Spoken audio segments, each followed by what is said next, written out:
Well, I was walking down the street, feeling kind of neat, when the wind came out your butt and blew my wig off. Oh, it was a sight to see, my hair flying in the breeze, 'cause the wind came out your butt and blew my wig off. People started laughing, they couldn't believe their eyes as my wig flew through the sky. Oh, what a surprise. I tried to catch it, but it slipped right through my hands, 'cause the wind came out your butt and now it's somewhere in the land. Oh, wind came out your butt and blew my wig off.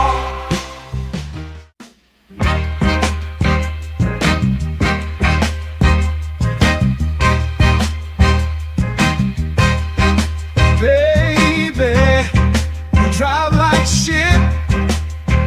Did you see the car that you almost hit? I'd rather take the bus instead. Riding with you, I'm gonna end up dead. Don't ask me if I need a lift. Baby, you drive like shit. She just ran through, always stop. I ain't trying to get stopped by the cops. Baby, why the hell did I let you drive? It's a miracle that you're still alive. Don't ask me if I need a lift. Baby, you drive like shit. Whoa, whoa, whoa, whoa, whoa. Look out, my girl is driving. Watch out, my girl drives like shit. Whoa, whoa, whoa, whoa. My girl is driving. Watch out, my girl drives like shit.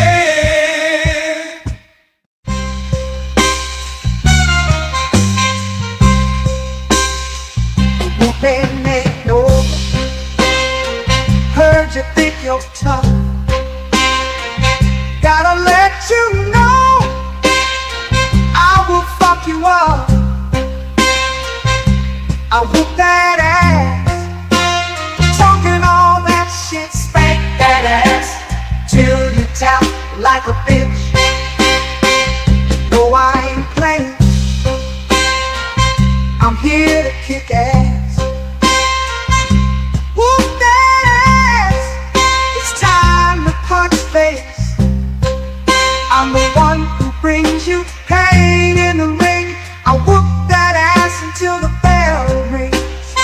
Already know that I do not play. Throw a punch like I'm cutting down hay. I whoop that ass every single night. Spank that ass till they stop the fight.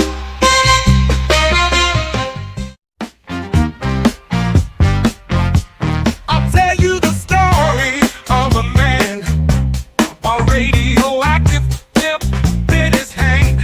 His hand grew 10 times its normal size to help him get his money on time. He knew if the bitch was telling a lie, which was 100% of the time. Superpowers to make a bitch listen, then get her naked with X-ray vision. Sweep a police station in a single bound, slapping bitches down to the fucking ground. His name was famous across the land. They called him the pimp named Superhand. Oh shit, yeah, his pimp named Superhand. He had powers no other pimp had. Oh fuck yeah, his pimp named Superhand. That motherfucker was super bad. Asking for dinner ain't asking for much. You had one job and still fucked it up. Sometimes you gotta learn respect. I use my pimp hand to correct. It's called a bitch slap, slap. Come get your face clapped.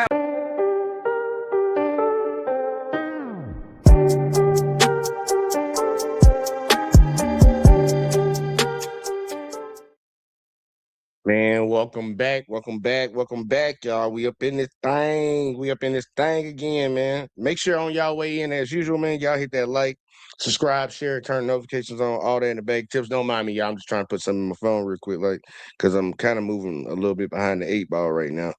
But yeah, make sure y'all hit that like, subscribe, share, turn notifications on, all that in the bag of chips, because we trying to grow around here, and we can only do that with y'all help. So yeah, appreciate that. Tonight, man, I got a good one for y'all, man. Because we're gonna talk about these baby boomers, man. I know a lot of y'all probably have seen people online talking about this, and I know y'all probably, well, not exactly this topic, but y'all have heard the saying where it's like older people always kind of look down. It seems like they're looking down on the younger generation when they talk about how the younger generation is lazy and they don't want to work hard, and they just want everything given to them and stuff like that. Well, I'm gonna do an actual breakdown of the baby boomer generation and shit, and show the difference. Like, and it's like a blind spot that they don't see. But for the older people that are baby boomers, hopefully this will be enlightening to y'all. And for the younger generation, I want you to understand some of that shit that they saying about y'all ain't true. Now, a lot of y'all are fucking lazy though. I ain't gonna lie. I even say that shit. Let me get my oldest up in here real quick, like get that oldest going. But yeah, we got people out here that are lazy as shit. But it's a reason why some people are the way they are, and we're going to break it down. I do want to give a quick shout out to the channel because we're going to be covering his tonight. Damon Cassidy, y'all. Shout out to Damon Cassidy on YouTube. He did a good job with this one, breaking down and showing the facts and shit. And we're going to stop. We're going to talk about it throughout. I'm actually going to drop the link in this one probably a little early, just see whatever people want to say about this topic, because it's very interesting. And once again, history lesson too, y'all. We're doing another history lesson. We're going to learn something tonight, because a lot of people don't know a lot of these things transpired. They don't know how we actually got to where we are right now. But we're going to learn tonight. So before we go ahead and get into it, y'all, as usual, get your cigarettes, get your weed, get whatever you need. Go ahead and get that out the way, because we about to go ahead and jump into it. So let's see what we got, y'all. According to the Federal Reserve, baby boomers have officially become the richest generation to ever live, holding over 51% of the nation's total wealth. And as emerging generations inherit a national debt set to grow by 63% within the next decade, a collapsing job market, record housing prices, and a cost of living crisis, it raises the question, why did the richest generation in history sell out the nation's future? While baby boomers came of age during an era when a part-time minimum... I heard that now. You said, why did the baby boomers sell out our generation? Why did they sell out the future? Like, because I think I'm a millennial. I think I fall in a millennial. Whatever 36 is, y'all. I think I fall in millennial. Gen X is like, I think, our parents. The millennials are like our grandparents. I mean, the baby boomers are our grandparents. And now we got, the little YM motherfuckers now. I don't know what y'all generation called. But yeah. They why did they sell us out? Let's see what they talking about. Let's see what he talking about. Minimum wage job could cover the full cost of college tuition. Lifelong careers were often secured full cost of college. While baby boomers came of age during an era when a part-time minimum wage job could cover the full cost of college tuition, lifelong careers were often secured by a firm handshake, and housing... Hold on, I know he did not say a part-time job could cover the entire cost of college education. Hold on, let him say that shit again. Because if he did, that'd be crazy right there. And salute the hurricane. I see you up in this bit. Hold on, why is my shit looking like that? Hold on, I got to change that. What that style? Yeah. I need my minimalist shit. Yeah, let me click on that. Why is my shit blue? Hell to the no. Why? Yeah, turn that shit. Yeah, what the fuck is going on around here? Let me see. Let me try again. Boom. Okay, I got you. And yeah, Hurricane said, hit that like button on your way in. Make sure y'all hit that shit, man. We ain't playing around here.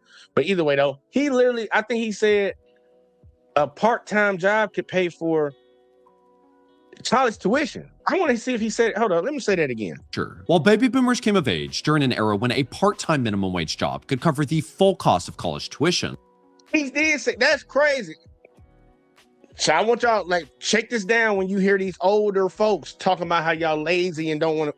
A part-time job, y'all, during this time, when they were growing up, a part-time job could put your ass through college. You can't even work a full-time job and afford rent. Okay, I just want to throw that. Let's keep going, though. I want to hear him go. Lifelong careers were often secured by a firm handshake, and housing prices were so low that nearly half of all 27-year-olds owned a home. The reality is that this...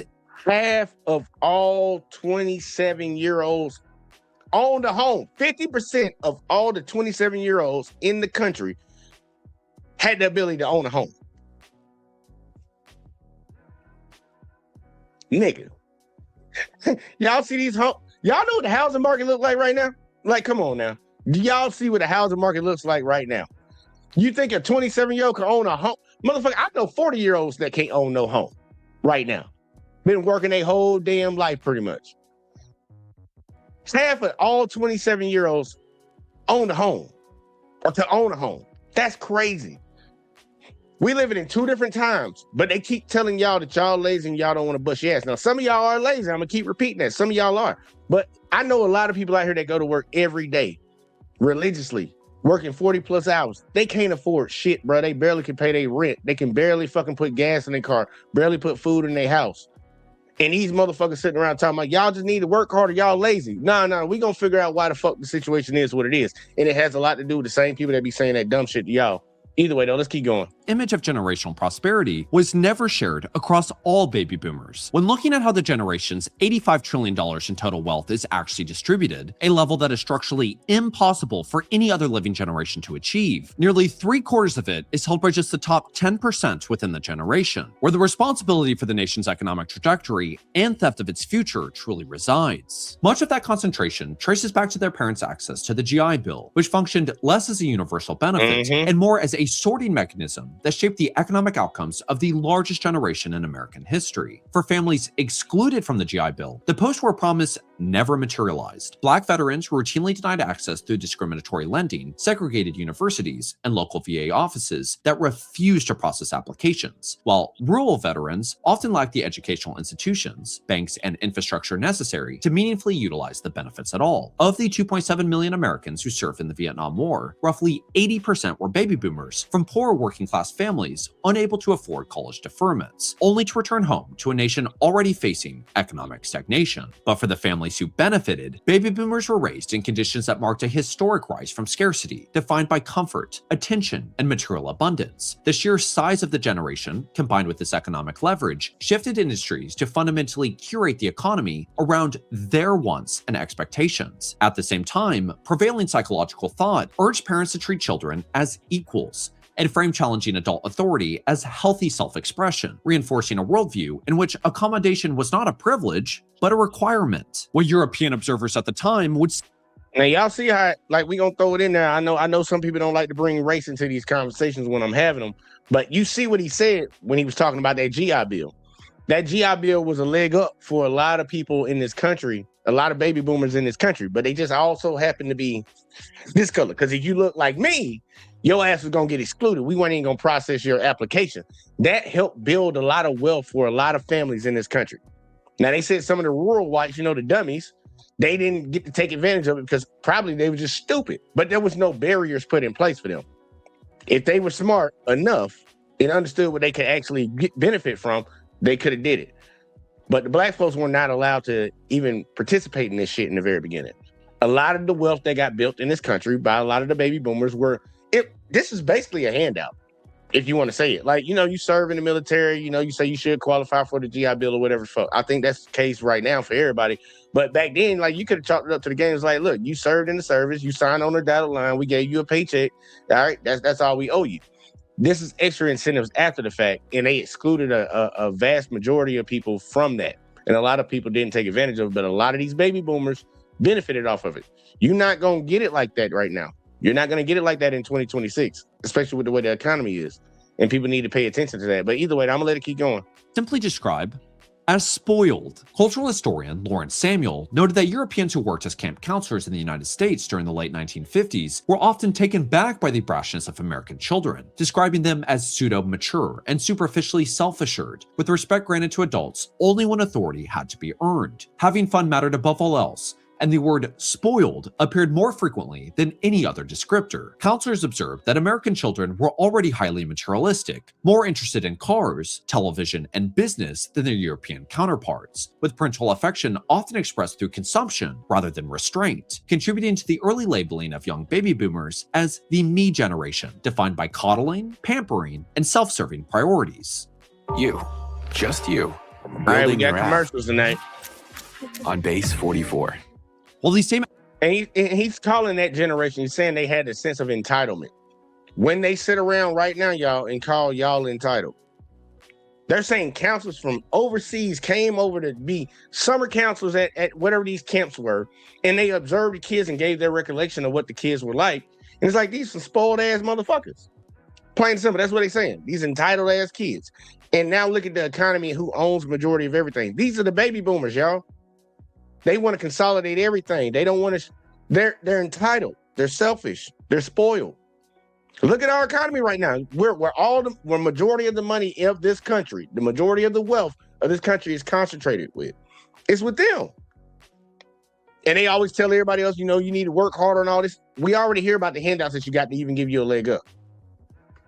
And you were entitled as a kid. So you know you're going to carry it on while you're an adult. Man, it's crazy. Either way, though, I'm going to keep going because it's crazy because me personally, I'm a little irritated when I hear a lot of baby boomers talking to the younger generations, talking about how we're entitled, we're spoiled, and all this woo stuff. And I'm like, bitch, we ain't never had nothing that y'all got. And I actually really feel for the generation right now, the kids that are being born right now, and the ones that's been born in the last 10 years. I really feel for them because they already got the internet thrown right up in their face, smartphones and technology thrown right up in their face. And then on top of that, these people are rigged the goddamn system where they're not going to really be able to do nothing unless they do something on this phone. Because jobs are disappearing like crazy, bro. It's not really looking good out here in the economy for people to actually go and even get a degree, if you could even possibly get one, if you got the money. So it's like, let them keep going, man. I'm sorry. Accusations would only be redirected to every emerging generation.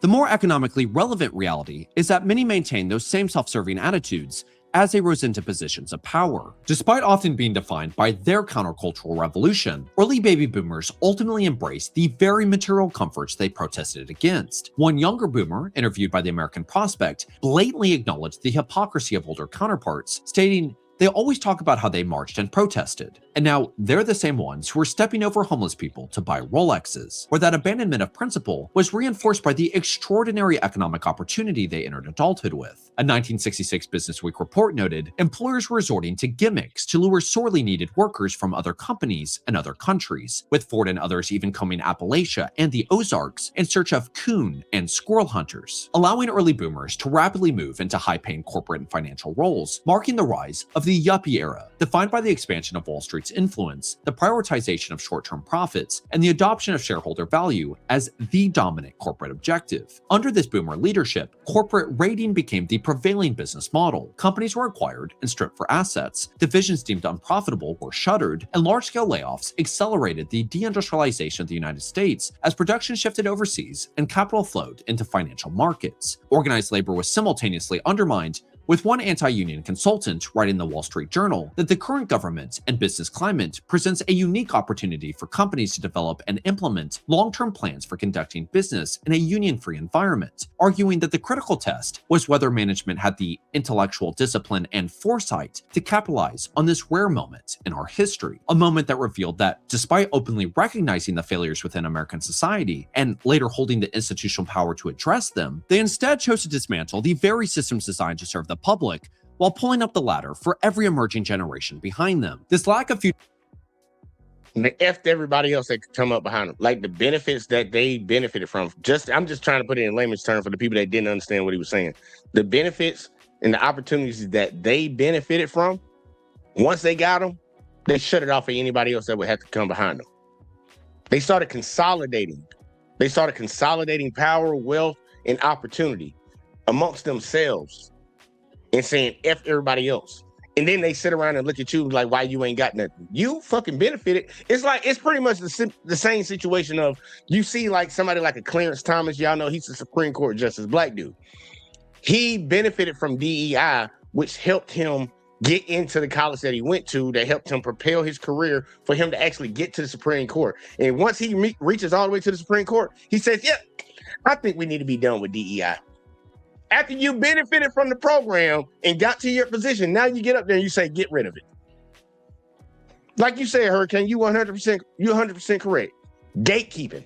These gatekeeper out motherfuckers, like it's goofy. And that's what their generation did. They sold the country out. They said, fuck the jobs that we benefited from. Now that we're transitioning away from that, fuck the jobs that help us get to where we had to get to. We're gonna send that shit overseas because we want to make more money now that we're not gonna work this shit. We're gonna make more money. Fuck everybody else in America. And these are the people that's really running the country right now. But either way, don't let them keep going. It's crazy to pull the ladder right up, right behind them. Yep, let me get over this ladder real quick. Like, Billy, hold up real quick. Let me get up here first. All right, I'm at the top. Hey, Billy, look at that right there and just pull the fucking ladder up. Billy's stuck on the ground. God damn it, Billy.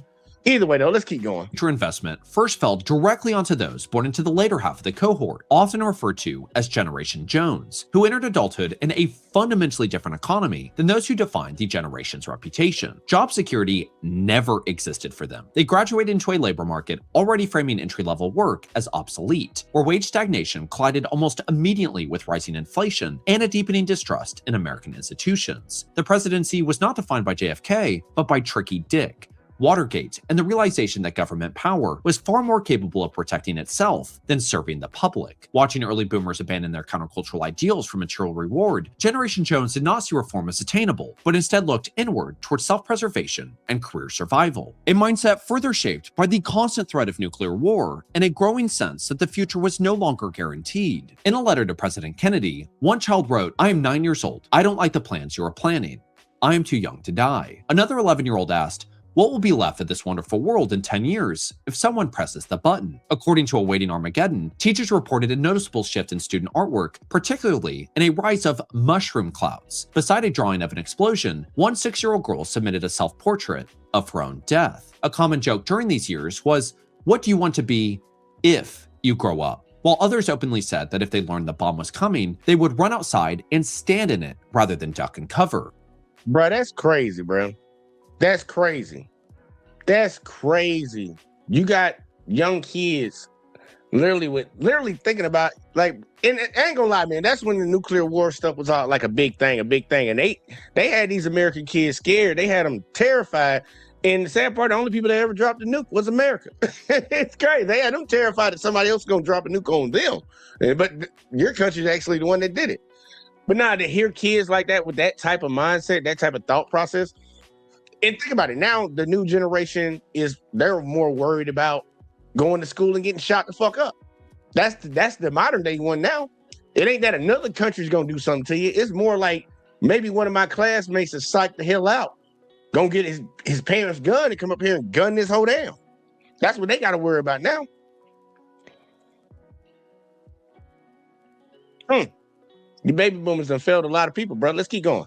And when the largest generation in history grows up believing there is no future, while those in power dismantle the institutions that once made long-term planning possible, short-term survival replaces long-term responsibility, setting the stage for political decisions detached from the financial well-being of future generations. And to ensure I'm planning not just for my financial well-being, but for the future, this is why I use Rocket Money. Rocket Money is a personal finance software cost $100 of your financial Rocket Money sponsor this channel, and then we'll talk about some Rocket Money journey. Click the link sponsoring this video. Now, despite representing just 20% of the population, baby boomers still account for 43% of all members of the 119th US Congress. They hold 39% of the seats in the House, marking the first time in decades that Generation X has surpassed them, while still controlling nearly 60% of the Senate, ensuring.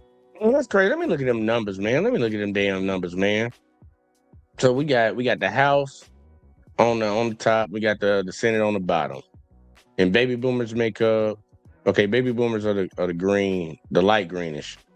Silent generation. You still got people from the damn. We got some old ass motherfuckers up in here. 1928 to 1945. Silent generation. Old ass. Yeah, like Nancy. Yeah. That Nancy Pelosi, Chuck Schumer, Mitch McConnell, motherfuckers. Like, get the fuck on. Like what the hell? And then the boomers, 1946 through 1964. 170 seats in the House, 60 seats in the Senate. That's crazy, bro. Like, y'all way past y'all time, bro. It's Gen X and millennial time to be running this shit. Y'all need to be out of the game, bro. And look at it. Damn. That's crazy, man. That's crazy. And the sad part, these are the people that are running the country. These people that are running the country don't even have an interest in the future of the country because they about to die anyways. I'm just being honest with you. I ain't trying to be cynical or nothing like that, but like, they literally got what, maybe at best 20 years left. They don't care about the future of the country. They care about themselves right now. You should not be in positions of power if you don't have an interest in what the hell you do. Like if it's gonna affect you, yeah, then I would trust you a little bit more. But these people will be dead and gone before the consequences of their actions even come into fruition. They shouldn't be in power. That's why I've been a firm advocate of term limits, man. If a president can only serve a total of 8 years max, that's the same thing that goes for anybody that's in the House and the Senate. You should not be in public office for more than 8 years. If the president, the highest office, the highest power, most powerful person supposedly in the world, but especially in this country, can only serve 8 years, you can only serve 8 years. If you like, it's crazy that they make these like lifetime appointments, and just as long as you get reelected, you're good. Like, nah. Supreme Court needs to always be turned. It needs to be turned over. Everybody, 8 years. 8 years for all of them. Get in, do your thing, get the fuck out. Get the fuck on. Go find something else to do. But now we let these people sit up in here, and then, they start doing all the insider trading, and, they get caught up. They get lobbied too.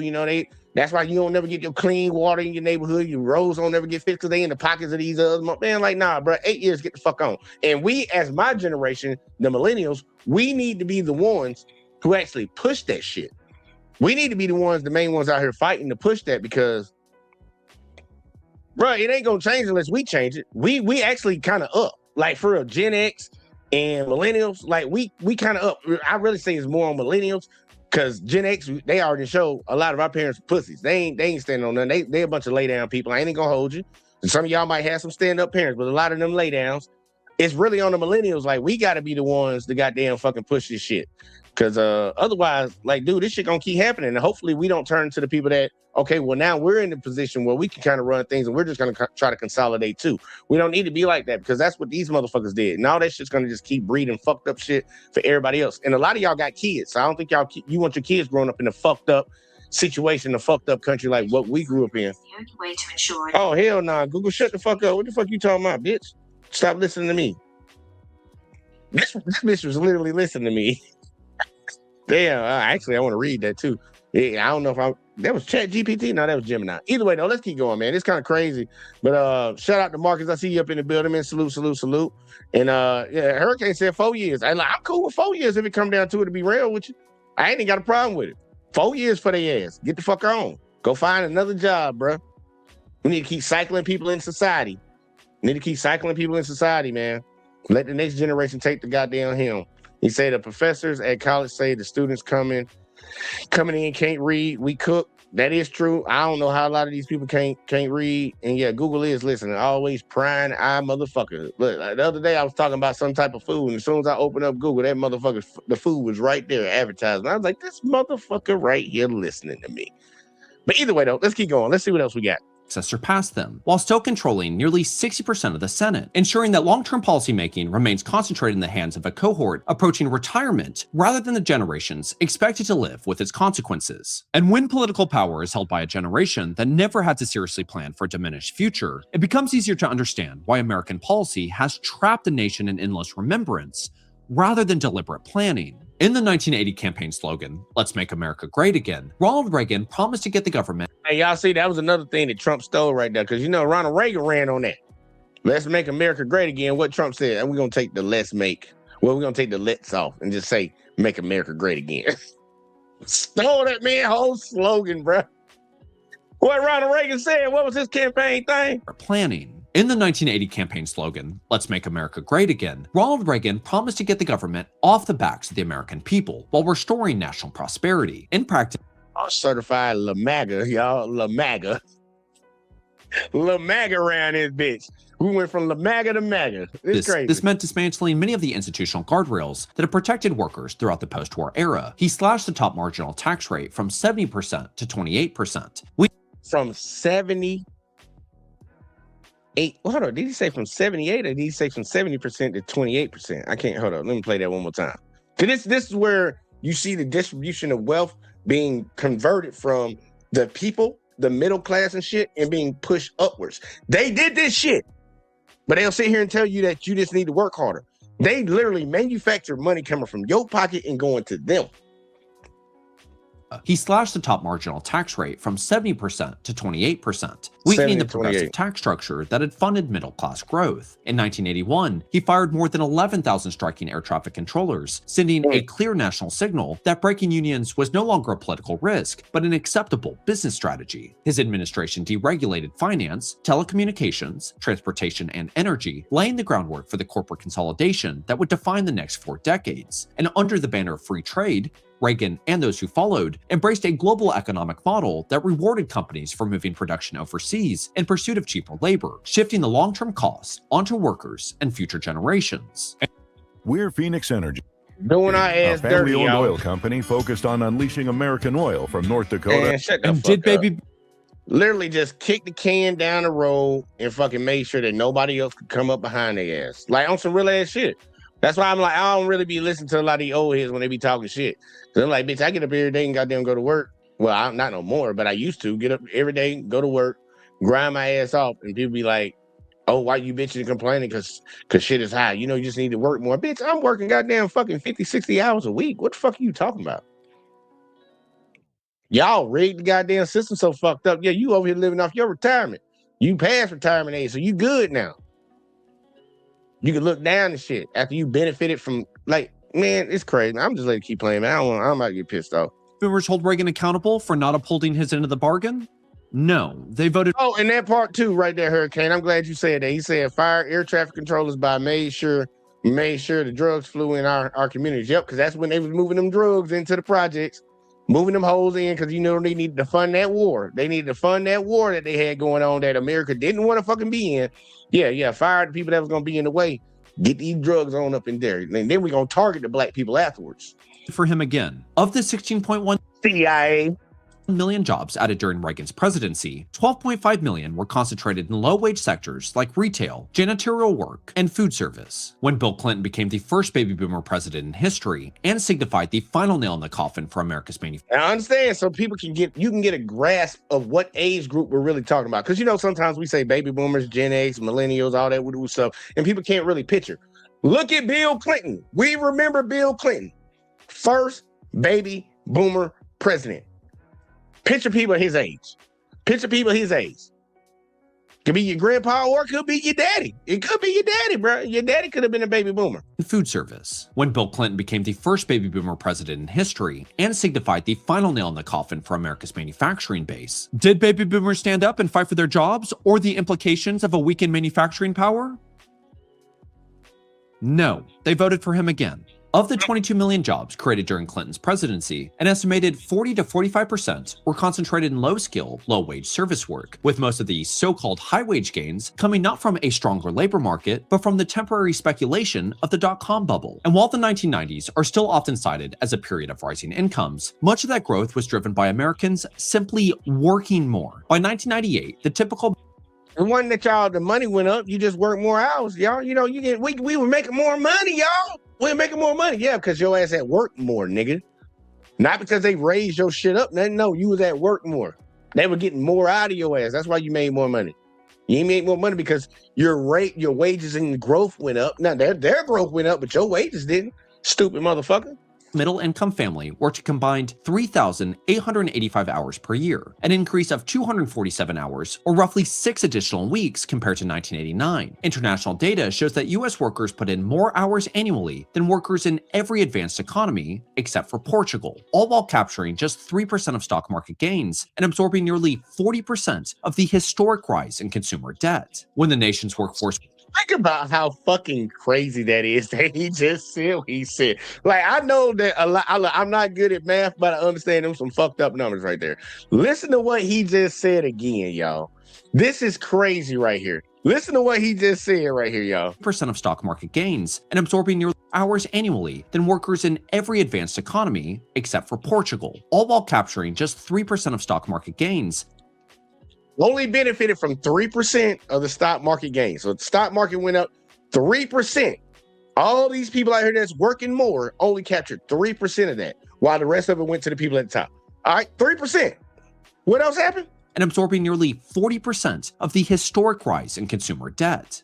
While absorbing 40 fucking % of the debt, y'all are working more, only being able to benefit off of 3% of the stock market raise, but you're taking in 40 fucking percent of the debt.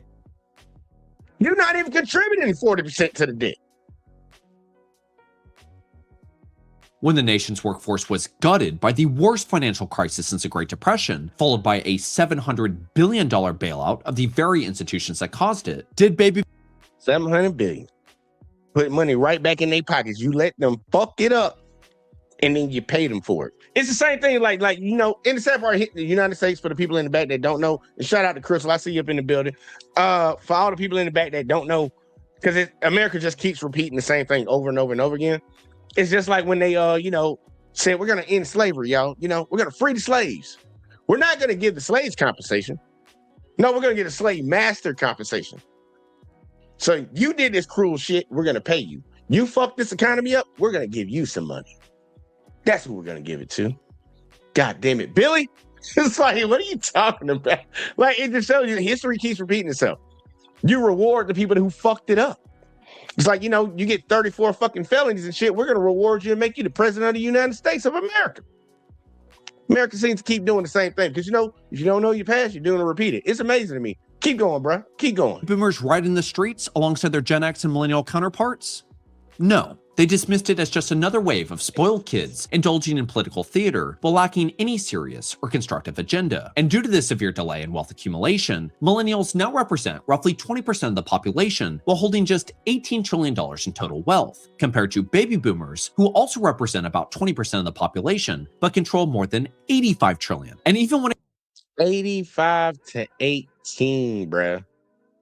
Baby boomers, who make up about 20% of the U.S. population, hold more than $85 trillion in assets, according to federal data. By comparison, millennials, who make up about the same percentage of Americans, hold about $18 trillion, roughly 1/5 that of baby boomers. Same number of people almost. 1/5 of the amount of wealth. If that don't fucking make you think about some shit, I don't know what it is. Dude, the game is fucking rigged, and these old motherfuckers that are around you, and honestly, I'm gonna be honest with you, this ain't got nothing to do with black folks. This ain't got nothing to do with the Hispanics. This ain't got nothing to do with well, some of the Asians. Y'all gotta play a part in this. Mainly, this is white folks. These white dudes doing this shit. They rigged the system to benefit themselves. Like, be honest with you. Who been running this country? Who been running the economy the whole time? Them motherfuckers had the power to do this shit. They the ones who were benefiting the most off of this shit. Black people were excluded from the GI Bill. We already talked about that shit. And we already know about redlining and all that shit. Like, dude, these motherfuckers rigged the system where they own $85 trillion, at the bare minimum, $85 trillion. And our generation only owns 18, but we got the same number. We can work more. We can move and get shit done. They're old and decrepit. How the fuck they got more money than us? System's rigged. And people need to pay attention to that. That's crazy. 20 to 20. And y'all got 85, we got 18. Man, you don't get the fuck out of here.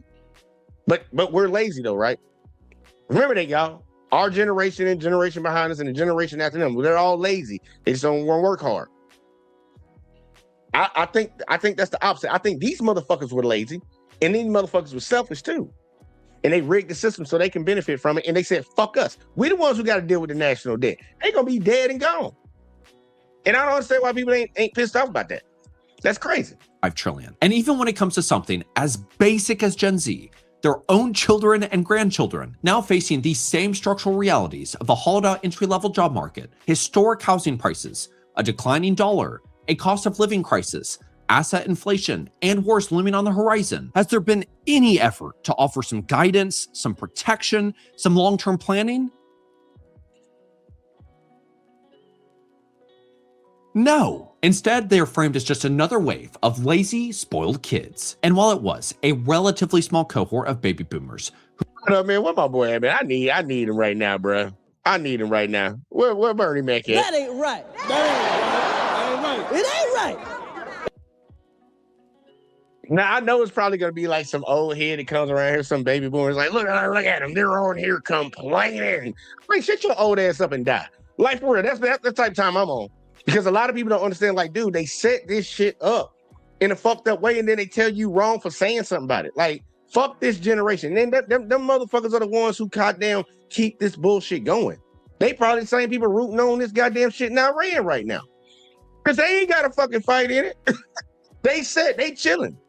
They probably on a yacht somewhere. Done rigged the goddamn system so bad. Like, bro, come on now. Let's keep going, man. I'm sorry, y'all. I don't like this shit, man. Who directly dismantled post-war prosperity and entrenched decades of self-indulgent policy. The largest generation in American history cannot be absolved of responsibility simply because they didn't just sign the checks or write the laws. Because at the end of the day, nothing was done to stop it from happening. And if we don't hold this lack of action accountable, then it gives us an out to simply repeat history once again, signaling that while America can continue to live on as a global shell company, for it to actually become great again, And that's exactly what it is. It's a global shell company, just like the Asian dude when I was talking to y'all about how the United States is constructed, and he was talking about the war with Iran, or however you want to say it.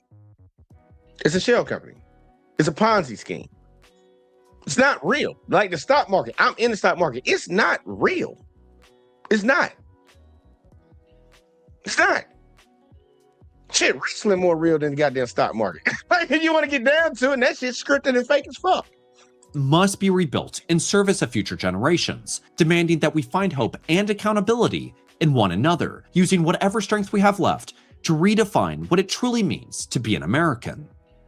I'm grateful Alright, for got many another things, commercial, y'all. and talk Another space commercial. therapy is one of them. And don't get Because no damn talk And so what I space. hope that we're beginning to recognize is that this blanketed hate and resentment and societal claims of selfishness towards the baby boomer generation do have merits of truth. It's important that we begin to actually dissect and understand why it is that we feel that way.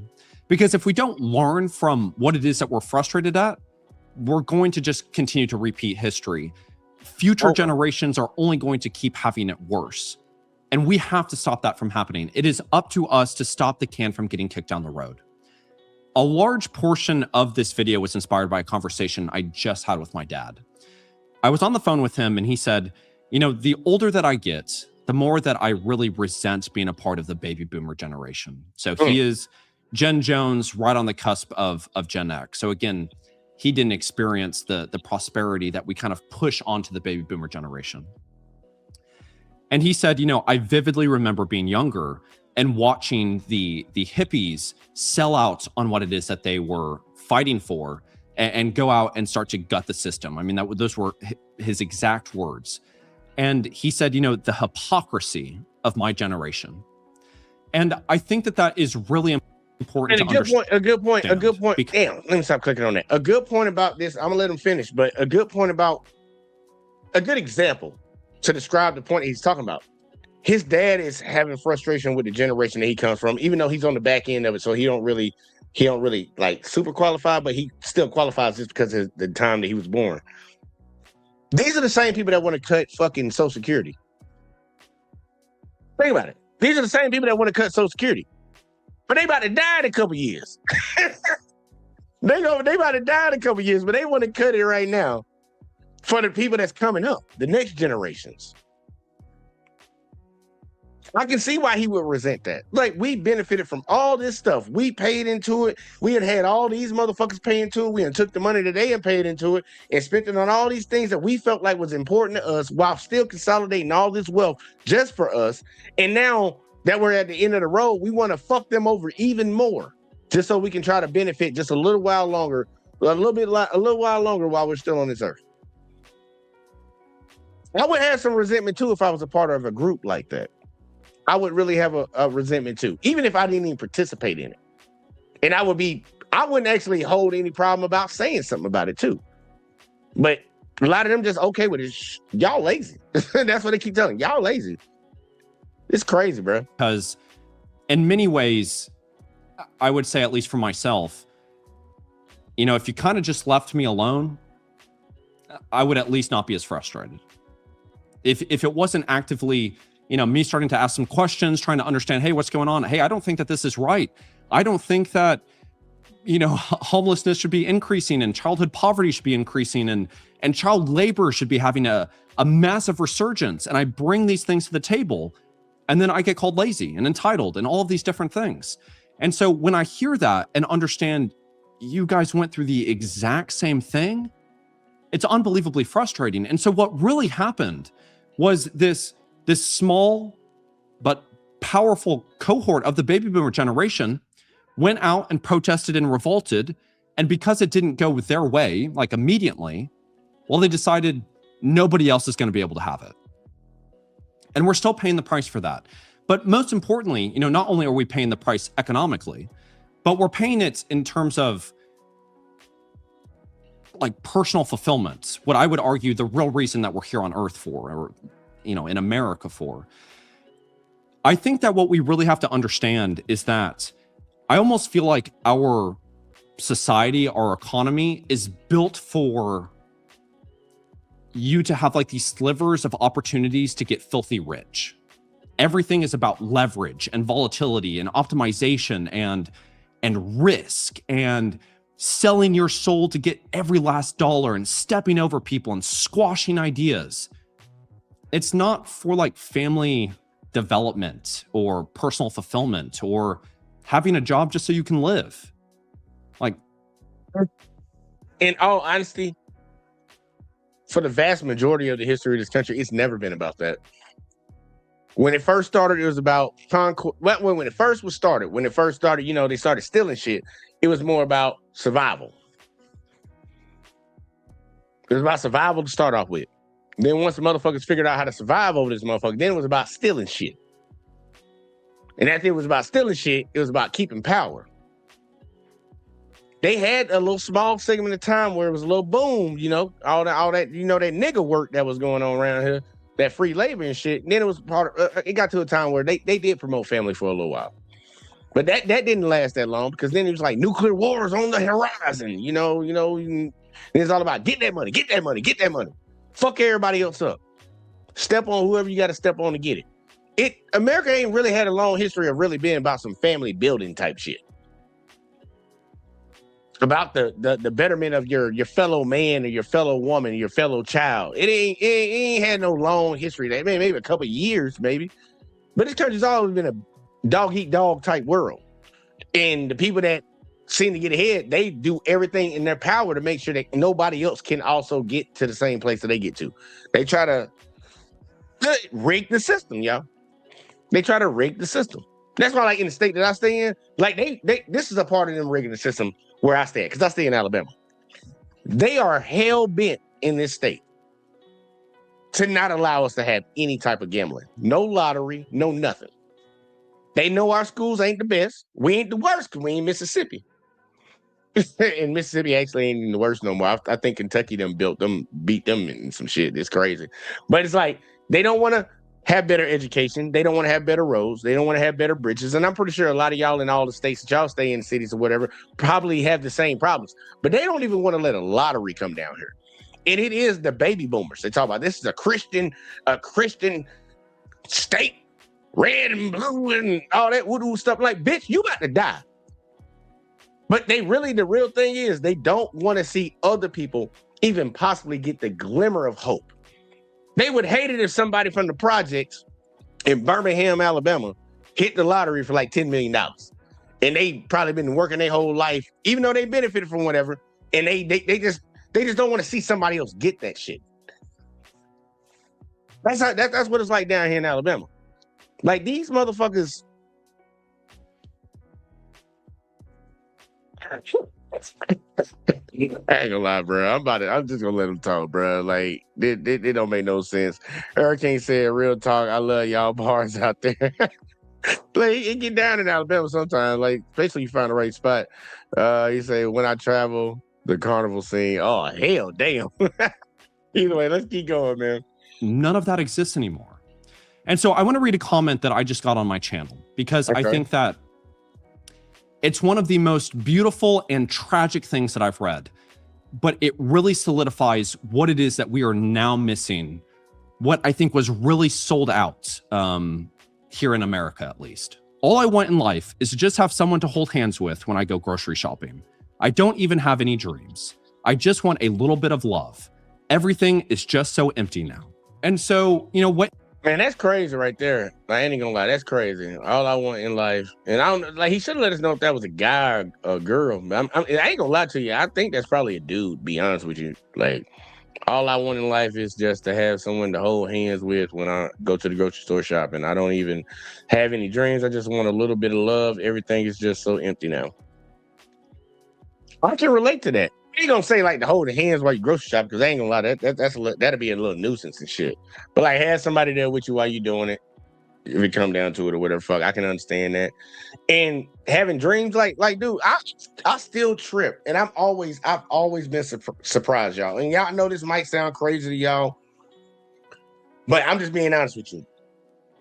People have always asked me, especially when I was growing up, what do you want to be when you grow up? You know what I used to tell them all the time? I don't fucking know. I don't fucking know. Like, yeah, I wanted to play sports as a kid growing up, but I'm like, after finding out that that's not it, like, I don't know what the fuck I want to do. Still to this day, right now, I'm 36 years old, y'all. Been on this earth 36 years. Ask me what I want to do with my life. I don't fucking know. Nigga, I'm just trying to survive. Just trying to survive. Oh, some real ass shit. Like, that's some real ass shit. Like, bro, I didn't got no goddamn dreams like that, man. And I know a lot of my fellow Americans are out here with the same minds. Like, dude, they just trying to survive, bro. We don't live in a society where motherfuckers really can have dreams like that, dude. Like, eventually life hits the fucking fan and you got to get to it, bro. You got to get to it. You about to get lost one way or another. Just like them dreams go out the fucking window. I don't fucking know. Like, nigga, I'm just out here grinding, trying to get it every day, just like everybody else, man. Like, for real. That shit, I can relate to that comment right there, man, besides the holding hands and shit. I don't want to hold nobody's hand while I'm grocery shopping. I need both hands to grab products off the shelf. Hopefully, I got the money to pay for it. But nah, man, that shit crazy, man. That shit is crazy, man. Talking about dreams. I ain't got no dreams either, nigga. I feel you. And so, what is really important for us to understand from that is that no matter what age that person was that commented, we all understand that. Every one of us can relate to that. All of us just want a little bit of love. And so it is up to us. It is up to, the Gen X as they rise into power and millennials, and I think Gen Z especially, because we have that youth, we have that sense of, hey, things aren't working, and we're a little bit more capable on the internet or on social media. It is really up to us to say this can is not going to be kicked down the road. We have to stop thinking as much about what our needs are and what Gen Alpha's needs are and their kids and our grandkids and, all of these other aspects. There has to be somebody that puts their foot down and says, no more. Well, that's going to take a lot of selflessness. Innovation. That's going to take a lot of selflessness. And I ain't gonna lie. Look, I think my generation, I ain't gonna lie. I think my generation, the millennials, is probably the best generation that then came so far. And the main reason I say that is because we still are the people that grew up without the internet. We grew up without it. So we kind of know certain things that a lot of these younger generations don't know. But we also kind of know a little bit, not as much as the older generations know, but we got a taste of it. We got a taste of that shit. Like, we used to play outside. You get your ass home for the street lights come on type shit. Ride your bikes and fucking throw rocks and cans and shit. Hit girls in the head from a distance type shit. I ain't saying I did it, but I know people that did do that shit. I think we're going to have to be the generation that do it, because I think the generation that came before us, like our parents, they ain't finna do shit, bro. I ain't gonna lie. I think our parents, majority of them, I see other people's parents around my age. A lot of them lay down people, bro. They lay down, folks. They lay down, folks, man. I think after they took Martin Luther King off the planet, bruh, and Malcolm X and all them other, I think they just gave up. Said, fuck it. They're just gonna goddamn grind the fuck out. That's what it seemed like to me, bro. But it's like, we gonna have to be the generation that actually get this shit popping. And it's gonna take a lot of selflessness, man. It's gonna take a lot of selflessness. And we got some fucked up people inside our generation too, though. We got some fucked up people in our shit, and we got to make sure that they are not the people that actually get into power and actually control things. We got to have the people that actually have compassion to their fellow brothers and sisters and shit, that actually want to make this shit right and get this shit right, because otherwise this shit's gonna fall, bro. It's on the verge of falling right now. Like, and when I say it's on the verge of falling, I'm talking about this country. It's on the verge of falling. Because this shit is fucked up. It's not sustainable, bro. It's not sustainable. You're not going to have majority of the country struggling to just get by while a few people the top 1% benefits off of it, man. People gonna fucking, like, especially white folks. White folks ain't good with dealing with stress. They gonna be the first ones to snap. They gonna be the first ones to snap. You already see them snapping right now, y'all. Y'all already see them snapping right now. And then it's just gonna slowly be everybody else to follow. Black people, we need to be the last ones in line on that shit.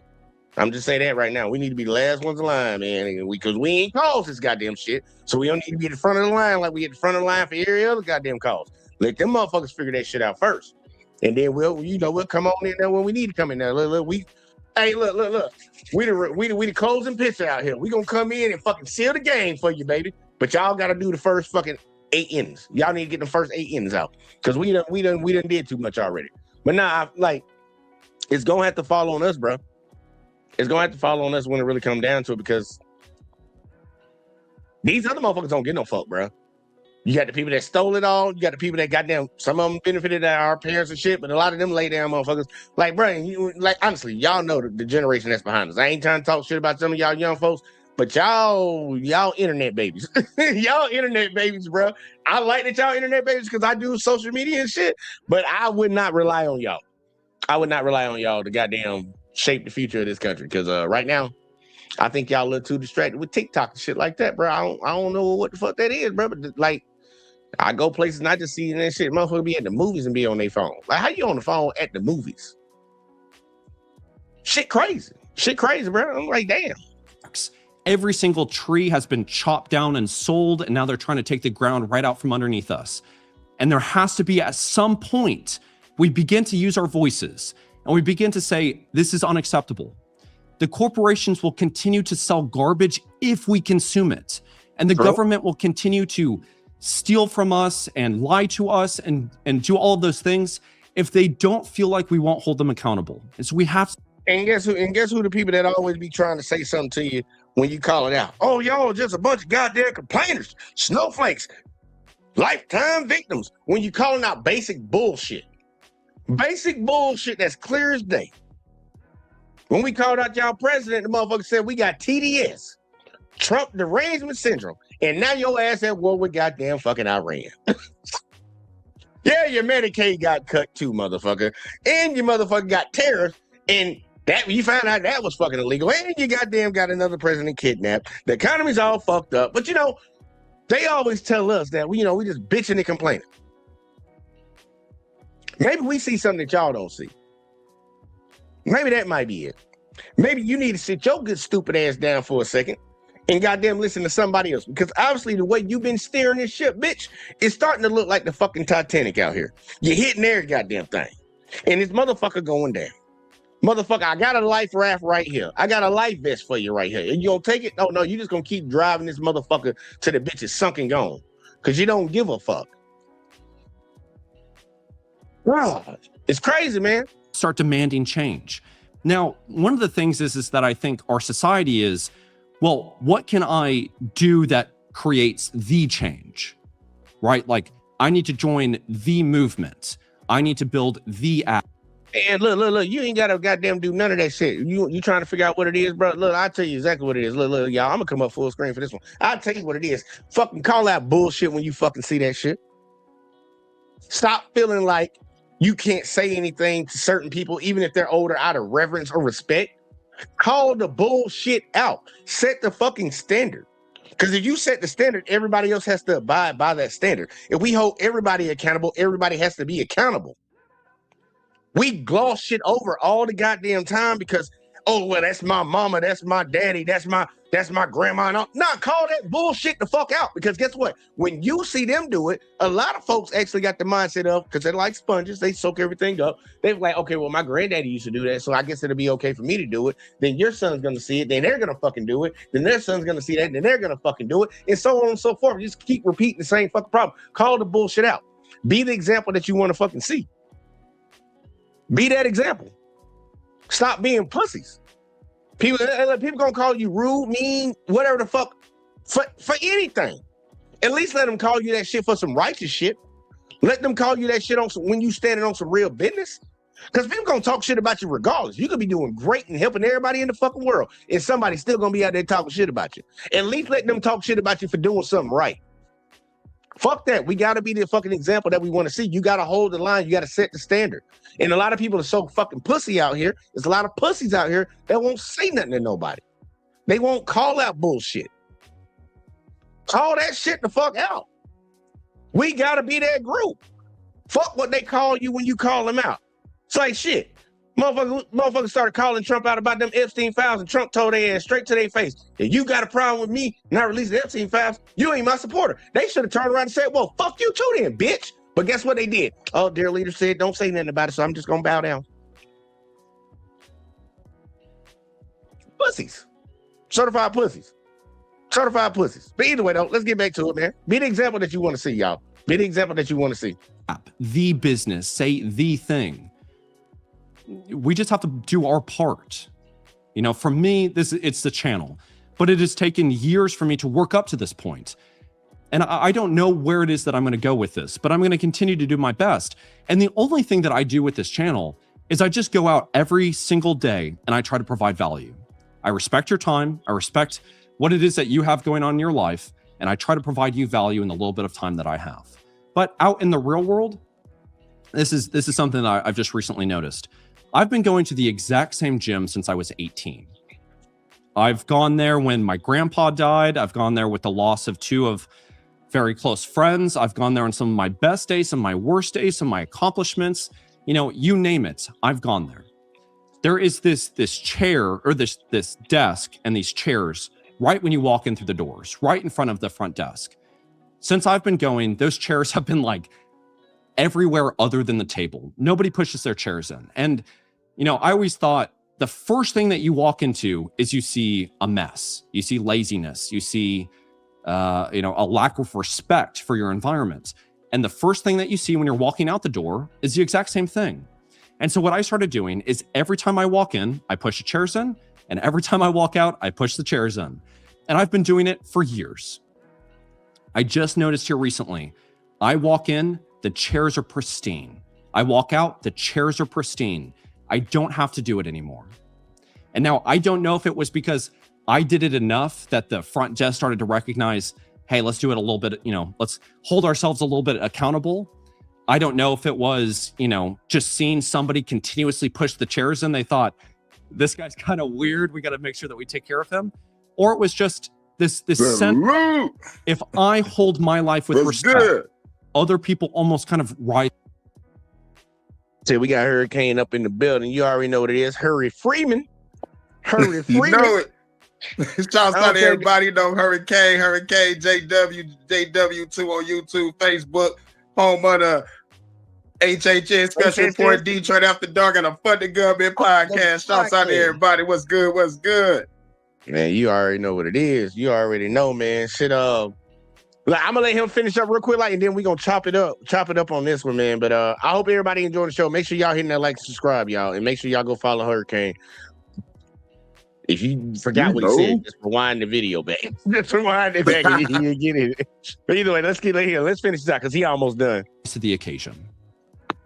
What if there was other individuals too that were thinking the exact same thing? I have to make sure that I push these chairs in. I know that we're just talking about chairs. When in the grand scheme of things, it doesn't make much of a difference. But it's a way for us to be able to show up. Who knows what some... Nah, motherfucker, see, and I don't like that he said that right there. It's the small things that add up to big things. People need to understand that. It's the small things that add up to big things. Ask anybody that's an athlete. Ask anybody that actually achieved a high job, like career or whatever the fuck. It's every day you doing that little small shit that builds up to you being able to accomplish that big shit at the end. Yeah. It might be a little small thing in your mind to say pushing in the chairs, but guess what? You pushed in the chairs caused that whole fucking gym to change what the fuck they was doing, and now that shit is pristine, as you say. Small things made a big change. Yeah, it's the small things every day, man. Don't. I didn't like that he said that. I'm like, dude, don't chalk it up like that, man. The sad part, anybody that want to lose weight, guess what? The first step you got to do is just go to the gym. Go to the gym. Get the fuck up and you got to do it and go to the gym. That's a small thing. Doing that shit for fucking 9 months straight, that's the big shit. But you got to start with the small shit first.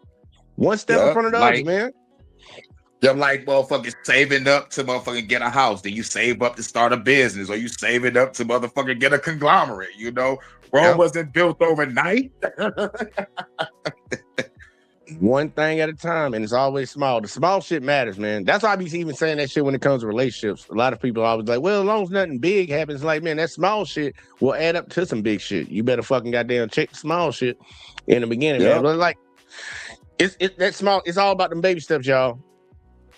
Either way, though, I'm gonna let it keep going. I'm sorry, I got caught up on that, but I didn't like that he said that. Somebody was thinking when they walked in the gym, they're already frustrated. Then they look at the chairs. Oh, this place doesn't respect themselves. I don't respect myself. You know, look at what is, you know, all of these things. We can fall into this negative trap so quickly. What if you can just plant a seed of kindness, a seed of accountability, a seed of respect? You can make a massive difference. I am just one person. It's, I think, 1 a.m. I've spent all day working and I'm talking in front of a camera. And I would say that I think that I'm making a change. I don't know if it's a grand change, but if I'm able to help one person, just one person, and they're able to go on and help another person, or, you know, be able to just feel a little bit better about themselves, that's a ripple of hope. That makes a difference. So do what it is that you can do to make a change. Stop pointing fingers. I understand that there is. I'm gonna keep pointing fingers, though. I ain't gonna lie. I'm gonna keep pointing fingers, nigga. Me too, because that changing, y'all burnt it down. Hashtag Black Wall Street. Black Wall Street. Fuck the motherfucker talking about. Yeah, the crazy thing, like, this is why I thought he kind of like he was trying to talk and be sympathetic and stuff and try to like get that emotional ground with you. And I feel him on it, but I'm like, you can't contradict though. You can't contradict yourself. You say don't be pointing fingers, but I'm saying like your whole video was about pointing the finger. I'm just saying, like, don't be hypocritical right now. Like, don't backtrack right now. I'm going to figure out my daddy generation. My daddy generation did this. Yeah.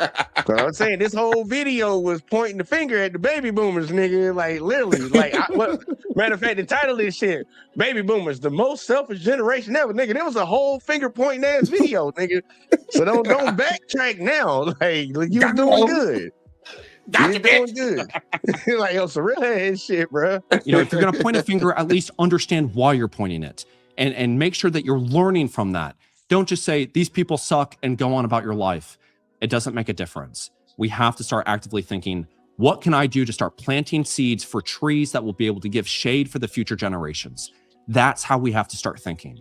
Hey, y'all burned down our trees. Thank you.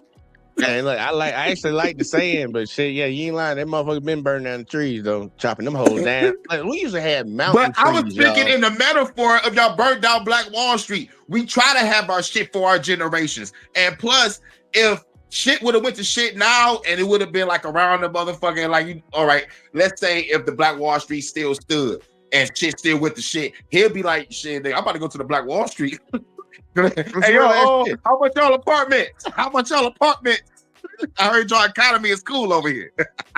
Look, I truly believe, and I know some people might push back on this, but it is what it is. I'm like, I truly believe if black folks were never fucking fucked with in this country and never hindered at every fucking step, bro, we would be the most powerful and richest people in this country.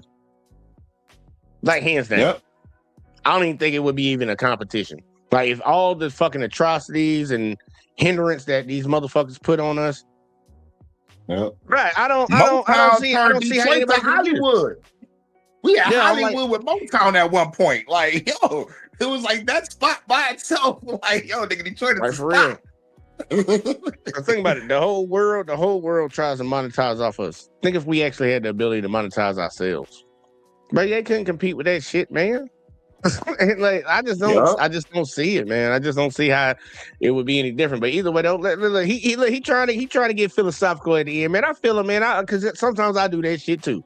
I like where he going, but he just got to stop being a hypocrite with what some of the shit he's saying. But I feel him though. Sure that happens. So, thank you all so much for your time. If this video provided value to you, if you don't mind to just like and subscribe. Yeah, fuck that. He done now.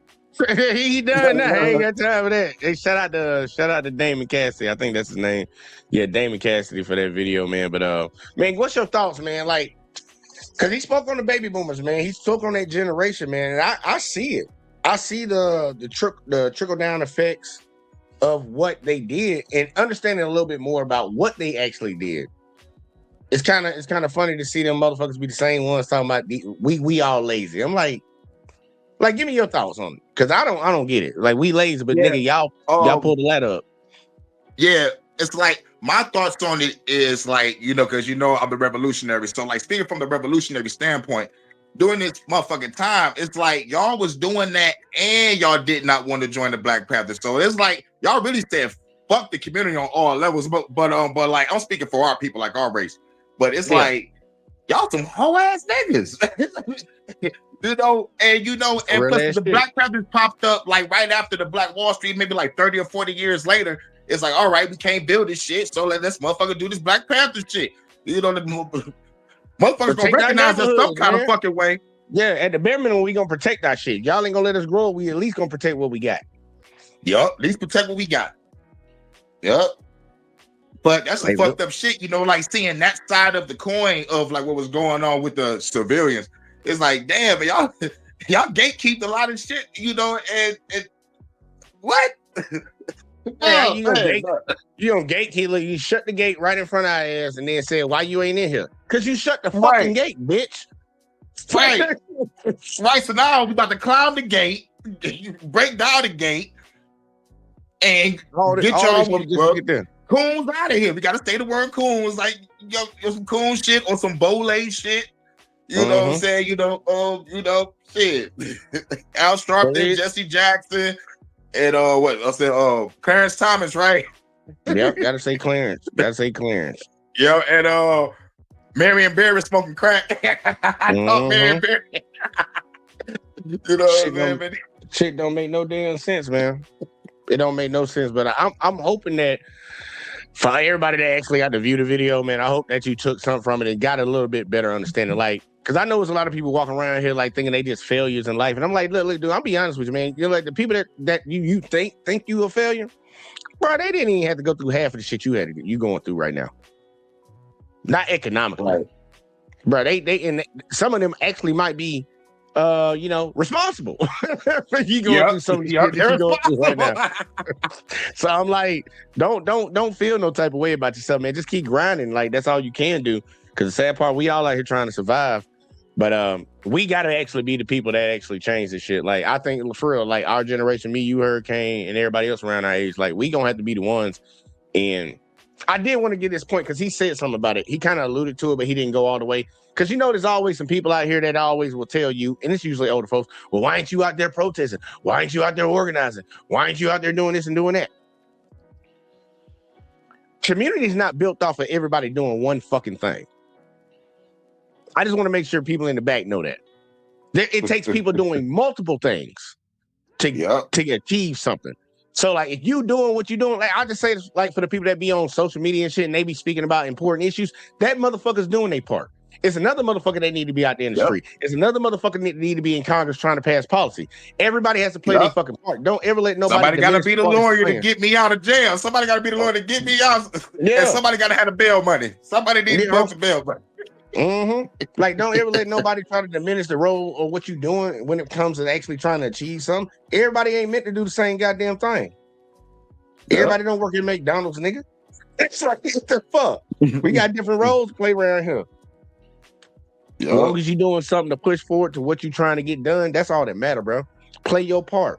A lot of people need to learn how to play their part and stop letting these goddamn demons fucking try to fucking knock you off your fucking path. Because that's what they do. They try to fucking knock you off your path with a lot of the things they say. Tarkin, you've been around here. You'll see me been doing it YouTube. I had people that be like, oh, you just playing on the internet type shit. Like, motherfuckers think I'm racist for calling out racism. They think I'm racist for calling out racism. I'm like, what? I lost a lot of motherfuckers subscribers on this. I'm like, nigga, we just calling out the bullshit and giving a history lesson at the same time. Look, like, what? That's the new one. That's the new one. I ain't gonna lie, I laugh at that one. I laugh at that one. Me I ain't too. Gonna lie. Anybody that got a problem with that shit, I'll tell you, get the fuck out of my face, bro. Go ahead, go watch somebody else in. How about that? Go watch somebody else. I'm like, how the fuck I'm racing? I say, like, we need a Bacon's Rebellion. I guess, like, they think about real food when I say Bacon Rebellion. I'm like, nigga, look it up. We all stood together and fought the government. Yeah, them motherfuckers don't even know what that shit is. That's why I be saying a lot of the people that claim they the ones that they shit and all this woo stuff, they don't even know the history of the country, man. They know what the elementary school taught them. They know what they learned through the K through 12 shit, and that's all they know. I've learned more, and I say this all the time. I've learned more about this country or more about the history and everything I learned more after being out of school Me than I too. ever did in school. I've learned so much when it comes to this country outside of goddamn school. School didn't teach me shit. For All that bullshit, man. And history is my favorite fucking course when I was in school. History is my shit. Yep. I can sit there History and science. I listen love to- history and science. Yep. History and science. dude, That's it. Dude, I can sit up in there and listen to that shit. I'm like, cause these are stories, bro. I love to hear stories. Like, I understand I'm reading it in a book, but I'm like, I'm learning something. I like that type of shit. But like after History Channel school, fell off. I missed the History Channel, dog. Now it's Pawn man. Stars and Auction Hunters. What the fuck? Man, dude, yeah, they look, History, Discovery Channel. Like, I ain't even gonna lie, you and my girl be on that whole ass shit. She be talking about, we watch that shit. Now daddy be watching that. Like, nigga, that shit interesting. I don't care what the fuck y'all talking about, For bro. real. I can sit For there and real. watch the History and Discovery Channel all damn day long, bro. If it came down, they talking about some real ass shit, I'll sit there and watch it. I've learned more, literally, more after school than I ever did in school. And I think everybody need to be like that. But I think a lot of people in this country they don't learn nothing after. They get the basics and they just go on. I'm like, bro, you don't know. If you don't know what the fuck this country done did, how the fuck you gonna change it? Because you don't even know it's a fucking problem. Right. Right. Exactly. You don't even know I it's used a to watch fucking problem. C-SPAN too. I got that C-SPAN on. It's boring as shit, but like that's where they put the laws in place. And I got to see who's saying what. You get to know know. what I'm You get to hear all the hearings, who testifying and shit, like knowing what the fuck these motherfuckers got going on, bro. Because in the sad part, that shit is a big ass fucking joke that they even have them come in. Like you watch C-SPAN, you'll be like, these congressional hearings, these shits be joked in a motherfucker. They not holding nobody in contempt. They not gonna hold nobody on perjury. They not gonna do nothing, bro. They just trying to get some TV clips in that bitch. But Hillary like, Clinton, she just said you can hold me in contempt till the cows come home. She walked away from her hearing. And mid-hearing, I was like, oh shit. Hold me in contempt till the cows come home, bitch. I'm Hillary Clinton. Ain't finna do a goddamn thing about it. And shit. And the sad part, I'll walk away from that shit too. I'm like, look, you see who y'all got as president? Bitch, I ain't coming in. Fuck y'all. Oh, come find me at my house. How about that? Watch how that shit play out in the news. I'm like, oh, they're arresting political opponents again. It's like, oh, look, it's not gonna be a good look for you, buddy. So like, look, these motherfuckers ain't got no goddamn power. That shit ain't nothing but a fucking show, bro. But it is interesting to hear some of the questions that are asked sometimes, and actually hearing the responses from whoever the fuck they have up in there. Because I know they had that bitch that was over ICE. Trump done fired her ass, but gave her another job. Fired Christy Known, the puppy killer. And no, it's not allegedly. She did it for real. She did do that shit for real. But yeah, hearing her ass up in there, I was laughing at watching that shit. I'm like, damn, Christy Known in here looking stupid as fuck. Like all these motherfuckers Pam Bondi, like instead of me holding up here, goddamn, just look. She go with her script. She go with that Y'all script. are asking me questions. You're asking me questions about kids being touched. Look at the stock market, motherfucker. Like, this bitch really just said the stock market, and we talk about child pedo. I like, okay. This shit is a joke, bro. This shit is a joke. But nah, man. But I got one more for us, man. I got one more for us because obviously Pam Bondi is a Saturday Night Live sketch. She's a whole straight up Saturday Night Live, all her by herself. Like, get this bitch out of here. Dude, I ain't gonna hold you, man. Watching both of them hoes go up in there and talk, that shit was hilarious. That shit was fucking hilarious. I really wanted to cover it, but I was like, man, I don't know if I'm gonna have time for it. But I'm about to have to start jumping into a lot of these, man. As soon as I see it, like, fuck it. We either going live or I'm doing I'm gonna do a video real quick. Like, cause this shit, some of this shit they be talking about, I'm like, bruh. And this is the administration of hiring the best. Fuck DEI. We want the best of the best of the best. These motherfuckers are stupid. These people are dumb as fuck. These are back of the line motherfuckers, y'all. I'm being dead serious. They back of the line people, bro. Talking we hiring the best. Oh, bitch, you hiring loyalists, motherfucker. That's all you hiring. That's all you hire. You hiring loyalists. Chicks that look good in a nice outfit. Cosplay Barbie Christy Known. Like, bitch, you cosplay Barbie, bitch. Yeah. A discount Barbie at that. A discount Barbie.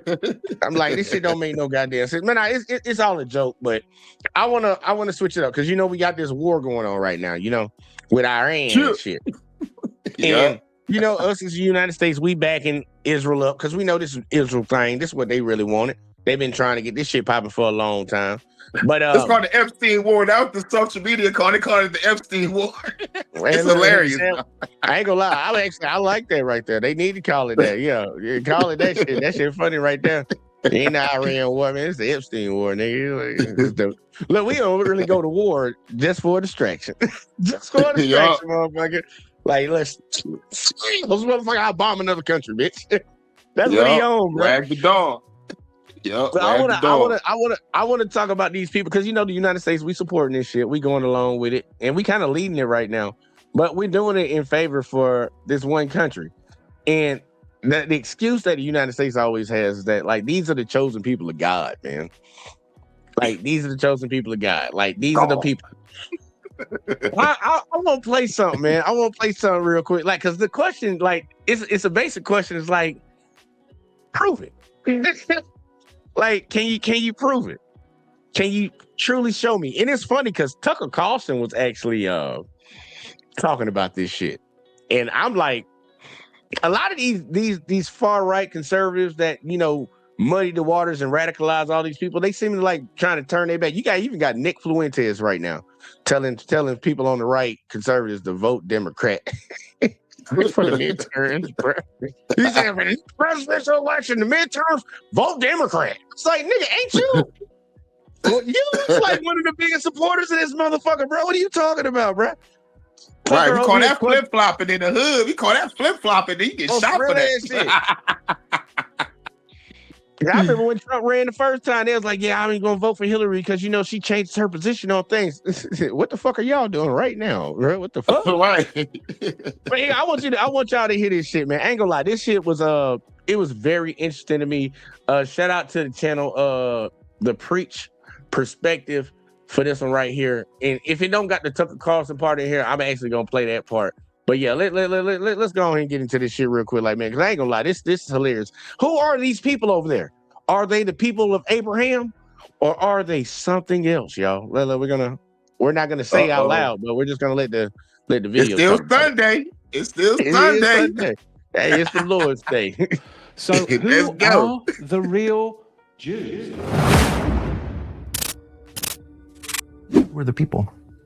Who are the modern? Yes, who are the descendants? So we know, and I believe, and I agree with you as a Christian, that God promised this land from modern day Iraq to modern day Egypt to this people, the Jews, to Abram's, actually not to Abram's descendants, as it says in Genesis 15. Who are his descendants now, and how do we know who they are? But then if I'm going to go forth and say, well, those that say that they are Jews, but are in fact not, but are the synagogue of Satan, and the Ashkenazi are in fact not Jews, they are sons of Gomer, Japheth, they're not even Shemites. Many people have come to me and said, well, who are the real Jews then? Where are the Jews and what's going on? So I think it's fair to ask, who are they? And I'll just raise my hand when they keep asking who are they? Right here. Right here. Just in case for the people in the back don't know. The descendants of Abraham. Right here. Right here, motherfucker. Right here. Just in case y'all don't know, like, y'all look like me. Right here. That's where you at. That's where you at. But either way, though, we're going to let the white people talk about it because they don't know yet. Or at least they want to keep up the lie about some other folks. How do we know? So the current prime minister's ancestors weren't from here within recorded history. He has no deed. Bibi Netanyahu on one side is... Y'all think Abraham looks something like this motherfucker right here?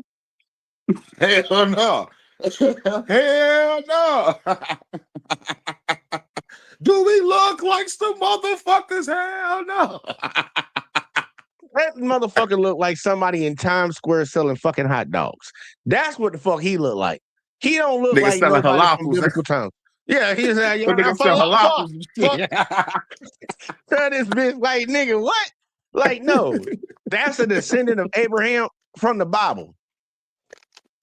Even when they describe Jesus, like y'all, the gas station manager father over at the gas station. like think about the people of Jesus, man. They describe, like, I literally posted something of Farrakhan saying something about who's this white man they got, the image of Jesus that the Europeans fucking put up, the Pope and all this shit, because the king. Yeah, Caesar Borgia. Yeah, there you go. Call that motherfucking name out. They like for real. Like that image, y'all, they want y'all to believe that's what these people look like when literally in the Bible, when it describes Jesus, man. Jesus. He's from the same people of the people of Abraham. And they said he had his hair of wool, nigga. Wool. What his fucking hair look like? They said he had skin of bronze. What his skin look like? Right. Eyes of fire. What his eyes look like? Man, come on now. Come on now, man. Like in your own book that y'all sit around and quote and try to act like you this and you that, it tells you exactly what the motherfucker look like. And you telling me you his people. Please. Please. I'm just gonna let him keep going though. It's just crazy that I be tripping on that shit. I literally posted a video and somebody in there talking about the Bible doesn't even say what Jesus looked like. You a stupid motherfucker. Yes, it does. Right. Like, Read it. go read the motherfucker. I'm like, nigga, you so goofy. I said, please don't come back on the internet talking about shit that you don't know about. Just go read your Bible first, please. And I was trying to be nice about that shit. Like, please go read your Bible. And for y'all in the back, I'm gonna actually pull up the Bible verse for y'all if y'all think I'm bullshitting when it describes what Jesus looked like. I'm gonna pull it up for you. I'm gonna let them keep talking for a second, but I'm gonna pull it up for y'all just so y'all know. Families from Poland, they're from Eastern Europe. So how do we know that he has a connection to the people who God promised the land to, Abram's descendants? How do we know that? As I said, 92% of the people that say that they are Jews today are in fact Ashkenazi. Netanyahu's parents did not speak Hebrew. Okay, they didn't live in this region. Netanyahu, the founders of this country, were mostly secular. Some of them were avowed atheists. They were not praying for the peace of Jerusalem. They weren't praying at all because they didn't believe in God. There's no genealogy linking their families to the people of this land 3,000 years ago. They're not. Because what's happened is the Ashkenazi are in fact occupying the tents of Shem, the real Shemites. Shem's not there. It's the Zionist occupiers that are there. So how do we know, since they didn't share a language, they didn't share a religion, they had no religion whatsoever, how do we know that they had a right to come here from Eastern Europe? And if I'm right, it's 1982, and he didn't go by Benjamin Netanyahu back then. He went by whatever his more, European sounded name was. He was Netanyahu by the 90s. Why did he change the name? Well, they all kind of, because the whole thing, Joe, is that they're all, Israel was a European, construct. They were made by a bunch of Europeans who came over and created Israel. But then they have to claim that they're the true Semitic people. Is it true that genetic testing is outlawed there? I believe that is true.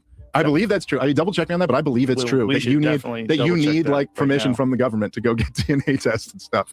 Abram's descendants are the ones who have the right to have this land, Right correct? there. Yes. Okay. That's a smoking Why don't we gun. do genetic testing? And they playing, bro. They playing. But here go real quick, like just because I said I was gonna pull it up on here, y'all. And the sad part for that person that did leave that comment on my TikTok, y'all know I'm on TikTok now. But for the person that left that comment on my TikTok, I hope you watching right now because I'm about to show you some Bible verses real quick. Like we're gonna take a quick commercial break from that real quick, like. And I'm gonna show you this one real quick, like, because I just want people to know, like, you can go look in the goddamn Bible. It will show you and tell you exactly. It's very descriptive, and I'm talking about very descriptive. Yeah. So for these people that's over there, you wanna say whatever you want to say. Look, you got all these passages right here, and you can pause the video if y'all want to go to some of them. But I'm gonna just click on two of them. Like in Revelations 1:15, his feet. Let me can I make this a little bit bigger? That's what she said. His feet were like burnished bronze. You think Netanyahu got burnt looking feet? Refined in a furnace. Okay, we ain't gotta read no more of that, but we're gonna go to the one about his hair. What about his hair? Let's see the hair. Whoa. Yeah, here we go. The hairs of his head were white. Like white wool. What is wool? Is wool nappy or is it straight? And people want to say, well, he said his hair is white. Then he's got to be white. No, bitch, what does your hair do when you get older? It goes white. Y'all see the top of my motherfucking head? Bitch, all that gray up there? Like wool, y'all. Yeah, I might have started graying my beard. I'm like, oh shit, it's in the beard now. Goddamn. And so it begins. On some real shit. His eyes were like a flame of fire. I don't think no blue-eyed motherfucker eyes look like fire. I don't think no green-eyed motherfucker eyes look like fire. Oh. Just throwing it out there for you. But like that's just for the people in the back that don't want to go read the fucking Bible. But look, you got all these different passages in here that refer to how Jesus looked multiple times. Hey, yo, let me give him the another one. Bible. Let me give another off the top of the dome. Hey, yo, there's a passage, it might be in that list. He pops up, this transformation. He pops up as a fucking giant slain lamb with 8 eyes and a sword coming out of his mouth, surrounded by angels with eyes all over their wings and body. This is some scary shit. Turn to a kaiju. Shit crazy. And look who we got up in the building right now. We got Red Illusion, man. What's up, Red? What's up, guys? Can you hear me all right? Yep. Sound good, man. No, I can't hear you. What's up, dog? I'm just playing. What up, dog? What's good? Bro, What's good, I'm so glad we're finally on the same page about these motherfuckers. I don't know what they are, Khazarian, Nephilim, Sephardics, Khazars, Neanderthals. Who knows what they are, but they are not the people they claim they are. The Jews. The Ashkenazi Jews. That's what they are. They Ashkenazi. Yes. Okay, but Ashkenazi doesn't tell the whole picture because that's just a genetic group from Germany. These people existed for a long time. Nephilim and shit. You know what? That is a good question because like motherfuckers are real stupid because if Jesus come from the bloodline of God and Joseph didn't fuck her, why is they coming up with bloodlines? A motherfucking bloodline. Exactly. There's no bloodline. Immaculate conception. Motherfuckers are retarded. Exactly. And the blood comes of Jesus Christ, and Jesus Christ didn't have no kids.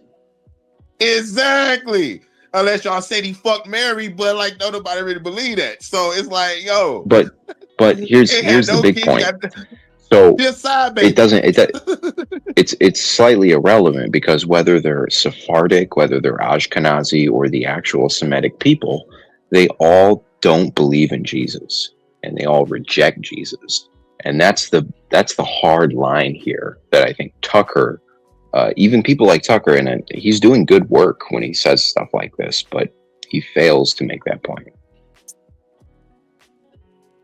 Well, hold on. We got to play the video a little bit. We're going to get a little deep into it if we want to. But yeah, let me play a little bit more of this shit because I think this is a very interesting.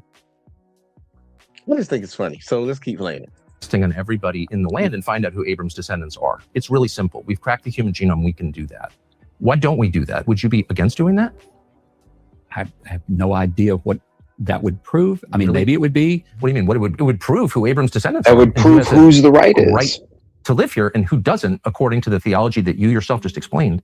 And so I'm very confused as to why we don't do that. Well, this is the problem with the term Semitic. Mm-hmm. Because if these are European Jewish people, this is not the exact same genetics. That's right. And genetic testing heavily regulated. Heavily here, you can fucking get it at Walgreens. That's right. Yeah. If you want to if a human being has bodily autonomy and you want to find out where your ancestors came from, why wouldn't that be? Would we do that all over the world? Well, everybody this is the only country in the world that you've said has this covenant with God, that this people have a moral and legal right to the land. What about people who convert to Judaism? Would they have a right? Well, you've just said. I mean, there are converts to Judaism, so you just told they me, can make Aliyah. They may not have. You've just DNA. Told me that it doesn't matter. You told me moments ago, trying to keep track, that it doesn't matter whether or not you believe in God or whether or not you practice Torah Judaism or Rabbinic Judaism, which is something else that I don't even know if we should. I don't even know what that means. But it doesn't matter whether you're, quote, a religious Jew or not. What matters is that you are part of the Jewish people to whom God gave this land that extends from the Nile to the Euphrates.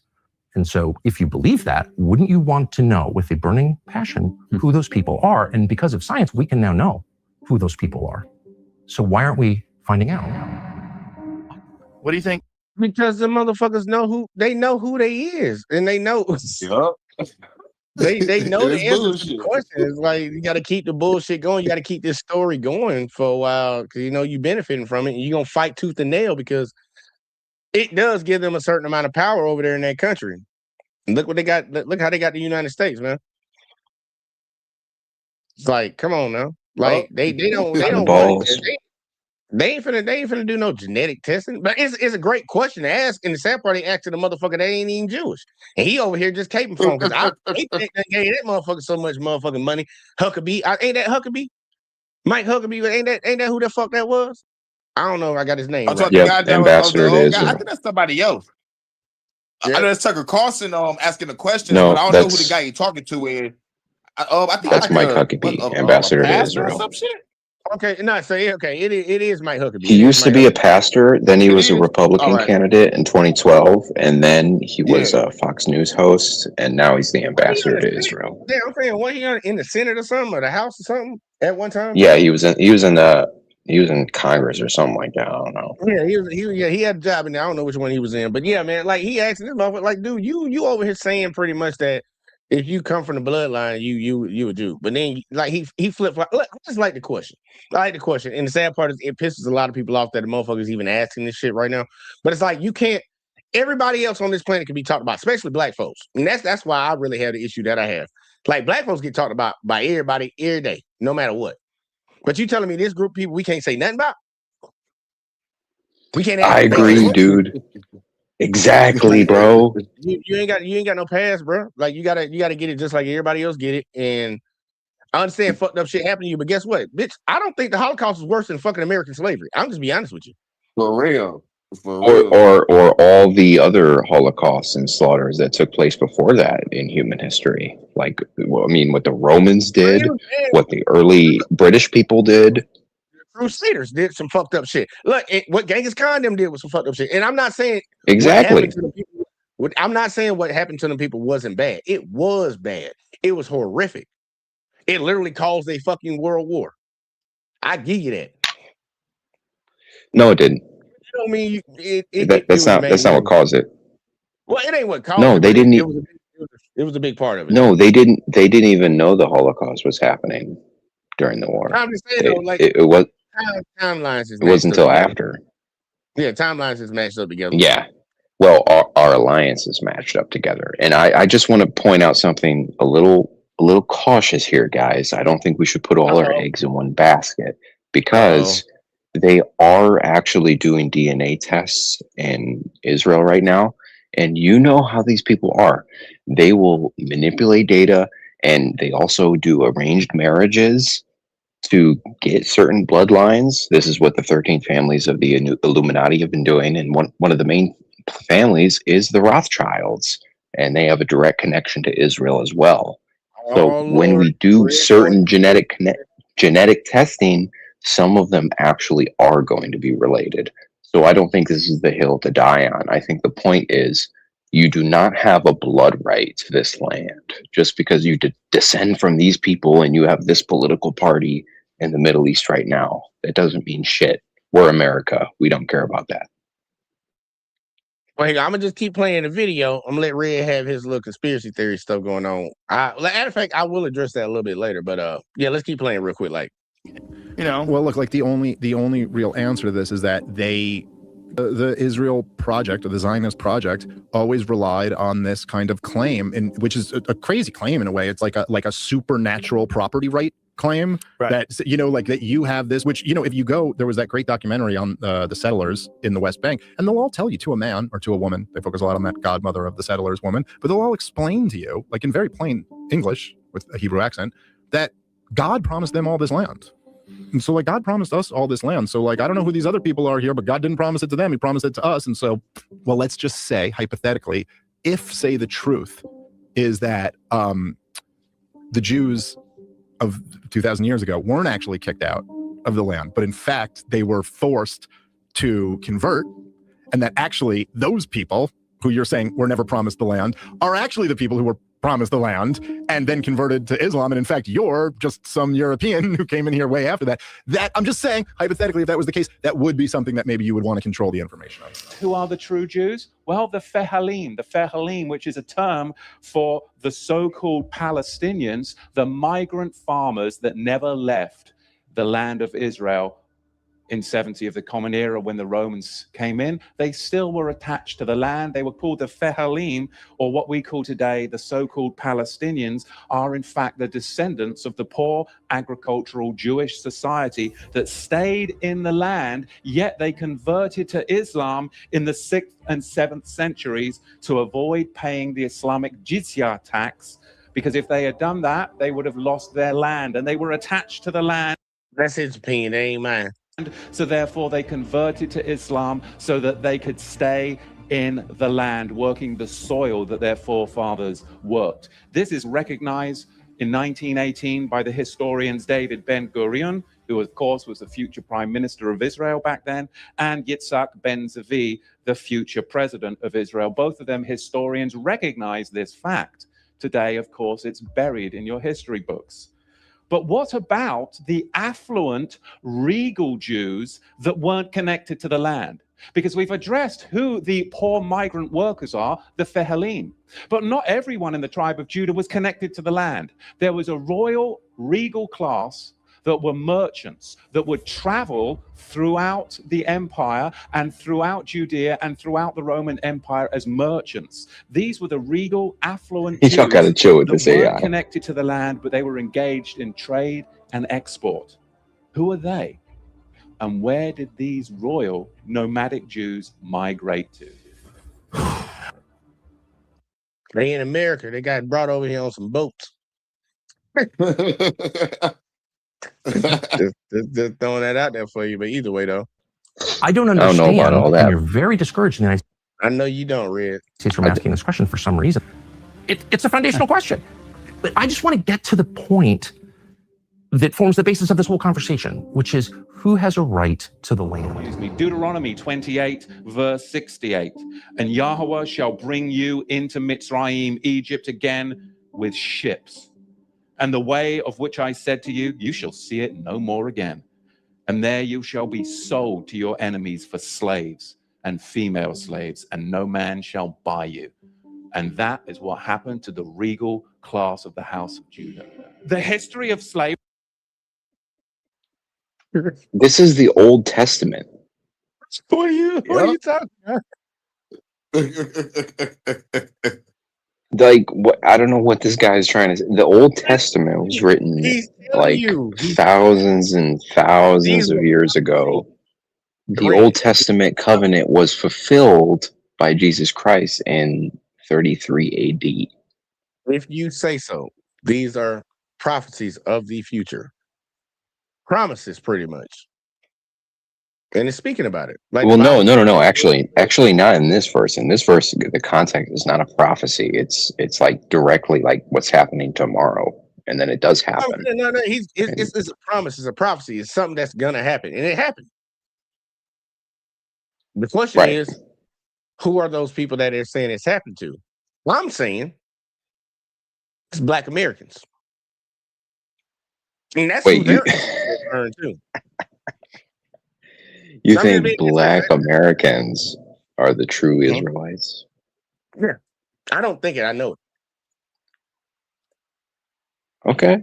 Well, at least it's not Bibi Netanyahu. I guess I'm on your side then. Clearly, look, I think we both agree. He's a European. Well, I don't even think he's European. I think he's something else. Or you think he's like a lizard monster person? well, we can talk about that on another stream. But I already. There is two groups of people, and even if you pay attention to the Old Testament description of this region at the time, there are good people in this region, like the Samaritans, and there are bad people in the region, like the people who literally killed Jesus. I think they made a divergence, and like the guy up here just said, there was a group of Jews that were farmers here, and they were forced to convert to Islam. Yeah, he's talking about the Palestinians. I'm talking about the Palestinians, the people, those people. Yeah, like, yeah, the Jewish people, like, it's vast when it comes to.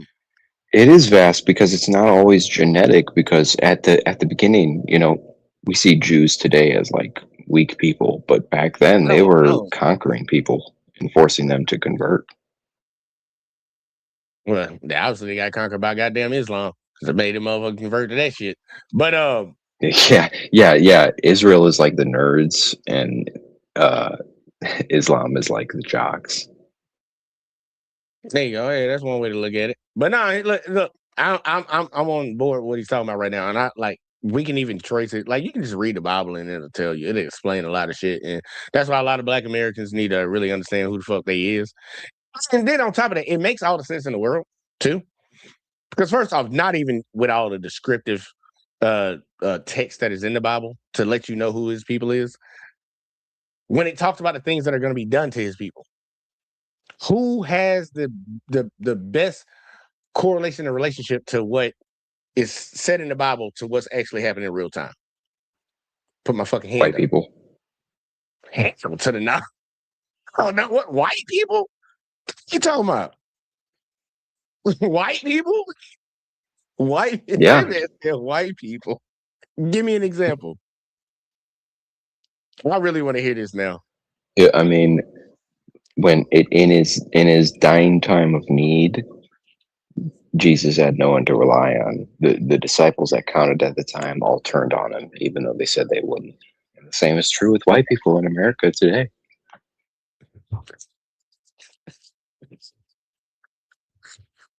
Like, I'm just gonna play the video. I'm just gonna play the video. Why? Ask the bloody question. Why are they only teaching you the history of slavery as far back as the 16th and the 17th century? Why are they only going that far back? Because they don't want you to go farther back than that, because then you'll actually find out the truth. And you've got to understand and question, why do they do this throughout the whole of America, in all the public schools? Why do they only go back as far as the 16th and the 17th century to talk about slavery? Because Islam designed infernal slavery. And then the Ashkenazi Khazars, those who say they are Jews and are not, are the ones that marketed it. And the regal Negro nomads, exiled from the kingdom of Judah, were the main recipients of it at the hands of the indigenous Black Africans. Because you've got to understand, the regal class of the house of Judah came down from Israel, and they came into the land of the Black Africans. And the Black Africans resented the regal class of the house of Judah in their land because they had laws, they had customs, they had civility, and they were a regal class of Negro that came down into Africa. And later on, it was the Ashkenazi, the Islamic slave traders as well, that then worked together with the indigenous Black Africans to enslave the regal house of Judah. This is what we've got to understand, but you've got to go back before the 16th century to understand the roots of it. And there were white Ashkenazi Khazar ship owners. There were the buyers and the sellers. And they're not going to fill you in on all of this, but really you've got a four-tier system. Number one, you have the Negro nomads that were exiled from the kingdom of Judah. Number two, you had indigenous Black African hunters that resented the regal Negro nomads that had come into their territory with their own customs, with their own laws that were different and would not assimilate into their tribal culture. They were their own tribe. They were the regal house of Judah. And number three, you had Islamic trappers that worked with the indigenous Black Africans to trap the regal Negro house of Judah. And then you had them sell them to the Ashkenazi ship merchants, along with many Portuguese and British Ashkenazi. You see, it's just like Al-Qaeda today. Or is it ISIS? Or, I agree with the last part. Or is it ISIL? Or is it IS? I mean, right? Let's just change the name as much as possible to throw you all off so you really don't know what's going on. Let's keep switching the identity to hide the people. Yeah, kind of like all the actors and Hollywood celebrities change their names to sound less Jewish. And And Jewish people had to change their names to get movie roles in the beginning when the movie started. So, Exactly. And to get nose jobs and eye jobs. You know, I'm just saying, man. Look, he telling you something. I know a lot of people don't believe this shit, but I'm trying to tell you, you really go back in history, you can actually trace this shit. You can look it up. Like Red, I'm telling you, I'm standing 10 toes down. Bro, you on can it. look it up right now. You're living in America. You could take a DNA test right now. It'll tell you where you come from. No, the sad part is you already know how our whole system of DNA testing goes.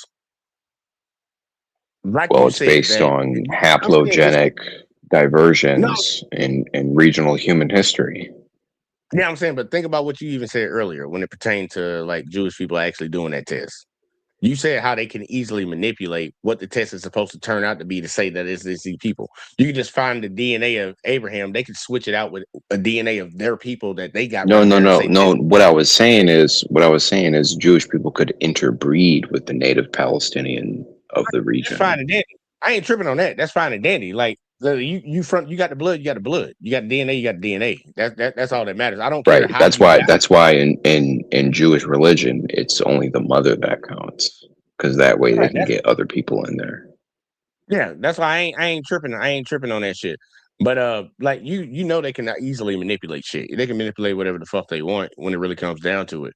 But But what I'm saying, bro, I'd is if rather you go take a DNA test and your African side comes from West Africa, like that's not the white man manipulating the data. That's just like where you come from and no based no on no. haplogenetic evidence. That's not what I'm saying. But either way though, I would rather like in this situation, just for the simple fact of the way they've already shaped the playing field and they say they want to base it off a book. You want to base it off the book? Okay, let's just go off that book. And that book already done told me. And then we just can trace human history throughout, just like he's doing right now, breaking it down and showing you the path of people and who these people are. I'd rather go that route instead of sit around and Right. play that. I'd rather do Right. that because I the see sad where part you that's come from. And it's they're like, already operating off who's of it even anyway. fighting to be the original Jews? We got to remember the original Jews were just slaves in Egypt. And they got kicked out of Egypt. And Moses left for a few days and he came back and they were worshiping a golden bowl. Like these guys were not good people. No, I'll just tell you this: there's a lot of stuff in the Bible, but I ain't finna have it like Bible talk tonight. But I'm just saying, you get where I'm coming from right now. I'm gonna let them keep going, but I think this is very interesting, and people really need to think about it. Think about it. But I'm gonna let them finish out, and then we gotta get the fuck out of here because we already grinding anyways. It's Sunday. I ain't even supposed to be on stream tonight, y'all. Why don't we just keep renaming you? Are you Negro? Oh, no, you're not Negro. No, you're colored. No, you're not colored. You're African American. Identify as an innocent human being. The slavers named it. Tell them one more time. Tell them one more time. Identify as an innocent human being. You want to play that game? I ain't innocent. I ain't innocent. I'm a guilty human being. I'll tell you this. I actually had a dude I was in the service with, like he was really breaking down like dictionary words and shit, and he was like, black people shouldn't call themselves black. And he was trying to break it down or whatever the hell. I refer to myself as a black American. Plain and simple. And honestly, if I wanted to take any letter off, I could take black off and just say I'm an American. I'm actually probably one of the more Americans than any. Like I think my group are more American than Americans. Yeah, me being a revolutionary is What do you patriotic mean? because More like, American than Americans? exercising, like going against the government if they be tyrannical. You know. So it's like, I'm doing Yeah, my in that part. sense, yeah, definitely. Because So like, fuck it. I I'm mean, all the exercising the Marines and 14th all the Amendment, Army, don't they bitch. have to take an oath to prevent, all enemies of the Constitution, foreign and domestic? Well, obviously they haven't been doing that since the days of like Nixon. They ain't never did it. They never did it. Like, that's the problem. They never did it. It's just an oath. It's just some shit on paper, something that you say, you recite. When you Just an oath. That's not what an oath is, bro. An oath is like a vow. I know, but they never took it serious. It's just something that they say. Right. Just It's like just a lot like, of you can good example for you, Red. Just like you say a lot of women when they give their marital vows on their wedding day and then they be divorcing the motherfucker 4 years later. I know in there it does say death do till death do you part. So yeah, you know, well, if you make a vow, if you make an oath, if you do any kind of Masonic ritual and pledging your allegiance, you are karmically tied to that, and so now you actually have to do what it says. Hey, look, hey, you know, the funny thing is, I would think if people stood 10 toes down on shit like that, that would be true. But you already know that we all grew up in school where we pledge allegiance to the flag. We made a Oh pledge man, almost every goddamn day. And how many Yeah, people? that's a memory. don't spook me, Give a man. flashback. I'm Damn. just saying, Bro, though, they how they many? talking about You're bringing right. the military draft back this year. Hey, look, hey, tough luck for you, buddy. Yeah, they taking me before Proud you. to That's a be fucked an up thing. American. They can't come get me, Red. I already did my time. They can't come Right. get me, I took buddy. a bullet for Bro, y'all niggas. I ain't going I'm nowhere. I done, took a bro. bro. I'm bullet. done. My legal I'm obligation to this 26 in my podcast prime. They is coming right for yeah, me. yeah. They gonna come get your ass, and guess what? That's what you get for fucking voting for Trump, motherfucker. Bro, no, I'm running away. I'm gonna say I'm racist. I'm homophobic. I don't belong in the military. As soon as you give me a gun, I'm gonna go crazy. Look, hey, look, just tell me you got bone spurs, man. Look, just tell me you got bone spurs. If they ever actually do institute a draft, man, just tell one of your homeboys to hit you in the fucking ankle with a Nah, goddamn like a sledgehammer. nah. I ain't got no bone spurs. I got voices in my head that are telling me to go crazy. Randy Hey, man, all I Orton. know- He got the Randy Orton theme song in his head. Like Randy Orton. Hey, And, hey, look, whatever you got to do, you'll figure it out. But either way, though, look, I'm just gonna let it keep going because we almost through that shit. But now, fucking hell, look, listen to what the man is saying because he break it down like for real, man. That's why I tell people you need to know history, you need to know your past. Because the sad part, a lot of this shit can be explained if you really look for it, but you have to look for it. They're not gonna tell you shit. They're not. They want you dumb and stupid so they can put another 34 count felon in the goddamn White House. Because I know a white guy who grew up in South Africa and he now lives in America. He Elon is Musk. an African American and more African American than most. Do you see how African American is a misnomer? It's a misnomer. Don't check that box. It's a title given to blacks by democratic slavers. Okay? Let's be real. Ooh-wee. Tucker Carlson opened up a can of worms with that one, didn't he?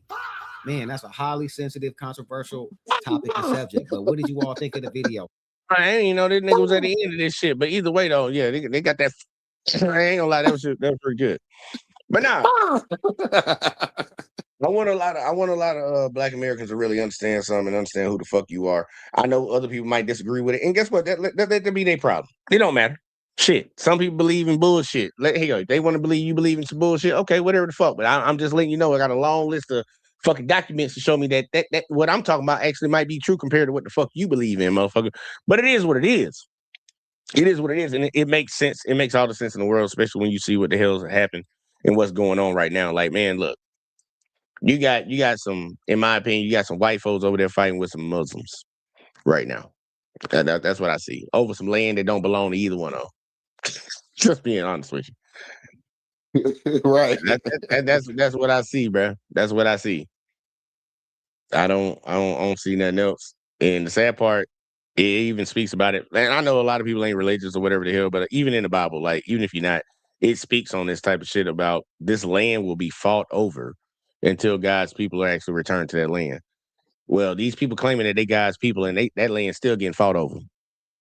So if you're going off the book you claim that you represent, well, motherfucker, you must not be his people because y'all still over the fucking fighting over that hoe. Right. Or somebody lied. Yeah. Somebody tell us some lies, bro. I'm just being honest with you. But that's just my opinion on it. But I know a lot. I got a lot of religious people out here that like to talk, and I'm like, look, bro, read your own fucking book. Yeah. And plus the guy that was talking, and the guy that was talking, like he a British guy. He need to go motherfucking look at that Balfour Declaration.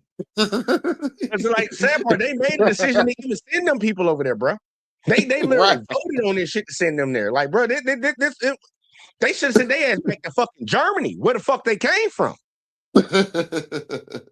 And we didn't want to send them back because they did them dirty over there. Bitch, you're pretty much redoing the whole fucking country. Y'all forcing these motherfuckers to goddamn change their ways. Shit, send them back where the fuck they from, where they know. Nah, we're just gonna go fucking take some land somewhere else and just say, look, just tell everybody you these people, bro, and y'all need to give you some weapons.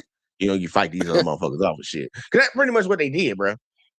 That's pretty much what they did. And I don't care. Other people in here be like they feel some type of way, or they part of that. Like dude, I don't care. Like you claim you that. That's what you think. Congratulations. I don't believe you. How about that? It's just like a dude that walk up to me and tell me he a girl. I don't believe y'all. I know what that good book say. In the book that you claim you go by, I know what it say. And it don't say you his people. It don't. And that's why I don't give a fuck. Let here go. Y'all thoughts on the war? Anybody support it? I support Ibrahim. I support Ibrahim. Keep surviving.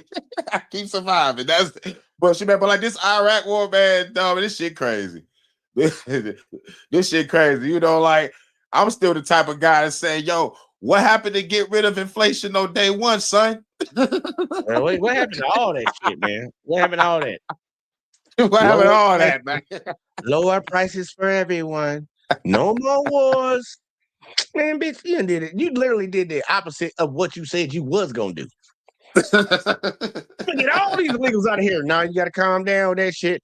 I'm what some motherfuckers. No, sir, that's illegal. Don't get in no wars. Well, I know we just got done kidnapping. I had this debate with somebody, and they were like, "Oh, well, y'all should have knew this was coming when they made it the Department of War." And even though I predicted this before Trump even got elected, I was like, "Bro, we're going to war with Iran," and it all comes full circle now because the war with Iran was inevitable, right? It's the Department of War now, but if Kamala got elected, it would have been the Department of Peace and Love, and we still would have went to war. No, it still would have been the Pentagon because I still call it the Pentagon. It's like it's still the Department of War. Exactly. They just put it out there. It's just a brand name change. That's all it is. Just like a brand name. They're just being honest about it. No. Yeah, you just being honest. Yeah, I'm being honest with Red. Red, don't say it would have been the same thing if it was Kamala in there. Don't say that. Nah, don't do that. Absolutely it would have been. No, we not. She would have went to war. She got to bend over. Bro, if Israel wants us to go to war, we're going to war. No, I'm gonna just tell you this straight up. We not gonna do that. We not gonna throw the bitch. Look, I didn't like the hoe, but guess what? We not gonna the bus. If you want to Bro, who was she married to? Who was she married to? We're not throwing her under the bus because she ain't got nothing to do with this shit, bro. This is on. She actually does. Who is her husband? Who is her husband? Who's Trump's nephew? I mean, his goddamn her husband. Well, yeah, of course, and that explains why we're going to war with Iran. But Kamala's husband would have been the exact same thing. That's what I'm saying. We don't know that. We don't know. We do know that, and I'm not being anti-democrat because here I'm actually. We can only speculate. Exactly right. We can only speculate. But JVJ is being biased. I'm not being biased. You're speculating. Like I'm being both. Fuck that bitch, and it's only speculation. I'm being both. That's right. Right. I'm with Hurricane. Fuck her. I didn't like her. I liked her better than I liked him. But I ain't finna speculate and say that she would have started some goddamn war. You can have that, but I'm not gonna do that. Bro, she would have had us in all the wars immediately. If you think so. As soon as that time of the month came around. If you say so. And that's the joke. That's the fucking joke punchline. That's the only reason why they said she was gonna do it was because of that. They said that about Hillary. Hillary. The funny thing, and neither one of think about it. And that's facts. No, it's not facts. You know why? Because both of them bitches is in menopause. What are you talking about? Bitch can't have no kids no more. It doesn't matter. It doesn't matter. They still have even after menopause, they still have the hormonal mood swings. No. The period shit slows down and shit. Dude, no, menopause causes major mood swings. No, they just want to fuck more. No, that's all that is. Their libido. Look, a chick with menopause, right. They just want to fuck. Kamala be like, "Hey Putin, big head." Oh my god, bro! See, y'all disregard Red, man. He just saying stupid shit now. But either way, though, continue with your point that you was trying to get at. Oh shit! If I can even remember now. Oh yeah, it's that. I want to give credit to Obama and Biden because I talked a lot of shit about Obama and Biden in the past, especially on this channel. And I will say they did a good job at properly keeping the United States out of Israel entanglements. And George Bush and Donald Trump did not do that. Best president in your lifetime. Go ahead and say it. Go ahead and say it. Just go ahead and say it. 26. I would say. Best president I would in your say. lifetime. You're 26. You gotta say Obama. I would say the first Trump term. He fucked the economy up, bro. What are you talking about? Any line about No. Well, COVID? the media lied about COVID. No. He lied about fucking COVID. And push Operation Warp Speed on the motherfucker. Like, and now I know, and I hate that shit. because of this nigga. Look, be Like, real, damn, man. I understand. But look who I'm choosing from. I'm choosing from Joe Biden and George Bush. Like, who do you want me to pick? I'm just saying. I understand this man is black. I understand he was black. I man. cannot pick Obama, bro. He drone striked more people than anybody. Obama and Biden. You gotta pick Obama. Actually, I got a good answer. All right, Obama's second term because he deported more people than anybody else. Hey, just say Obama. Just say Obama. Like he gonna think about it. It's the same. Obama's second term for that reason. Look. This is shit that tripped me out with conservatives that claim they don't like Obama. It's like you wanted to get the illegals out. He got them out more than any other president. You wanted to bomb Muslim countries. He damn sure did that shit. Well, no, I don't want him to do that. Hillary. They do Hillary. No, Hillary, bro, Hillary would have fucking went crazy. Soldiers, niggas got burnt. Hillary's like, oh well, we did it, Joe. Obama, man, like for real, man, we got to get that man his flowers. I was literally on here. I don't know how and we killed Osama bin Laden. Yeah, but Osama bin Laden didn't do 9/11. That was Israel. No, that was actually Saudi Arabia, but funded by Israel. Well, they funded it, but Israel did. Allegedly. No. It was Saudis on the goddamn plane. Like I told y'all can Google that. It'll let you know what the ethnicity and nationality of the people that actually were on the planes. Them Saudis. Well, they got funded by Saudis. No, but it was majority Saudis on the planes. That's what I'm saying. Majority, yeah. But where's Mohammed Atta from? I'm just saying though, like, yeah, there were people from other places and shit, and I understand the funding came from a lot of different spots, the United States pocket, allegedly. But majority of the people that committed the acts that day were Saudis. They were Saudis.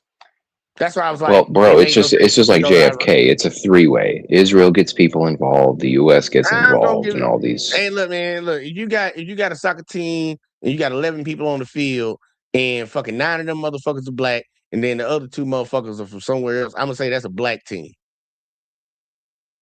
So I'm gonna just give it to the Saudis. I'm gonna let them get that trophy. Like y'all can hold that one. And well, all the Jews called into work sick that day, so I don't know. Man. And motherfuckers, yeah. Hey, money y'all too. And a lot of people saying, yo, nigga, don't come to work. Yeah, like, hey man, I'm gonna pull out my life insurance policy real quick. It's just crazy shit, man. I ain't gonna hold you. And then they were dancing. There was dancing Israelis. They were having a ball. Oh yeah, they were tripping. Like, man, look, I ain't gonna hold you on that shit. Like that's why I laugh, man. Look, that ain't gonna lie. That was just some white on white violence type shit. But we don't never talk about that shit though. We need to start talking about white on white violence, bro. It's probably facts. Well, white on Khazarian wannabe Jew violence, I guess you could call it. And listen, if your prothesis, if your prognosis and thesis on all of this stuff is we should just take the Middle East and give it to Black Americans, I'm with you, brother. Fuck the jihad, fuck the Zionists. We need to take it back and give it to y'all. We ain't going nowhere yet. Hell no, you ain't gonna get rid of us like that. Hell no, we some things that need to get done. Wait, don't you want to go back to the Holy Land? Hey, look, we can go back after we get straight here this first. Fucking country. This is my shit. I'm grabbing this person, then I'm traveling. Oh, okay. Hurricane rather stay on State Mile with the job. than No. Hurricane ain't no 8 mile. He ain't on no 8 mile. Hurricane on the right path. Just trying to tell you, like, look, before we go anywhere, we need to go ahead and get what we need to get right here first. And if we choose to go somewhere else, let it be out of city. Well, actually, you don't need anything from us. What you need comes from the people who sold you, which was the Khazarians. The Ashkenazis own the boats, remember? No. Look. Everybody had a hand in the cookie jar. So everybody got to take their own ill. But y'all not finna mosey us up on out the front door. Nah, nigga. Nah. you going Well, we've already paid billions and billions of dollars in welfare. Nah, and guess what? And majority of white people were the recipients of that. So congratulations to yourself. I don't know why y'all trying to right, but black people are the recipients of it too, and they're net negative. Okay, but guess what? We put in. Look, think about all the things in this country that has been done. You ain't even made up for the goddamn 200 years. Peanut butter. So ain't nobody trying to hear none of that shit. Y'all ain't even made up for that. Like, ain't made up for none of that. So you can say welfare, housing. You ain't even cut it close. You probably ain't even chipped off 10% of that shit. Because y'all also benefit from that shit too. What shit? So the sad part, none of that even. We didn't actually. The South benefited from it, and the South got totally obliterated in the Civil War. The whole United States benefited off of that shit. The whole United States of America benefited off of that. Everything that it was, even for a small period of time, yeah. No, for a long period of time. Still to this day. I wish I had a Dante Wilder shit. So. To this day. I wish I had that clip. Grab the clip. I gotta get the clip, bro. I gotta get that shit to this day. Motherfuckers still benefiting off of that shit. Like, you crazy as hell. Where are my benefits? Shit. Hey, look, the sad part, some of y'all white folks ain't gonna get the benefits because y'all let the other white folks fucking take them off for themselves. That's y'all fault. That ain't got shit to do with us. This is the fucked up thing. You sound like a feminist. I heard a feminist today talking about Epstein, and Epstein is just toxic masculinity, and I'm like, bitch, that's the most retarded shit I ever heard in my life. Like to look at a whole entire nuanced case of blackmail and international Jewry and bribery, and you say, oh, it's toxic masculinity. That's what Jeffrey Epstein was doing. You're fucking stupid. I'm lost. Hold on. I don't even know what the fuck you talking about. You ain't call her a bitch, bro. Yeah. I wouldn't even though, but I didn't think you call her a bitch though. Yeah, I wouldn't even associate anything with anything masculine anyway. No, I said it's the same framework of argument. Like this whole Jewish slave trade thing that was just exposed in this stream. You're taking that, the white man benefited off of it too. Well, why aren't you taking the main check from the Jews that own all the world banks? I mean, they got the checks to give. But when I say I'm taking it from white people, that includes these people that's cosplaying. They white. So, like, I mean, I'm being very inclusive. Like, you don't get that. I'm being very inclusive. When I say white, right, but if you trace my family line, like my family line came to America after slavery, like I never benefited from it. But if you trace the Rothschild line, yeah, you can find a pretty direct connection and ask for reparations there. Hey, see, the funny thing is when you know history and you actually study it. I mean, Bill Gates is still in Africa giving people polio. Ask him for reparations. Hey, look. The sad part is all inclusive, man. It's all inclusive. All of y'all motherfuckers need to pay. It's like, what are you talking about?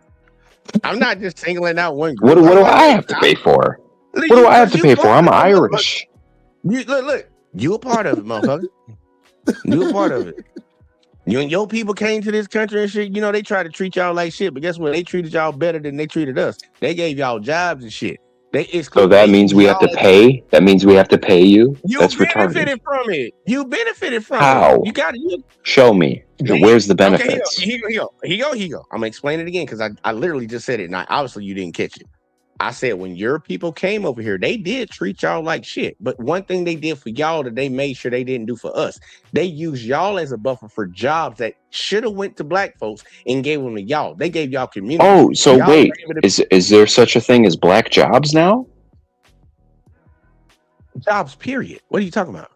Oh, wait. About jobs. Were those black jobs? No, there were jobs.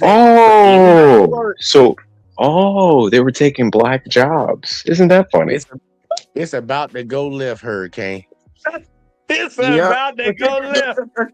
It's after midnight. You might as well stop before you. Red, I don't. Red, You gotta please stop before you don't. lose your shit. Don't lose your shit. I was just saying, Red. I don't know why you doing it, bro. Because I'm like, you playing right now. Like, Listen, because I I'm was about playing. to I am add, playing, yes, but you know they I like treated to the hold a Irish grudge. like You shit. guys They were treated the Irish saying, like shit, but "Oh, they gave them more black benefits. jobs They don't gave them more exist. Black jobs are just a made-up thing that Trump said." And now they you want to became the bring up fucking black mob, jobs. dog. They became the fucking mob also. You never forget about the Irish You think mob. we just It's like, became the mob because we had privilege? We put in hard work, no, they dude. became We the put in mob because they blood, had sweat, and shit. They was tears. complaining like you. They was complaining like you. And you was like, fuck that. How do you We about to become the click up with mob some by people, complaining? And we about to take over this bitch. And y'all did. Y'all took over this bitch. Got the mob and y'all motherfucking got cops and judges in y'all fucking pocket. It's like, fuck, I'm tired of being Irish? Hey, look, Red, you did ask a funny question, and I do want to answer that question. You said, how can we take over shit if we complaining? Well, you got to complain first before you even decide to try to take over something. Right, but if you're complaining, but here's the thing: if you're complaining, you're appealing to a greater force to enforce your rights for you. Look, all I'm saying is, look, besides all that bullshit you talking about, I'm just saying that, look, That's man, true. I'm just saying this right here. Y'all are part of the problem. You're part of the group, and you gonna have to be a part of paying the shit out. But the sad part, it's gonna come through the federal government because it ain't like we I ain't got nothing to pay you, bro. I'm broke. I want a lot of people. I want a lot of Americans to understand this, especially the people that are really against reparations. Like, bro, it's not gonna be coming out of your paycheck and shit. It's gonna come from the federal government because the federal government backed a lot of these policies and programs that actually hindered black people and enslaved black people. Like, it's the federal government. Yeah, well, the federal government also banned it and lost like a quarter of our population doing so. Okay, well, guess what? Oh, it doesn't? Although all the white people that died in the Civil War doesn't mean nothing to you? There's a lot of black people that died in that shit too. Yeah, we was on the fucking front line. Watch the movie Sure, Glory. of course. But what I'm asking you is all the white people that died, that doesn't mean anything to you? It doesn't matter. It doesn't matter. Okay. Right, well, thanks for that answer. Thank you. Thank you. I'm gonna tell you why it don't matter. Why the fuck I give a fuck about some white folks who were fucking complicit with this shit for years and decided to fight over a couple months? Well, if those white people didn't die, you would still be in chains. Hey, guess what? If them same white people didn't decide to fucking steal people, we wouldn't even have this problem. Well, if your people didn't sell your people, we wouldn't have this problem either. Okay, hey, guess what? If white people didn't buy them, we wouldn't have this problem. Well, we were buying, but you were selling. You were selling. Remember that. Look, think about it. Y'all were buying and stealing. Who were we stealing? We weren't stealing anybody. We were buying and trading with salt. No. A lot of them motherfucking Africans, majority of Africans that came over here across the Atlantic slave trade were not bought, bro. They were captured and stolen, bro. What are you talking about? How can a white man capture anything in the jungle? Okay, in the African jungle. Because there was only one tribe that you can actually point to, and it's actually documented within history that actually sold black people. One tribe. There's no way. No, there's several tribes. The Igbo, the Kesa, dude. Every single fucking pre-colonial tribe in Eastern Africa was selling slaves. That was just the name of the game, and it's not an African thing. It was in the Middle East. It was in Greece. It was everywhere. I want to actually. The sad part, we have these conversations all the time, Red. You know, we go back and forth arguing about history because like Red like history, but I think Red don't know the right history. You gonna have to show me that. I just read old history books. I'm just saying, you just gonna have to show me that. For like, I know you saying it, but you gonna have to show me that because you know many times you be saying shit and that shit don't be right. So I'm just saying you gonna have to show me that before I believe that because I know what I done looked at. So you have to show me something different. Maybe I didn't do enough research, and maybe you got something that I don't know about. But until I see okay, so what's your research? What was the one tribe that was selling slaves? You said the name of it earlier. Hold on, I gotta come right back. Oh, the Igbo? It was the Igbo? Yeah, you said the Igbo, okay, some shit that started with a K, like a motherfucking Star Trek villain, like the Kazans. I think you said the Khoisan. The Khoisans, they were South Africans. But the Dahomies were also selling slaves. So Dahomies and Igbos. That's 2 tribes. Say what? He said the Igbos and the home and the homies And the homeboys. It sound like you said homie. The homies. All right, I got you. Well, here you go. I'll look it up after, or somebody in the chat can look it up for us right now if y'all want to. I'll look that up later though. Just double check that shit. But either way, the point still stands. Like when it comes down to it, Listen. It doesn't matter. Your people sold your people, and our people bought them. But who owned the slave boats? Your people. No Irish people owned those slave boats. It was all actually people with the last names like Stein. Hold on. You got to remember, y'all changed up the game, man. So all y'all just white now. So I didn't change up the game. Irish people were persecuted for 700 years before world Jewry existed.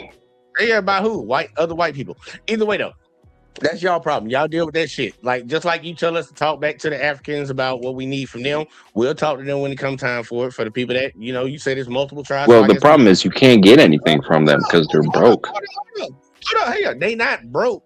They just need to get y'all white asses up out their continent, out their countries and shit, and then they'd be cool. They'd be Well, good. they did. Look at Burkina Faso. He already got all the white people out, and look at them. They're still broke. No, they actually doing good. Bro, you ain't seen Burkina Faso? They're doing great. He had 20 assassination attempts, but he doing good. He had to lock up his cousin too for being a motherfucking whole ass nigga. But he doing good. Yeah, well, he's supported by the Russians, which is no. Even about Russia, pass me the vodka. The victory is near. As a matter of fact, the victory. Facts. I mean, if the Russians are supporting my country, I'd be on their side too. No, it's just a simple fact that the United States fear and Europe fears what that man can do down there because he could be an example of his country for the other. The U.S. doesn't give a fuck, dude. It's just France. France is the only person that gives a fuck. No, the United States does because they actually have been down there. The United States and France were the people who actually tried to set up the whole goddamn assassination attempts. No. The U.S. did not set up the assassination attempts. It was France. Because if the U.S. set it up, he would have been in a New York jail by now. Tell Hurricane, please tell him. Yeah, bro. Like I already covered it. I already covered on my HHNs. You might have to go to the HHN Burkina Faso shit. I covered that. Man, they trying to kill that nigga over 20 fucking times. Yeah, it's France because France wants their uranium. No, the United States was part of it too. He had to get out people from France, people from the United States, people that was in the UN. Like shit. And well, plus, those are mercenaries. They're afraid of Russia because Russia got some shit called a Tsar bomb that is motherfucking 3,000 times greater than the shit we dropped on Japan. So he about to give Africa a nuke. I think you should do it. Man, you crazy as hell, Red. Stop doing that, man. Don't be coming up here talking about mass murder and shit like that, man. Don't do that, man. No. I think somebody in Africa should have a nuke. It's deterrence. No. It is deterrence, but you talking about using the motherfucker. That's what you said. You ain't say nothing about having it. No. I think Russia should give an African country a nuke. No. It ain't. I don't think we should nuke Africa. We should nuke India. No. I think and Israel.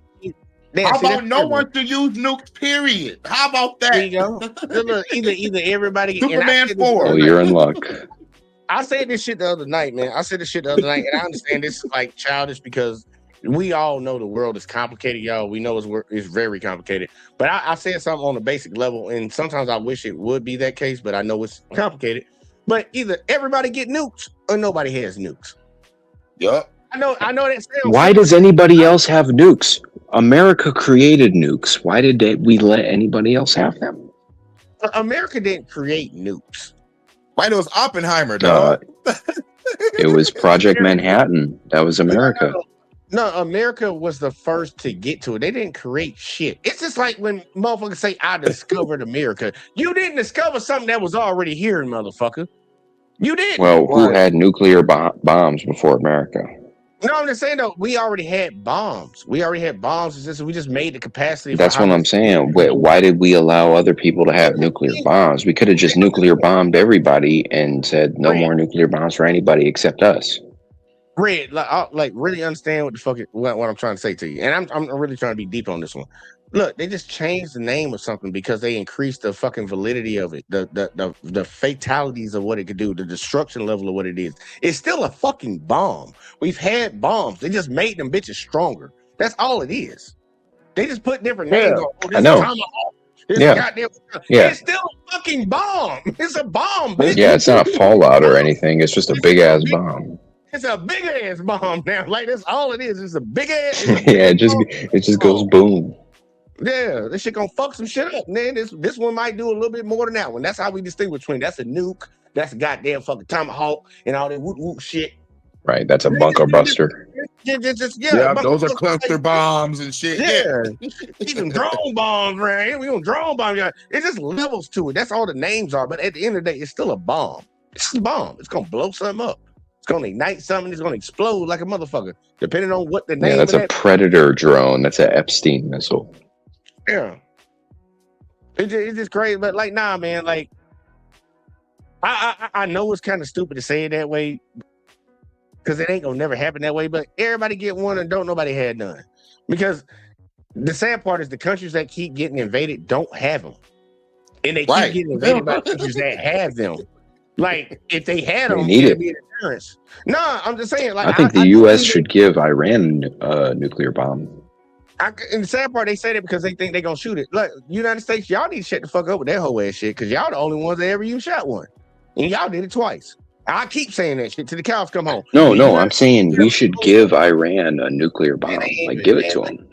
Look, Red, that's why you ain't in power. We ain't gonna give them nothing. But like, if they want to develop it on their own, like I ain't got no problem with them doing it. No. If we give it to them, we can monitor it, and we can, make agreements with them. Like, hey, they've been working all this time to make a nuclear bomb. Why don't we just give you a nuclear bomb? And so now you have strategic deterrence from Israel. We ain't gonna do that, because we might have another Donald Trump come in, and when we had that agreement, the motherfucker might rip it up and say, I don't like this agreement. Let me get it my own, and never do it. Just like he wanted to rip. Well, that's why you get it ratified by Congress. Well, he don't believe in that. Remember, he don't believe in that type of stuff. He believes like he just do whatever the fuck he wanted. Well, if you remember, Jay, that's why I didn't vote for him. Nah, but you advocated for that motherfucker though. You did advocate for that. No, I advocated for shutting down the border. But I said I did not vote for Trump because I don't want to go to war with Iran. And look where we're at it's now. Crazy. Hey, think about it. That's actually some crazy reasoning, y'all. I be thinking about it because a lot of Republicans say they didn't want to vote for a Democrat because they believe in open borders. But when you look at the history of the United States and which party has actually deported more illegals, it's been the Democratic Party. No, it's not about it. Well, the border is not about just deportation. It's about crossings. I'm just saying though, but think about how funny that is. Like the argument is we need to get these illegals up out of here. And one party saying that they're going to be the ones to do it, but the party that they say ain't going to do it is the one that actually done deported more than anybody. That's crazy. Well, the thing about Obama is he told people he was giving them amnesty. Meanwhile, he was deporting them. He was double crossing the media. No, look. If you want to demonize the one black president in the history of this country, go ahead, man. Look, No, I think that was a smart move. I think that was a good job. That ain't smart. That's some devilish shit if he did it.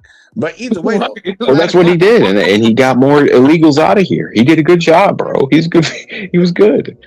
But guess what? Outside of that, I'm just saying though, like, because you hear conservatives that try to use it like when Trump does some fucked up shit. They be like, "Well, Obama did it." I'm like, but y'all wanted Obama to do that. Well, I didn't want either of them to do it. I'm just saying though, how is that a response? Because I hear it all the time. They be like, Trump got these kids. Well, Obama had them in cages. You wanted them in cages. Like, what are you saying? Yeah. Facts. Exactly. That's why I supported Obama. I don't understand. It's like double talk. It's just a bunch of fucking hypocrites. I don't get it. But look, man. Either way, though, man. Look. Them reps got to get paid eventually. I'm hoping that I see them within my lifetime. But, once again, I think we should invade Israel and get your reparations from there. Yeah, no, you ain't got to invade nothing because y'all going to be wasting more money. Just take that money that you use to invade and fucking run the check. They got a lot of money over there. to run that goddamn check. I don't know why the fuck that shit just did that because I did not click on nothing. But yeah, just run That that was check. the adjustment bill, bro. That's the adjustment bill. That was Google, dog. That was Google. Bro, I literally did not click on that. I bet it was out. I bet it was out that did that shit, but I literally did not click on that. I don't know what the fuck that Salute was. up. What's good? Chip. Do we got op in the building, y'all? We got a special guest appearance around this bitch. Chip. What did I do wrong, man? No, before you popped Already. up, I ain't gonna bullshit. Before you popped up, I don't know why it just changed my screen because I'm literally was over here smoking a cigarette. I'm like, why my screen move like that? It was a Oh no, I ain't do that. I just popped up. I don't know what the fuck that is, but yeah, man, go tell people what's up, man. I'm about to take a piss again. Hit the ass boy. Man, what up, man? Listen to all this crazy shit. What up, Hurricane? Chillin'. What's good, up? Chillin'. Chill. Maintaining. You know how that shit go, man. Just listen to all this. Hey, did y'all see Disaster vs. Sharon? Huh? Oh, never mind. You ain't see it.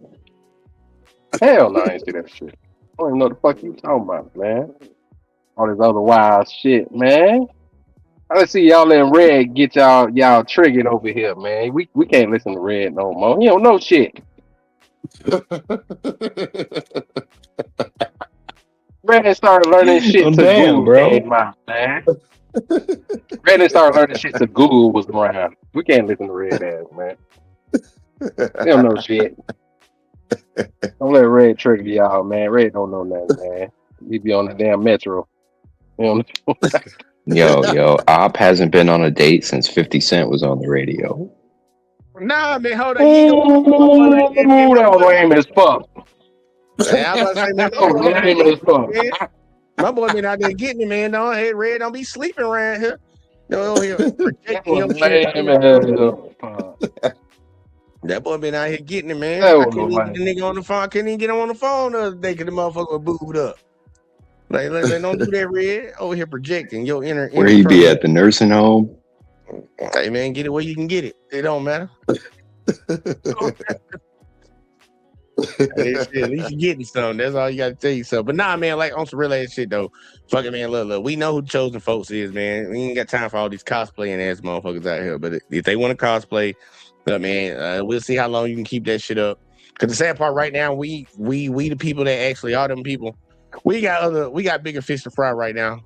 Before it come down to that type of shit, like bro, like Red folks and other folks that look like him, they gonna have to run that pocket. Run that Bro, shit. what are you talking about? I'm on your side, bro. No, you ain't. You literally, bro, if we're against those Khazarians. No, you ain't, because you said earlier when I was like, yeah, reparations. You was like, well, we already paid it in goddamn food stamps and welfare. Like, now you ain't on my side, motherfucker. Don't. Well, the United States government, yeah. Yeah, Be asking it for the Israeli government that's currently euthanizing people and trafficking slaves. That shit, look. That's their country, man. They figure that shit And of out. course you don't. No, I'm saying, ain't it supposed to be America first? Ain't that what we supposed to be on? Ain't that what y'all voted on? Yeah, but you're not because you think you're the original Jews. Look, we already know what time it is. Look, it's for y'all to keep denying it until y'all decide y'all want to figure it out. It's just like all them people that want to deny that Trump. Dude, if you want to be the original Jews, that's fine. Go fight that battle, bro. I support you. I don't want those people in charge over there. Look, I already told you, man. We got bigger fish to fry first. We got shit over here we got to deal with before we get that stone. I'm a bigger fish to fry. Wow. Revolution. Well, not revolution gotta happen. Not you, because you say you Irish, so we ain't really worried about Irish people. Yeah, man. That's what I'm saying, bro. Well, then get the fuck out the goddamn way then. I'm not in your way. I'm giving you pointers. I gotta get the goddamn ludicrous. I'll get the fuck out of the way. Hey man, I didn't see nothing. But hold on, Red. Oh yeah, I got a question for Red. Red, don't you consider yourself white though? Well, it depends, because according to TikTok, I'm black. Hey, hold on. Hey, hold on. The lie detector test determined that was a lie. No, they're saying gingers are black. Go ahead. Yeah, so that means you in the way, Ray. Get your ass out of our way, man. Motherfucker out. Man. I'm not in the way. I'm just up here. You is in the way, man. You over here doing opposition research and shit. Nigga, get out the way. No, I'm doing solid research so that you guys can have a better argument. Hell no, we don't need no help. Hell no, we don't need no help from y'all. Fuck no. I ain't trying to be mean, but I'm just telling you. Well, apparently you do, because there's a bunch of white people controlling Israel and not you. We ain't trying. I told that ain't on our list right now. And the bitch over there said that the threat to Israel was young black boys. I still don't know the bitch name, but I had the video. I'm like, what the fuck? How's young black boys a threat to Israel? No, bitch, fuck Israel. Well, Fuck y'all. I mean, they get down freaky. That's why they got Officer Tatum on their side. They bought him out. Look, I'll Tatum over there getting embarrassed right now. Look, let him Right. keep Plus, doing his and plus he a little- fucking YouTuber. Like, who the Yeah, fuck let is a him- Tatum? You're a fucking YouTuber. Well, that's the seventh front of their war. It's information. Man, look, man, let the motherfucker do whatever he do, man. Look, hell is He, hot. and he said he doing that for free. So he an idiot. He ain't even Ain't no way. Ain't no way, bro. Ain't no way. He lying, bro. He getting 70,000. Okay, free. hold He on, said hold it's on. free. Hey, look, since Red don't believe it, y'all, I ain't gonna lie. I got a little bit of time. I got a little bit of time on my hands, bro, because he did say that. He did say that. Ain't no way. Ain't no way a grown man is doing that for free. If you say so, I'm gonna show it to you. But y'all keep talking. He's getting something. He's getting YouTube ads. He's getting promotion. He's getting something. I'm about to find it for you. Go ahead, y'all keep talking. If he's doing that for free, he's a Sam Jackson. He's getting paid that way. He is, but he the one that kept saying, "I'm doing it for free." He said that the Myron Gaines. He said that. Did he kiss the wall for free? Yep. He doing all that shit for free. Oh shit! Dude kissing that wall got herpes and shit. That's horrible, man. I ain't kissing the wall for free. Yo, that wall need to be disinfected. For real, that wall need to be disinfected. The flies and bugs and people from all over the goddamn world. Hell no. Hell no. That wall got Ebola. From ancient times, though, it got ancient shit on it. Like, hell no. Yeah, Red, your boy, bubonic plague on it. Red, your boy Trump over there kissing that motherfucker. Oh yeah. Hey, look. I'm Hey, hip. look. I'm sorry, y'all, but I got it. I got it. So look. Since Red didn't hear about it, I'm gonna help you out. Shout out to that boy O'Shea Duke Jackson. This shit funny as fuck right here, Red. I want you to take this out, bro. I want you to take your boy out. Look at Tatum, that strong black man. Oh my God. Fort Worth, Texas. After graduating high school, he was an All-American football player and went on to play at the University of Arizona, after which he became a police officer at the Tucson Police Department for 6 years, qualifying as a SWAT operator and field training officer and public information officer. He then became a part-time YouTuber, going viral in 2016 and in 2017. He then started to support Donald Trump, and the rest is history. Looking at him now, he has 3 million subscribers. He's one of the most known Black conservatives in America. And one of the reasons why Brandon Tatum is so big is not because he goes off on white liberals. He continuously criticizes the Black community. He is, in my honest opinion, the Black voice that says a lot of things that certain white conservatives are thinking. Brandon Tatum goes out of his way to insult Black people, past or present, at any available chance that he gets. And here's an example. There is also this idea when you think about Rosa Parks and what she did, and everybody thinks she's so heroic.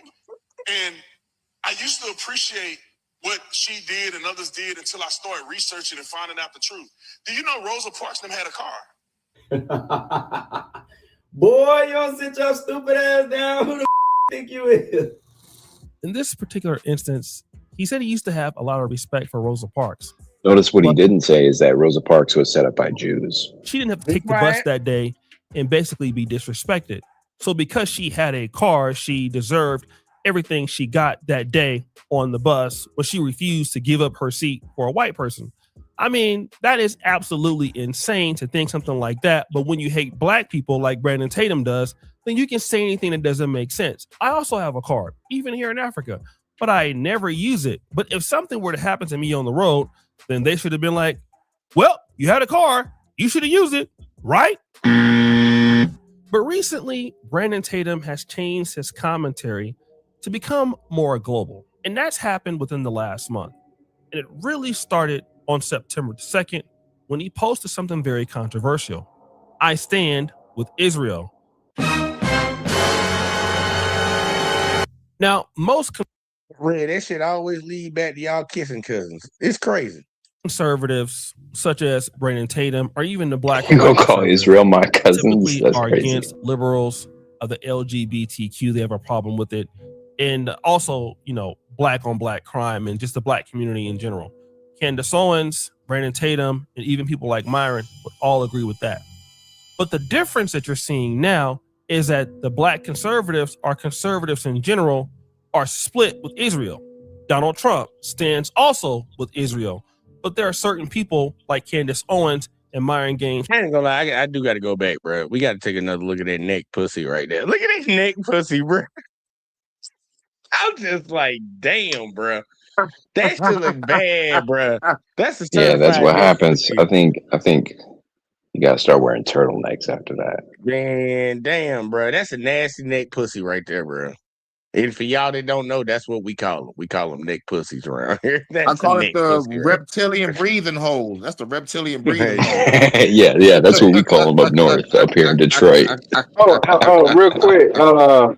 Also, real quick, y'all. Red. There's Irish Jewish people too. Yeah, you know, like the sad part is a religion. Well, man, you so I mean don't there's know. Irish people that have had kids with Jewish people? Yeah. No, Oh, they say their birthright. No, they say their birthright is Jewish. Yeah, well, there's a bunch of Yeah. Irish people that have a big problem with that. I bet they do. I But bet they do. they over there. They're over there in your homeland building up. Okay. Yeah, I know, it's fucked up. And they over in your homeland extracting all the resources. It's fucked up. Oh, you hurt my feelings, but you said you ain't got nothing to do with that. Them your No, people. I'm agreeing with you. Them your people. Them your people. The ones that's over that island is still yours is over there building. Who? Your people. Your all Jewish people. Your Jewish Irish. Jewish people? What the fuck are Hey, you look, talking man, about? look. We about to hear about Offset because Red don't believe this shit. I just want you to hear about your boy. Like Candace Owens and Myron Gaines from Fresh and Fit podcast, who absolutely don't stand with Israel. Even certain extreme whites like Nick Fuentes. And so this was a particular. Children's of Alabama. Right, damn it, we got a commercial, y'all. Come on, man. Yeah, man, you know. No, even though I don't like these people, I gotta give them credit. Like Candace Owens and Myron Gaines, they did go off the plantation. Oh, you give them props? Oh, so you left Yeah. the plantation too, Red? That's what you saying? Yeah, I left the Irish plantation. No, I ain't talking about your Irish plantation. That's your people. I'm talking about the Republican MAGA plantation. That's what you Bro, call it. I never was on that. Remember, go back. No. Go back. Go back to the streams in 2024 during the election. I said I was not voting for Trump because he was going to war with Iran. And I was right. Hold on, real quick. The lie detector test determined that was a lie. You can look it up. Red, you was on here almost every goddamn stream that was political, advocating for fucking Trump. What are you talking about? And what did I say? I said I wasn't voting for him because he's going to war. You said you never voted. That vote don't count. You said you never voted anyway. And why? Why did I say that? Nigga, man. You was advocating. Wait, why did I say? Why did I say I never voted up? Because you don't want to get drafted. Exactly. Exactly, because I don't want to go to war with Iran. And guess what? His ass still gonna get Exactly. drafted. No, you said no. Don't Yeah, try to right. say I'm that you probably want to still do gonna get already. drafted now. You said, It's fucked up. You still gonna no. get You've drafted, been saying motherfucker. that. I didn't even vote. Stop lying. You've been Hey, saying Red, that shit. No, I did say Hey, that. Red, do I've you been got a saying driver's it. license? That's what I'm saying. Red, do you got Somebody else that was gonna take you to war with Iran. Red, do you got a driver's license? Bro, huh? Do you have a driver's license? No, I'm waiting till the 26 benchmark. Okay, I'm saying so. You literally have never had a driver's license. No, but I get around. You still getting He drafted. drives on He's still himself. getting I'm drafted. telling you. Nah, bro. He's still getting I ain't drafted. getting. Yeah. He's still getting Bro, drafted. they don't know where I'm at. They gonna Listen, find if they your draft ass. me, I'm gonna be like, yo, I hear voices in my head. I don't Hey, know look, where I'm at sometimes. Red, you can't be high up on American fucking technology and security and What if intelligence and shit when we kidnap a president from another fucking country. If they can get a motherfucker from goddamn a whole other country in Venezuela, you don't think they can find your ass in Chicago, bruh? You don't think they can find you? well, If they I'm want to? in Detroit, but Hey, even if they did find oh, me, why would they recruit me into the military? I could just say I'm racist. they love you in there. You'll fit right in. You'll fit right. No, because my drill sergeant's probably black. Nah, you'll fit right in, bro. I promise you. Your drill sergeant gonna look like you. He gonna have a "Make America Great" hat again. I wish. And he gonna have a yarmulke. And he gonna have a yarmulke on under that bitch. A yarmulke. I'm being dead ass serious with you. Like, hey, look, Red, I'm just letting you know, speaking for somebody that done been there, bro. Speaking for somebody that I'm done going been to there, bro. Israel boot camp. You'll fit right in, bro. You'll fit right in over there with all them motherfuckers. I done did it. Nah, bro, And you'll I ain't fit right dying for in. Israel. Hey, look, you ain't gonna have no choice because they're gonna draft your ass. Get ready for it. You better get ready. Nah, bro, I got ways of getting around. Right, go ahead, man. You want to be a fugitive for the rest of your life? Go ahead. They gonna put his ass. They gonna put his ass on the front Technically, line. I already committed a felony by not selecting selective service. What you think? They gonna love take felons. That's who to be on the first people they want to get. What you talking about? What you talking about? They're gonna be the first ones in line. They don't know exactly where I'm at. So they gonna find your ass. Go ahead and hey, go ahead and play the video. They don't want me. Jay. Don't worry, Ray. I'm gonna send you the location. Yeah, look, it's sad part. Look, I ain't gonna lie. Drop a dime on You your about ass. to report me to the fucking draft office. I'm just being real though. I ain't gonna lie. It is a little funny though that Red said they gotta find him. Like Red, you either on a computer or you on the cell phone right now. They can find you. Like, they can find you. They already got you, bro. They already got you. It's called metadata. It's called metadata. It's a wrap. They already got your 3 digital phone towers is over. Yeah, they already got his digital footprint. You think you gonna run for them? Just like you gonna be running like them motherfuckers gonna be running for no reason. I actually looked it up, and they're already searching my full name in Israel right now. That's right. Yeah. Look, Okay, you better get ready. bullshitting. He didn't get his ass over here. His relative trying to find his ass. They gonna get his ass. But either way, though, we gonna keep If my relatives can't find me, neither can Benjamin Netanyahu. Oh, they ain't gonna they gonna know where you at. Like, yeah, your son been Come on drafted. over here. That folks started to notice in his content strategy. He then interviewed Prime Minister Netanyahu on his channel, and this is. And that motherfucker, he talked about them damn kids spitting on his ass. So they spit on the pastor. What was discussed? In Israel, oh yeah. Actually, talk to the majority of Christians. Talk to them. You'll see what they say. They say Israel is the only place where we're respected and protected. But the part that really was interesting was this one. And I can attest to that as a Christian who went to Israel. I spent 2 weeks there with the church, and we had an incredible time. We had only one incident where a small child spit on one of the pastors, and immediately after there was an adult that came by and said, "That's not a representation of who we are. You know, we love you guys. You guys are always welcome here." And I have to say, no adults gave us any grief. We had no issues whatsoever in our experience there. It was actually an amazing experience. Boy, you don't sit your stupid ass down. Who the think you is? Imagine being able to Oh, we build got another anything commercial, y'all. just by Sorry, thinking y'all. We about ain't it. paying for YouTube Meet Premium. Base 44. Go fuck yourself. So Bro, Tatum said he was bro, there this for is 3 so crazy. Dude, imagine if JVJ went to China and he came back from China and JVJ was like, hey, yeah, China was great. Yeah, they spit on me for being black, but other than that, it was awesome. Yeah, that's pretty much what he was talking about. I'm glad you actually acknowledged that shit, Red. He went over there with them white folks and them kids was spitting on him.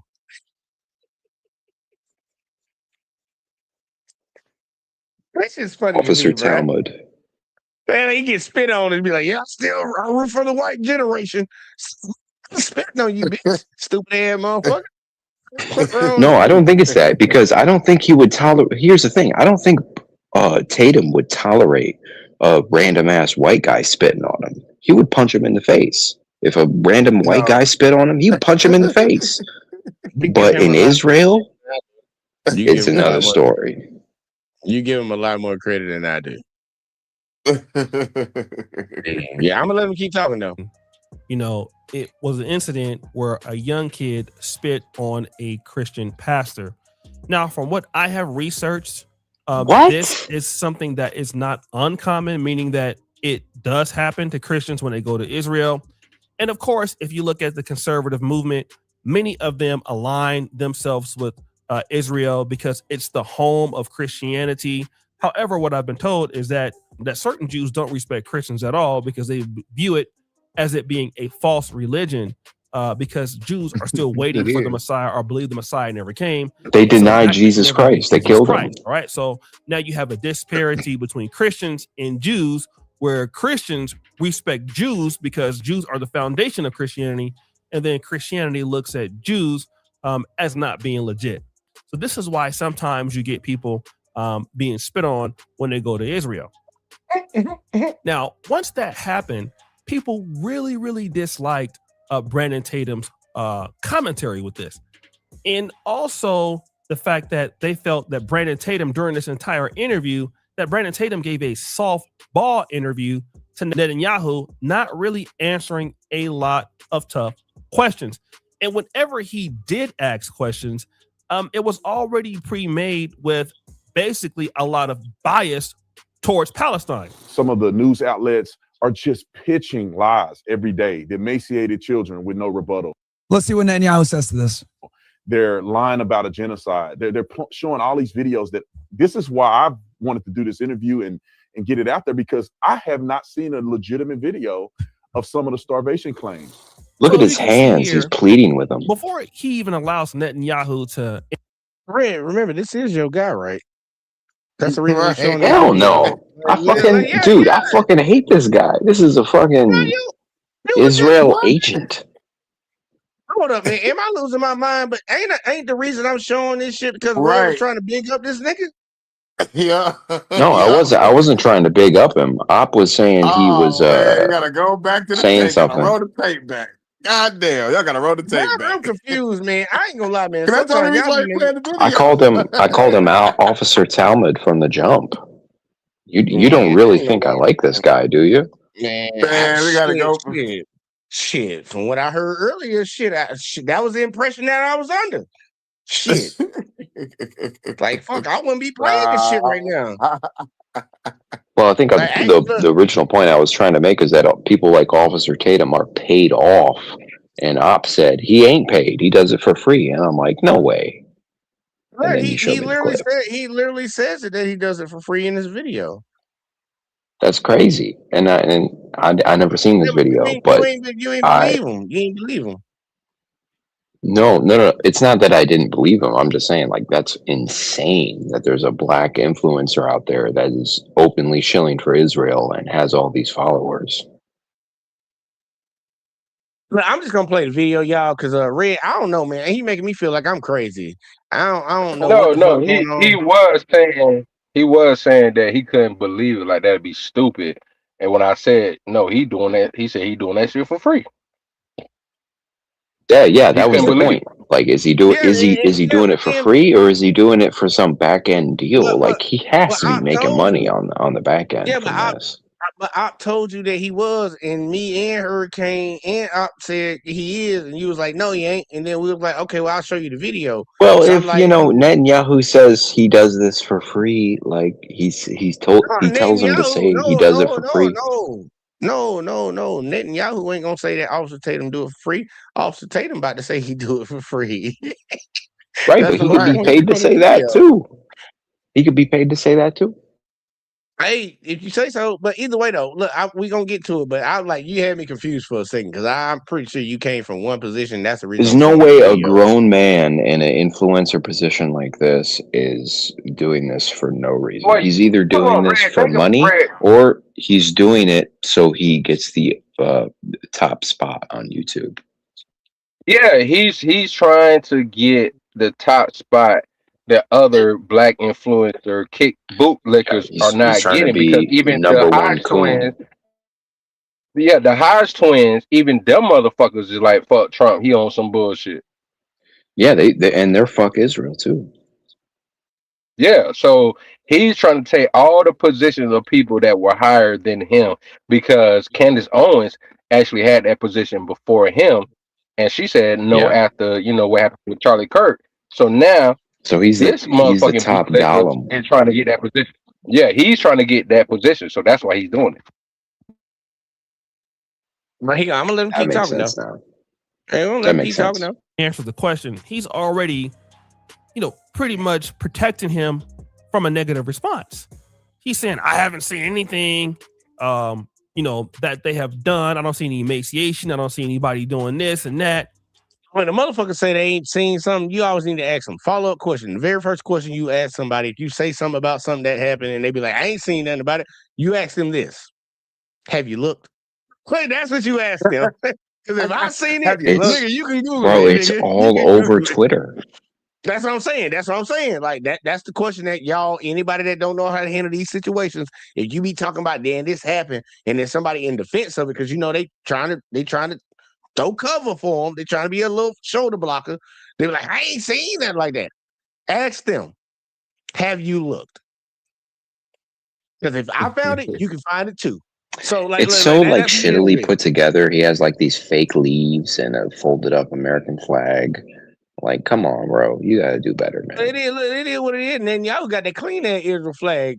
Tatum shit look Oh real. yeah, Then Yahoo got that shit clean. And you got He that got shit. it They some fresh off clean. the That shit. press. They steam fucking. They steam iron that motherfucker. Tatum shit. He's For like, real. man, baby, bring the He flag had in. like Goddamn 300 it. This is what- Palestinian kids make that. Hell yeah, probably so. Either way though, let's keep going though. We got to get to that point though. So when Netanyahu responds, basically he'll have an opportunity to address it very easily.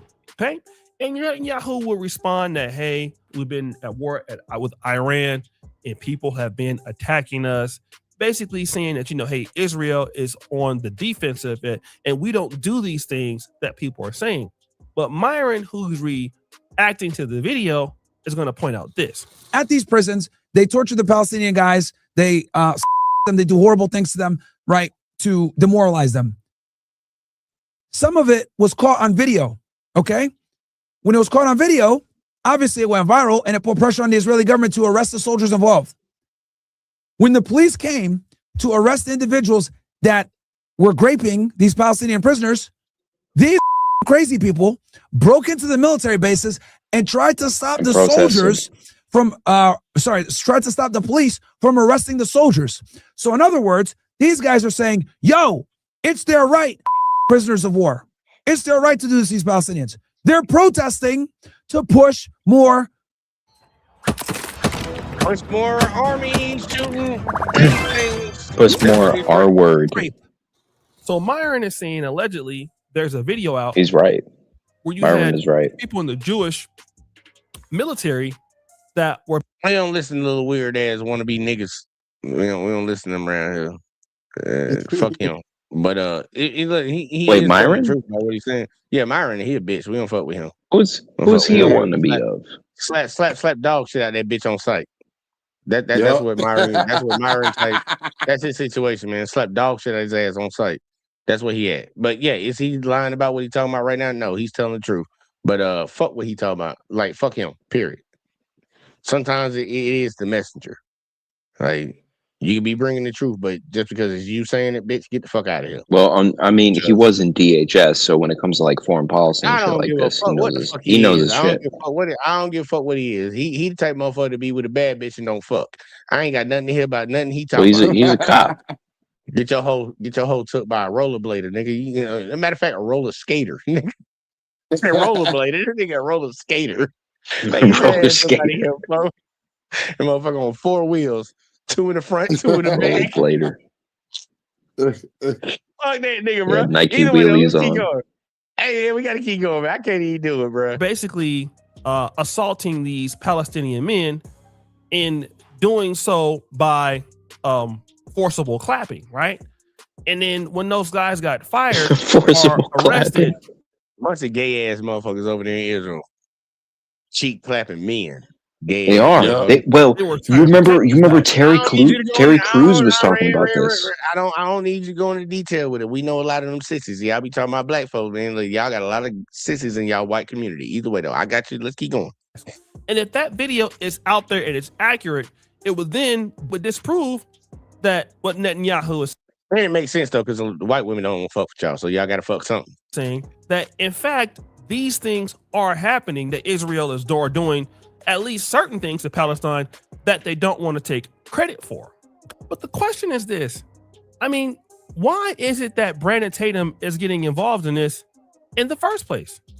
This is actually one of the funniest stories that I've seen all week, okay? So this guy is a YouTuber who never used to talk about the Israeli regime, like literally not at all. And then out of nowhere, like a month ago, he started doing Zionist propaganda. And it's really weird. It happened to coincide around the same time that it was revealed that the Israeli regime was spending hundreds of millions of dollars on Hasbara, on influencers, and in the media like Google, how they spent $50 million there in order to try to change the narrative, because people in the West, especially in America, not only oppose the genocide that the Israeli regime is carrying out in Gaza, but they're starting to have an unfavorable view of Israel in general. Aha. So basically, Brandon Tatum is involved in what is known as Hasbara, okay? And so now Israel is spending a lot of money basically trying to get people back on their side. Netanyahu is doing a lot of interviews with a bunch of influential YouTubers. And so the idea is that Brandon Tatum all of a sudden is being paid a lot of money to basically push this pro-Israel narrative. And he's not doing it because that's what I was saying. He's doing it because Reds, that's way. That's way. He's been paid to do so. And now this is where people are starting to call him out. Ian Malcolm says, it's so embarrassing seeing you bend the knee to Israel. Who ran the slave trade again? The officer Tatum. Woo! This person goes, how much did they pay you? And that was a slur. Goyim. You start to see certain people come with a certain level of racism. This person goes, you are a sub-Saharan. Woo! Now, this is interesting because remember, Brandon Tatum has built his platform with a non-black audience talking about blacks. This is a part of his content strategy. Now, the minute that they don't agree with what he's talking about, now they're reminding him that he's a sub-Saharan. Basically, he's an African. Now, Brandon Tatum does not identify as an African. He is definitely going to claim the FBA or Black American lineage. But now what these whites are saying that disagree with him is that no, that you are a sub-Saharan African. So now what are we also seeing here? Ian Smith Sr., you are an effing maggot, right? With an M, but take off the M and put in another word, and then that's a slur, right? You can guess what that is. Michael Ross says, bruh, you're not a Christian or God-fearing man. You are an effing scum B who loves blank in destruction. Thou shalt not kill. You're a hypocrite and a godless demon. Damn. Now then, what happened is, after receiving all the criticism, Brandon Tatum doubled down and he posted this: keep going until the job is done. Now, even Myron gets involved, right? So Myron comments on X, supporting the Jews is an L, Brandon. They're going to use you to push their Hespire, which is their agenda. You are dumb. word to them. Okay, wake up, bro. Brandon says, "Bro, I have common sense, unlike you." Woo! We will debate soon enough. Now we start to see a lot of the racism This is Ric coming Flair. towards Brandon from the whites. Hang Wang, this you, a chilling portrayal of a typical house in, right? Y'all see that fucking the image what the caption said? Yeah, that was crazy. The caption said? I love Israel. They only spit on me once while I was there. Shit funny, bro. I ain't gonna lie. That's some next level trolling right there. That shit funny right there. I ain't gonna hold you. But there's something really weird about this. Like, you remember Candace Owens and the whole Black Lives Matter or anti shit? Like, that started 10 years ago in 2016. Like, talking shit about black people and black fatigue and all this stuff. This is 10 years old now. Nobody's been heavily censored for this. Nobody's been, like, put behind prison walls for this. Meanwhile, if you say a damn word about those people, you will get your visa revoked.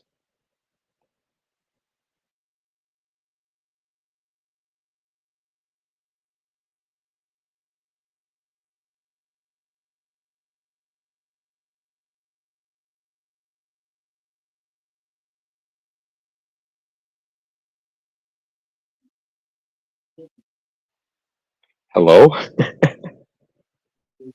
Yeah, somebody Well, I get thought they muted. Did you ended the get stream. right? Yeah. Damn, Red. Thank you. I know y'all. I'm not to say. I know y'all ain't just over here quiet, man. I had to walk away for a second. God damn it! What the fuck? I was Yeah, waiting for a that's what response I to what I thought. said. That's like this motherfucker. Goddamn conversation going. Like shit. Hold up, man. Hey, shit. What the fuck True. going on around here? That's Must have said something true. That lets you know we ain't got as much power like a lot of white folks thought we did. It's not the same thing going on. You got politicians afraid that if they don't go over there and kiss that fucking wall, they out of here. That's what you see a lot of people fucking doing. Yeah, And yeah, then and you want people to talk on about black TikTok are folks. worried Like, about Jasmine Crockett and shit. Like, oh, Jasmine Crockett this, and oh, black women and Latino gay white men, whatever this. It's like, dude, we're going to war right now. Like, what they about the don't give a people fuck that about are none of that shit. advocating for that? They don't care about none of that shit, and that's what I'm saying. I'm seeing all this bullshit, and I'm like, they don't give a fuck about that shit. You don't see who the biggest adversary right now, the biggest op? They bigger op than I am. Yeah, they big op. 2 times. But hey, a lot of Hey, your people read they helped put Trump in office, and this is what the fuck happened. Even some people were saying that same thing, like this is gonna happen, and they thought, no, Operation No, I agree. 2025 is doing this and all. And then you see what the fuck I agree happened, with you. and it's like y'all stupid. Y'all so fucking. A lot of people so fucking Yes, dumb. they let the Stupid. Just Trojan yeah. horse in. No. I'll say that one more time. What they in? Stupid. They are. They're stupid as fuck. Red. They You called it. allowed. Just so you know. No. I'm saying Yes, you the whole MAGA movement was stupid as fuck because they allowed we this tried to Trojan tell horse y'all. in. No, we tried I to was tell trying to y'all. tell y'all from the beginning. I didn't vote for the man because I didn't want to get drafted in the Iran war, and I'm still gonna get drafted in the Iran You war. said, hold on. Even before Trump came in, you said you never voted because you didn't want to get drafted. Period. It had nothing to do with the Iran war. Nothing to do with it. Yeah, Don't say that shit now. in 2024 it did because I Bro, knew this is that's where we crazy. were Like, going. all I'm gonna say is this. This is crazy because I think we all can. Anybody on the like y'all watching right now, if y'all want to, just to be petty, I ain't gonna lie, this is petty, but I do got to beat this point down. Any of y'all can go back and look at some of the older videos when you see any type of political title in there. Red's in there, and Red was advocating for Donald Trump the whole time. No, I was advocating for the He gonna policies, sit right here and try to say that but I he said I didn't do didn't vote that. for him because I didn't want to go to war with Iran. If you was advocating when you was advocating for Trump, you have to advocate for all his policies. This is where y'all got to stop the bullshit. You can't pick and cherry pick what the fuck somebody I gonna do was just though. the things I that was benefit you. You got advocating for the You got to policies, go not for the against all. candidate. You gotta And take it that all, look what the man. policies got you. Look what the policies got you. These are the policies. That's my point. That's why I didn't vote for him. Yeah, but you You didn't vote. didn't vote for nobody. But we're talking about who you advocated for, man. Like, Exactly. for real. But Red, You remember what fucked I'm up. saying? Like, everybody got to. Hey, look, I said it earlier when it came to the first video when me and Hurricane was on it. Everybody has to play their part. Some people ain't gonna be the people to go out there and vote. Some people got to be the people that advocate for shit. You played your role in the part of getting this motherfucker into the White House because you were advocating for him. You got to hold that L. Absolutely Because not. Absolutely not. look, Yeah, I'll you give you a you moment. and bro man, I told people not to vote. you and bro man got to hold his L. And you know what I mean when I say bro man. It Y'all rhymes got to with hold bro, his L. Snowman? Quiet. but I don't know when who it is. Snowman voted for it. Oh, look! If And the sad Snowman part, he ain't voted the for only Trump, one. that's Hey, an L hey, for look. him. Hey, look, in the sad part, I'm gonna be petty tonight because I'm gonna actually name some motherfuckers off just to be on some funny shit because I'm on that type of time. Fucking not even just Red and Snowman because they don't need to catch all the heat. All y'all little coon ass niggas that I called out too. Y'all gotta fucking all y'all fucking black men unfiltered. Fucking goddamn, I forget what the other nigga name is. The one that Rob used to be fucking with. That nigga, JT. All y'all niggas, y'all black conservatives. Y'all hold this L, bro. You ain't got no smoke for hood conservative though. Look, Anger Man, fucking any of these motherfuckers. I don't care. Hold that No, L. I got smoke for hood conservative bitch ass. Yeah, him too. Hold Because I up. noticed his Come Hold over. content up. didn't Come change over. too. His content changed. Even we got love Come for on our over. brother Bro, Jive. he Our has brother open chats Jive, he all the got to time. hold his L too. He gotta Our hold brother that Jive got to L, hold Well, his bro. L. he corny as Hold hell. that Drive L. corny as hell. Every last matter of fact, hold on. Let me come on full screen real quick. Like every last one of y'all black ass coon ass niggas, hold that L, bro. Hold it. Like stand 10 toes. Don't change up now, nigga.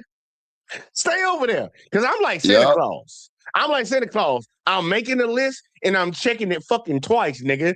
Hold that fucking L. Ain't gonna be no revisionist history around here. You know, Red trying to do his revisionist history right now. We're not allowing that. You can go back Hold into the that streams L, on nigga. JVJ Network. I said Hold I'm that not voted for L. Trump because I don't want to get Hold drafted into an with a Iran. red L, L on it. bruh. I'm gonna do it like the Hold that pilgrims. L, bruh. Do it Hold like the that pilgrims L, did. man. Put They the ain't L No, on you your need to hold chest. the L because I said we were Hey, going to look. war with Iran, You and you still didn't was believe me. advocating for him. You was taking up for him still. So you got to hold you Put a a half red a L in L. me. Hold that I was L, taking up for man. the Hold that policies like bitch, closing the man. border. Yeah, and do I And gotta stop who in this was bitch? the one pushing that policy? Your boy. Hold Well, it that doesn't L. Hold matter. that I was L. pushing Hold the that L. policy. Hey.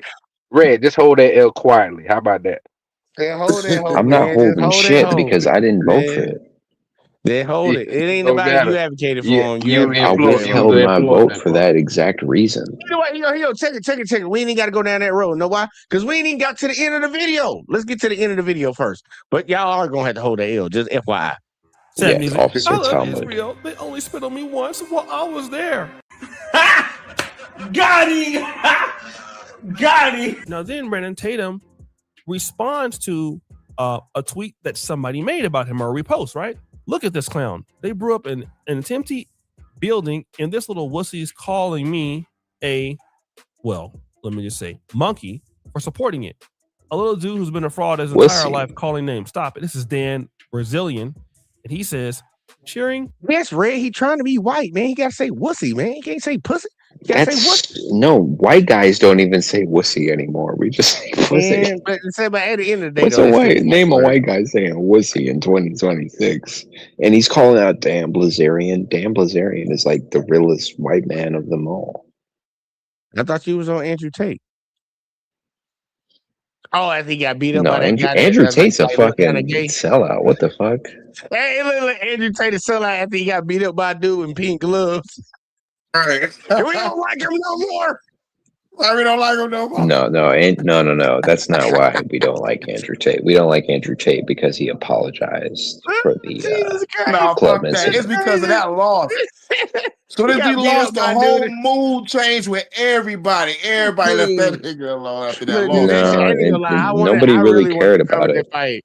Bro, I wanted to cover Man, that when My that sucker was generation didn't really. racist, he was your dog, though. When he was just talking about black folks, he was your dog. That shit crazy, bro. My generation only watched him for like the women content, and we got Oh, sick of him God. after he Hey, either way, started I apologizing. wasn't I trying was to. talking about women for a few months. Get the fuck out of here, Red. He was talking about bitches for a few months. Look, I ain't even gonna. Yeah, that's what made him popular with us. Look. I don't even want to fuck up the conversation and shit. Like, look, let's just get through this shit. But it was funny to see him get beat up by a dude in pink gloves. Yeah, it was. A pink fist to the face, breaking your jaw. That motherfucker couldn't even fight, bro. He got beat up by a gay dude that couldn't fight. That shit funny, bro. But either way, though, let's keep going. I don't know about taking the gay dude's side. I don't know about all that. Yeah, he fought like a gay dude. For deleting children isn't cool, you dumb primate or monkey. Okay. Now again, Dan Brazilian, hey, he hangs out with some black. Man, you over here ripping Dan Brazilian. That motherfucker calling black people monkeys. Like, come on, man. I understand he don't like that motherfucker. Come on, I don't man. like He's that not calling motherfucker. black people monkeys. Bro, you're being a social justice warrior. He just called him No, a he monkey. didn't. Yes, he did. Well, he is. He is a monkey. See, look at you. You ain't never shaved a monkey raw. Because a monkey I looks mean, like... if you're dancing for somebody in a circus, what are you? Nah. You ain't never shaved a monkey raw. Because if you shaved a monkey raw and you seen that skin don't look like mine. It look like yours. So, but either way, don't though, look like mine either. I'm not that ripped. Hey, look, I'll just tell you this. you ever seen a chimpanzee bald, bro? They ripped as hell. They got 6-pack abs, giant ass shoulders. Ray, you being serious? Yeah. I'm just gonna disregard that shit. Either way, though, yeah, fuck Dan for saying that shit right there with his little racist ass. But I ain't gonna let Dan be on some point. He be on some points here and there. But Hey, he's to still a quote racist. Al Green, what did Al Green say in the State of the Union? Black people Why you aren't worried apes. about what? Yeah, we damn sure not. We don't got that Neanderthal gene. That's what y'all got inside of y'all. That's true. Yeah, That's true. Yeah. Just science, man. Just science. Y'all close to a monkey. You got than we are. Homo habilis. Yeah. Fuck the shit out y'all bitches. Either way, Now, though. again, Dan Brazilian, hey, he hangs out with some black dudes like Myron from Fresh and Fit. I mean, hey, listen. Maybe the fat you ones. don't like what he's saying.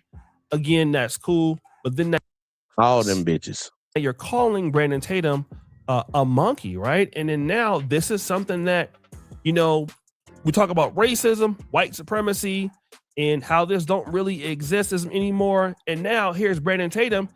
Hold on. I actually got to stop on that one because he said, yeah, the fat ones. Like, no bullshit. Like, if it was not a threat, if white dudes didn't feel like there was a threat of black dudes taking their girls, y'all would have never called y'all women mud sharks. No. Well, that's the thing. That's the thing, and I'd like to explain this to you. Go ahead. All right, so it's not like we're racist anymore. We're actually moving beyond this. Okay, it's your guys that are being racist now because there are.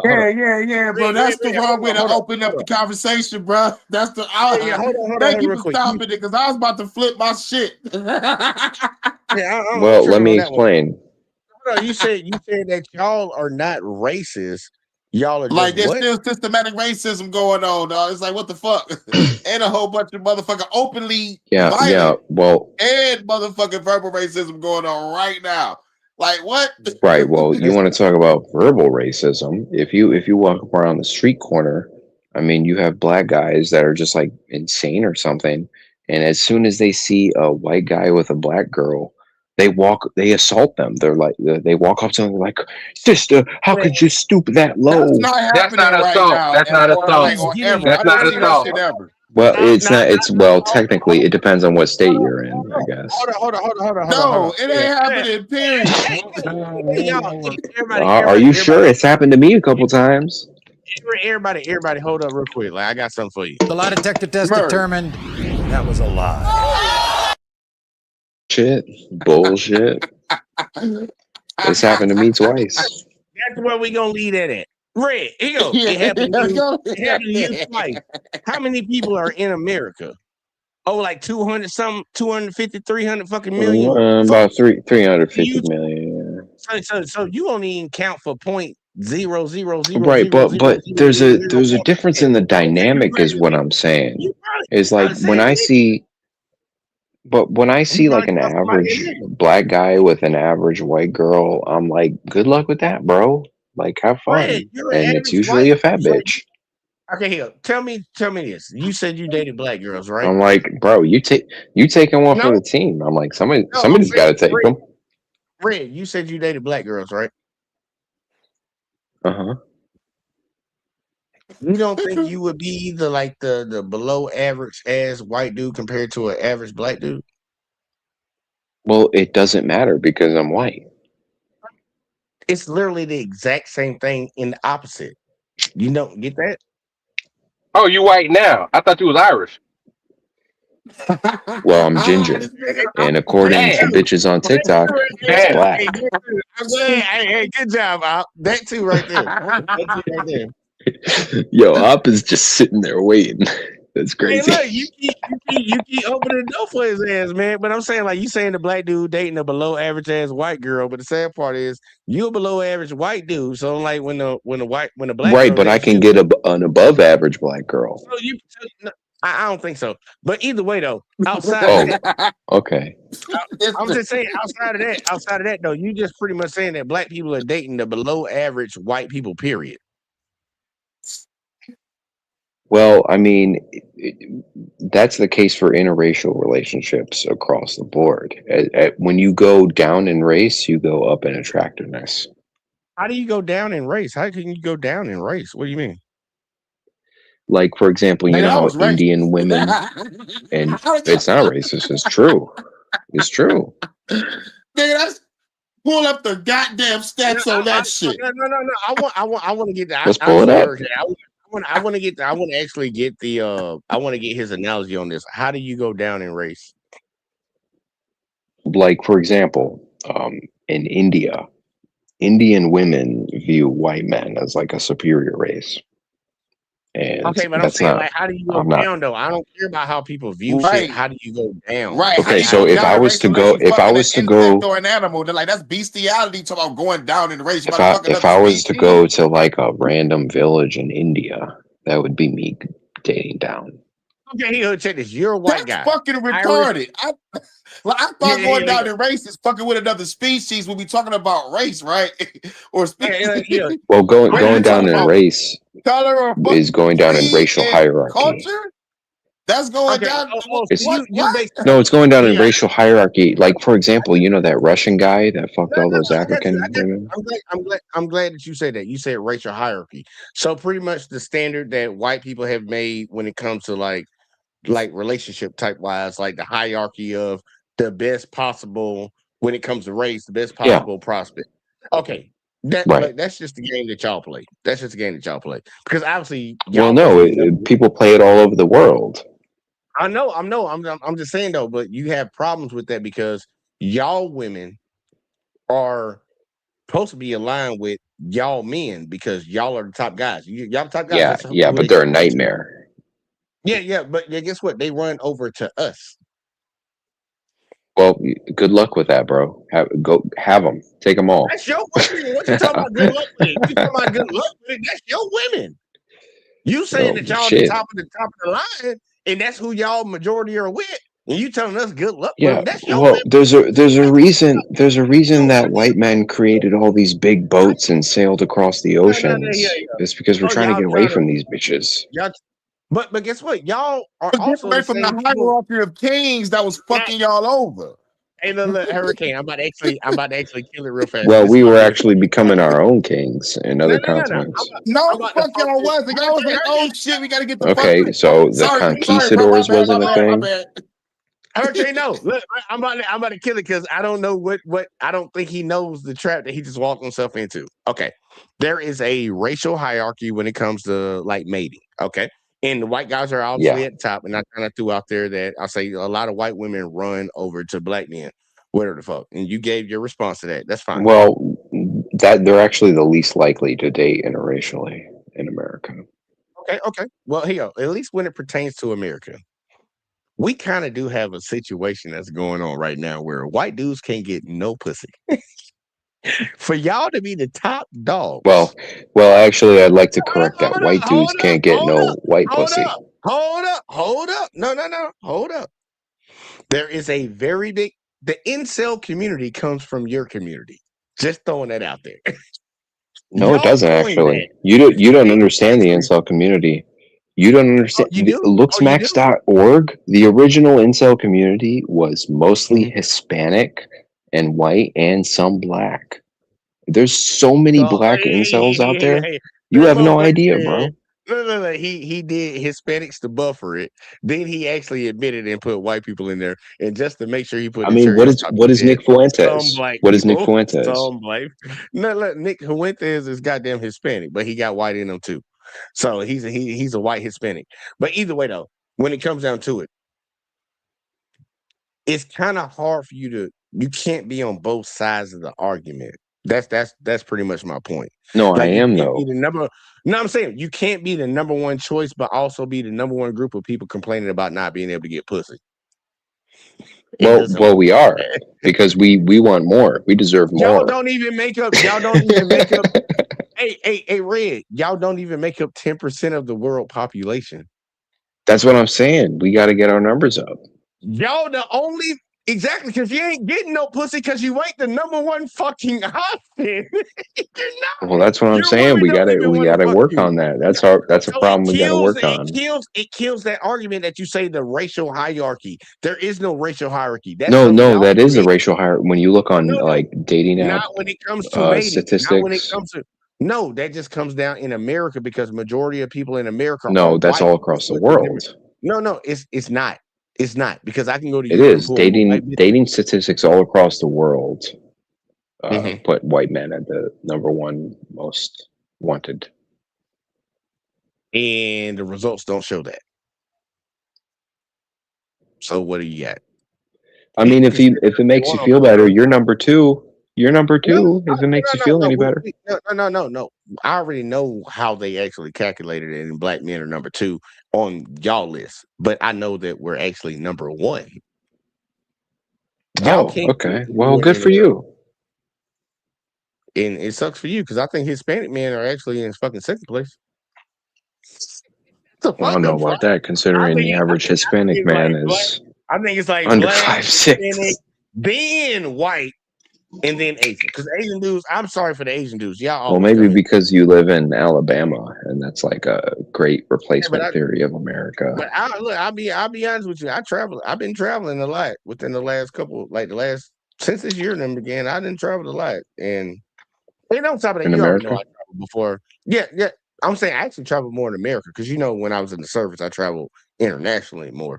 But I'm saying like I actually had a chance to actually travel around and shit. And I'm like, dude, I'm just not seeing what you're seeing. I'm not seeing what you're talking about. Be honest with you. You gotta go to the cities, bro. You gotta go to the cities and interact with Gen Zs like me. I'm saying but you're old. I'm not. How old do you think I am? God damn. Everybody keeps calling me old. We're not old. Well, I'm not trying to insult you. I'm just saying, like, you don't. It's hard for you to understand like this generational vibe because you can't. No, we understand like, clearly. You don't have friends who are 20. Super fuck. I gotta start a revolution. Yeah. Generation fuck. You're 100% right, Hurricane, and we are the revolutionary generation. Red, I'm about to tell you something. Red, I'm about to tell you something. Generations I climb. Red, I'm about to tell you something that's gonna blow your mind. You ready for this? It's gonna blow your mind. Let's go. My girl is 23 years old. What are you talking about? I don't understand the generation. Damn, if I was a feminist, I would call you a pedophile. Call me what you want. Wow, he's 23. No. I said if I was a feminist. But I'm just saying though. I'm saying like you talking about. I don't understand the generation. Like, nigga, I deal with the motherfucking generation. What are you talking about? Like, right? Okay. Wait. So you're dealing with a 23-year-old?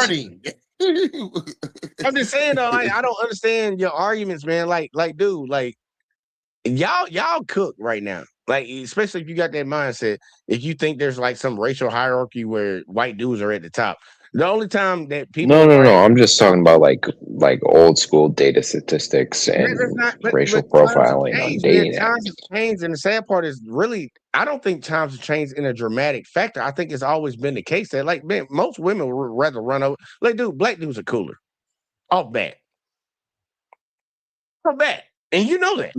Well, in the Western civilizations, that is the case. But outside of that, black dudes are seen as dangerous. China, Australia, New Zealand, UK, they're all loving Yeah, those are all Western with civilizations. Exactly. What is the most copied culture in the world? Black American culture. Hands down. It's not even a competition. Well, no, it's white American culture because we created the internet. Don't nobody goddamn copy y'all shit unless they goddamn worried about getting killed. No, black people. Actually, a black person created the internet, bro. Oh yeah, that's Thanks, right. Doc. A black person created it. Black people They created did. everything. I forgot. The majority of the shit that we use, hold on, the majority of the shit that's used over in this country, white people didn't even create. Period. It's stolen. Y'all stole the shit. It's all stolen. Wait, so if white people just crawled out the caves and turned everybody into slaves and stole all your mystical wisdom, right? Yeah, because Why y'all didn't evil. you use all your That's what sacred JP trying to knowledge? tell you, because y'all evil. Right. That's why the NOI call y'all white devils, because y'all evil. Y'all steal every fucking thing. You ain't even white. But what? You Irish, but you talking But about you white. if we were able to steal all your mystical knowledge, why didn't you use all that sacred knowledge to put up a better fight? Because we're not evil like y'all. That's We're why. not a violent people. We're not a violent people. And that's the problem with I'm a lot not. of black people. Oh, I'm evil. That's why. No. Red, if you really want to get down to it and really think about it, because you can actually look at it and see a very good comparison in modern day times. When it comes to athletics, who are the most athletic, most gifted, most skilled people? Obviously, it's the black people. Well, obviously, the people that have to run from tigers. Red, just let me make my point. When you look at sports and look at athletics, the people who dominate that shit are usually people that look like me. Now, during the times when all this Well, no, they're actually a certain group of Ethiopians around a certain lake in my God, Kenya. Okay, can you please just let me finish my goddamn point? Just let me finish. Yeah, go ahead, but yeah. I'm gonna give you a rebuttal, and you talking about some Ethiopians around some shit. I don't see no Ethiopians dominate the NBA. But either way, though, outside of that, when it comes down Well, to they athletics dominate and the Olympics. Ethiopians usually dominate goddamn fucking cross country type shit. The New York goddamn marathon. That's what they dominate. Them bitches can run forever. They don't dominate sports like that. They dominate a sport. And it's fine. What are you talking about? Ethiopians are me and Jay's complexion. What are you talking about, right? Still black people at the end of the day. They're still black people. No, they're actually modern day Ethiopians are Arab Abnasser. But go ahead. Oh, Jesus Christ. Okay, can I just finish my point? At the end of the day, when it comes down to it, if we really I'm broke pro it down, Ethiopian, by the way.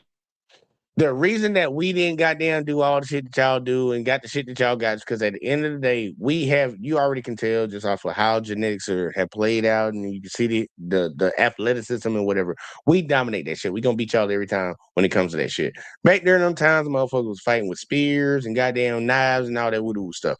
Y'all had to steal goddamn gunpowder technology from the goddamn Chinese. Then y'all turn them bitches into guns to goddamn be able to come down there and fuck with us. Because if it was hand-to-hand type shit, y'all wasn't gonna win that shit. Y'all wasn't gonna win it. And then on top of that, with us having a superior power would dominate y'all with physical capabilities, we didn't come to your countries and fuck y'all up. We literally came up there and taught y'all bitches how to watch y'all ass and shit. Like, you can talk about the Moors and how they built Rome and all that shit. Like, if you really want to get down deep into history, like, we ain't never been that type of people. So, like, when you talk about why we don't have this, because we not on that type of time. That's the type of time y'all on. That's why people say, like, the Satan's children or whatever the fuck, or the lineage of evil and the white devil and all that. That's where Bro, those this is from. really discombobulated. There were several African tribes pre-gunpowder who were selling their own people. We're not talking about several. Hold on, real quick. Hold on, real quick, Jay. Hold on, Jay, because I'm glad he went there. And then went back to the robot argument. Like, go back to the robot argument. Hold on, Hurricane. I'm glad he did that. You said several tribes. How many motherfucking millions of people that are over there in Africa, and you had several tribes? So that means y'all didn't come over there and try to do all the shit that y'all did?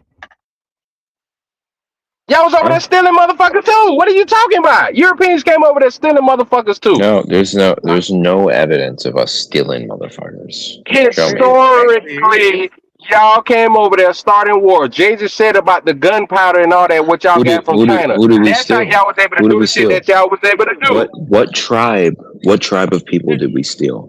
Hold on. You That's the said, sad part. hold on, real quick, hold on. My bad. Because I'm You got gonna kick his ass from this question. Several tribes. How many millions of people was in those several tribes versus how many millions of Africans was over there in Africa? Well, in the several tribes that we're talking about in East Africa, it would have been about 2 to 3 million at the time, and the total African continental population would have been around 5 million, with most of the people gathered around the East Coast. 5 million in Africa. 5 million in Africa. Boy, if you don't shut your stupid ass up. Well, what time period are you talking about? Are we talking about during the Atlantic slave trade? Boy, if you don't shut your stupid ass up. I got something for Red, because the sad part is like this actually has came up multiple times. So I'm just gonna, like, once again, like I tell everybody, man, this is a quick Google search. Europeans enslaved diverse indigenous groups across the Americas and obtained enslaved Africans through alliances with coastal kingdoms. Major indigenous groups enslaved included the Wasito, all them motherfuckers in Africa. Slaves were primarily acquired via coastal trade networks. You can go down a little bit further and get some more information on how they actually did this shit, how they even got them. African captives and trade. Initial kidnapping in the early 1500s. The Portuguese directly kidnapped individuals along the Western African. It is a quick Google search. It's just a really quick Google search. But if you want to keep pushing the narrative, you can push it all you want. But the sad part, you can Google that shit, bro. I don't know why you don't know that or why you didn't Google that. Well, I just did Google it, and my population representatives were 100% on point for the 1700s. No, you said that all Africans pretty much were sold. Europeans didn't come down there and kidnap nobody and take nobody. Well, clearly Google just told you that's wrong. I don't know what the hell. Show me the first-hand source of Europeans kidnapping Africans, please. I don't. They literally said it was the Portuguese that started. Oh, so Google told you. Okay, this is exactly why Africa is in the state that it's in right now. Well, Google said it, so it must be true. Okay, real quick, Red. Hold on, okay, so all right, so hold on. I just want to ask this one question. You said that, okay, I can't really count on Google because Google told me that. Who told you what they told you? Huh? Nobody told me what. Nobody told me that. Okay, I know this from first-hand accounts. You gonna disregard Google? How the fuck you know about first-hand accounts when you were born in the fucking 1700, motherfucker? What are you talking about, Red? You retarded? No, this isn't the 1700s. This is the 1500s. This is the early 1500s during the scramble for Africa. His people were in. You guys don't even know what time period we're talking about. We're talking about the 1500s. I literally read it. I said the 15th The century. Clan McLeod, you're the Highlander. You was back then. You said first-hand account. Look, no bullshit. Red, you kind of. You're looking at an AI response. You're looking at a Google AI response. And guess what? What does AI do? It gathers information from multiple sources and puts it together to give you an answer. Dude, look at the prompt you gave it. What tribes did Europeans steal slaves from? Come on, man. Come on, man. Want to get on a late. I think Positive Vibes want to hop on. Hey, look, I'm about to kill Red's argument real quick. He said, "Bro, you killing me with this. Google will give you whatever you want. You showed us what it prompted us." Okay, Red, listen to what you're. You said first-hand accounts. You wasn't even alive. Let the fuck about first-hand accounts. The Portuguese directly kidnapped individuals along the West African coast. Where's the source? What's the source? Red, I want you to really understand. I can actually pull up the source on here, but I want you to understand what you said. Do it. First, listen. You said that I put in the prompt. You said, look at the prompt that I put in.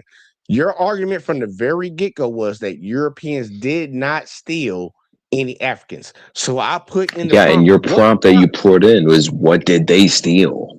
And so obviously it's going to give you a PC narrative answer in Google AI. Like, come on, no, dude. Use your no, critical you thinking said, skills.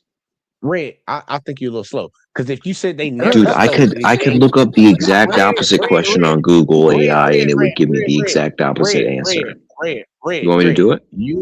I'm about to show you something because I don't think you understand or you're tracking what you're saying. You said that Europeans never stole any Africans. So I asked Google, what tribes did they actually steal them from? Because I know they did, and it actually gave me results. Now I can type in here real quick, like here you go. Let's see. What tribes? What tribes did they No, steal them from? They You still didn't get an answer. Wait, you didn't get an answer. What tribe? They're right there.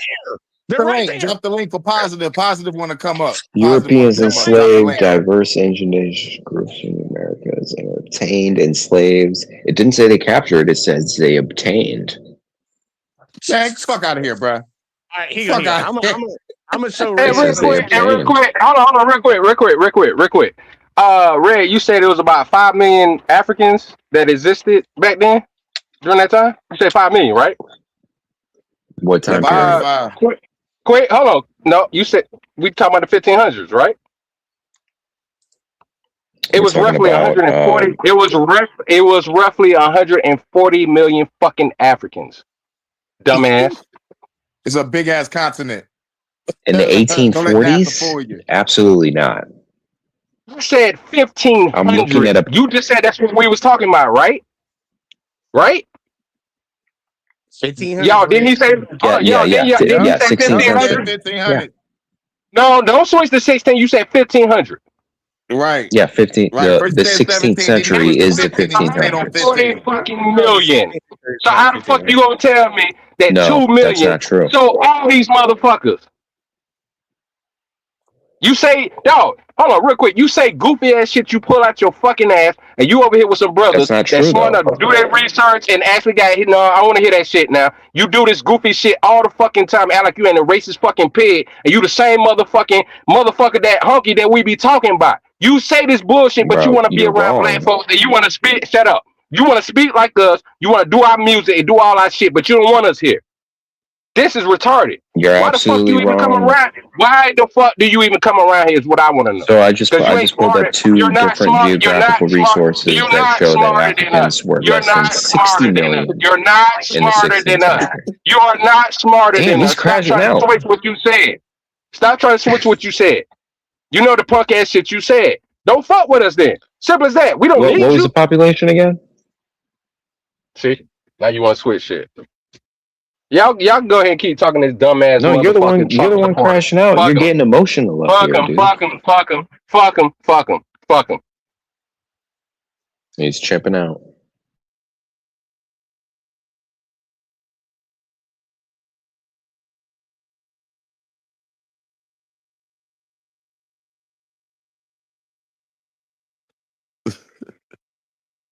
Oh yeah, Jay, you can drop the link. I think Positive Vibes want to get on. You know, on the I think she got some words. You know, I put it in the chat. Yeah. In the 16th century, which is also known as the 1500s, the African population was about 60 million. Hold on, y'all. Let me do this real quick. Like, I don't even know what his problem was. y'all, but Red, you need to stop with that bullshit. I literally dropped the link in there, goddamn Lena. Goddamn it, I dropped the link. It's in the chat. Look at the chat.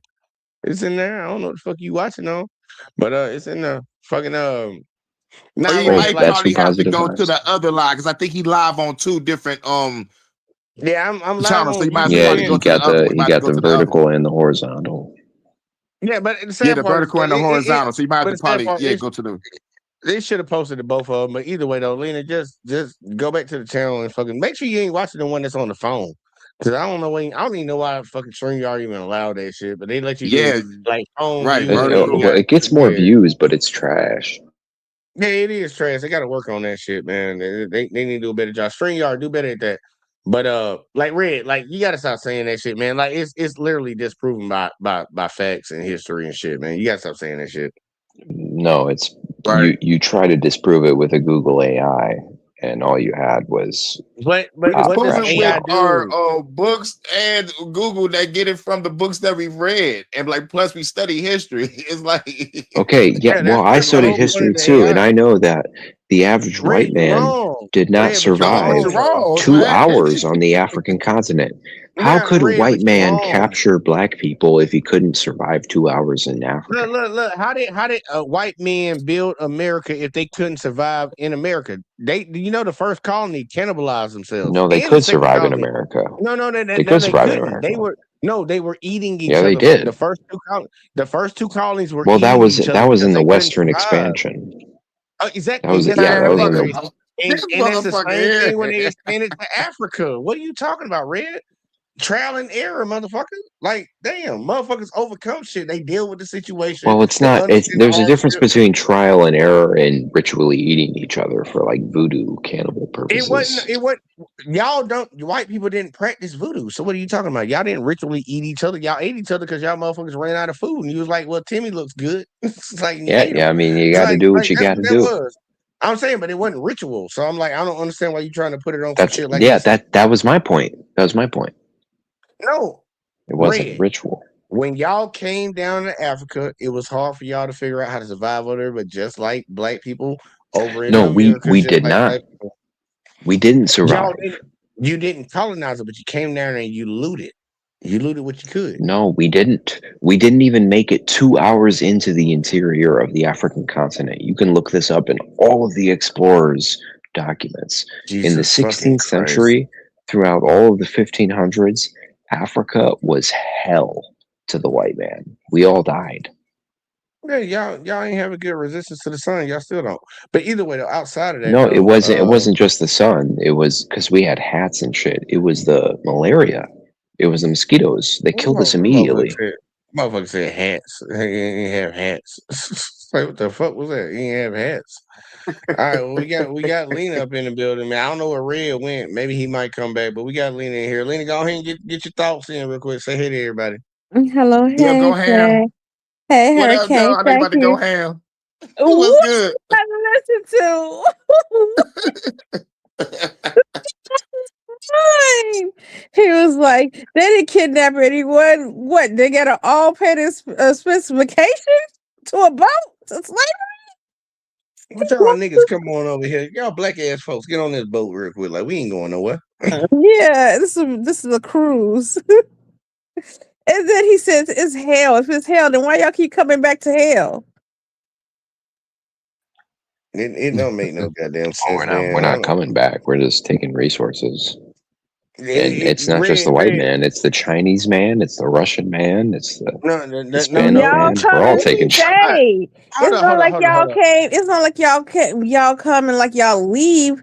Y'all stay. Look at South Yeah, you ain't never Africa. left. Well, those are the Y'all Dutch. still Those are the there. Dutch Afrikaners. They've been there for no, 400 years. Those are not.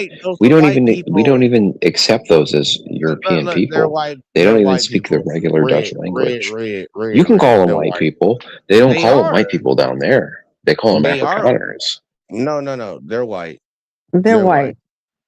Yeah, you can try to put all Yeah, these well, they different don't. They terms don't. you want Even the on. black people. They're Listen, white. I know black people in South Africa They're right white. now. They don't call them white Don't people. know They call them shit. Boers. You They call them don't know Afrikaners. shit, Red. Yeah, I know they call them Red, under you they're don't know still white. Try me. though. Try me. Who's the president of South Red, Africa right now? Hey, look, when last time you been to South Africa? That's what I thought. No, I'm asking you.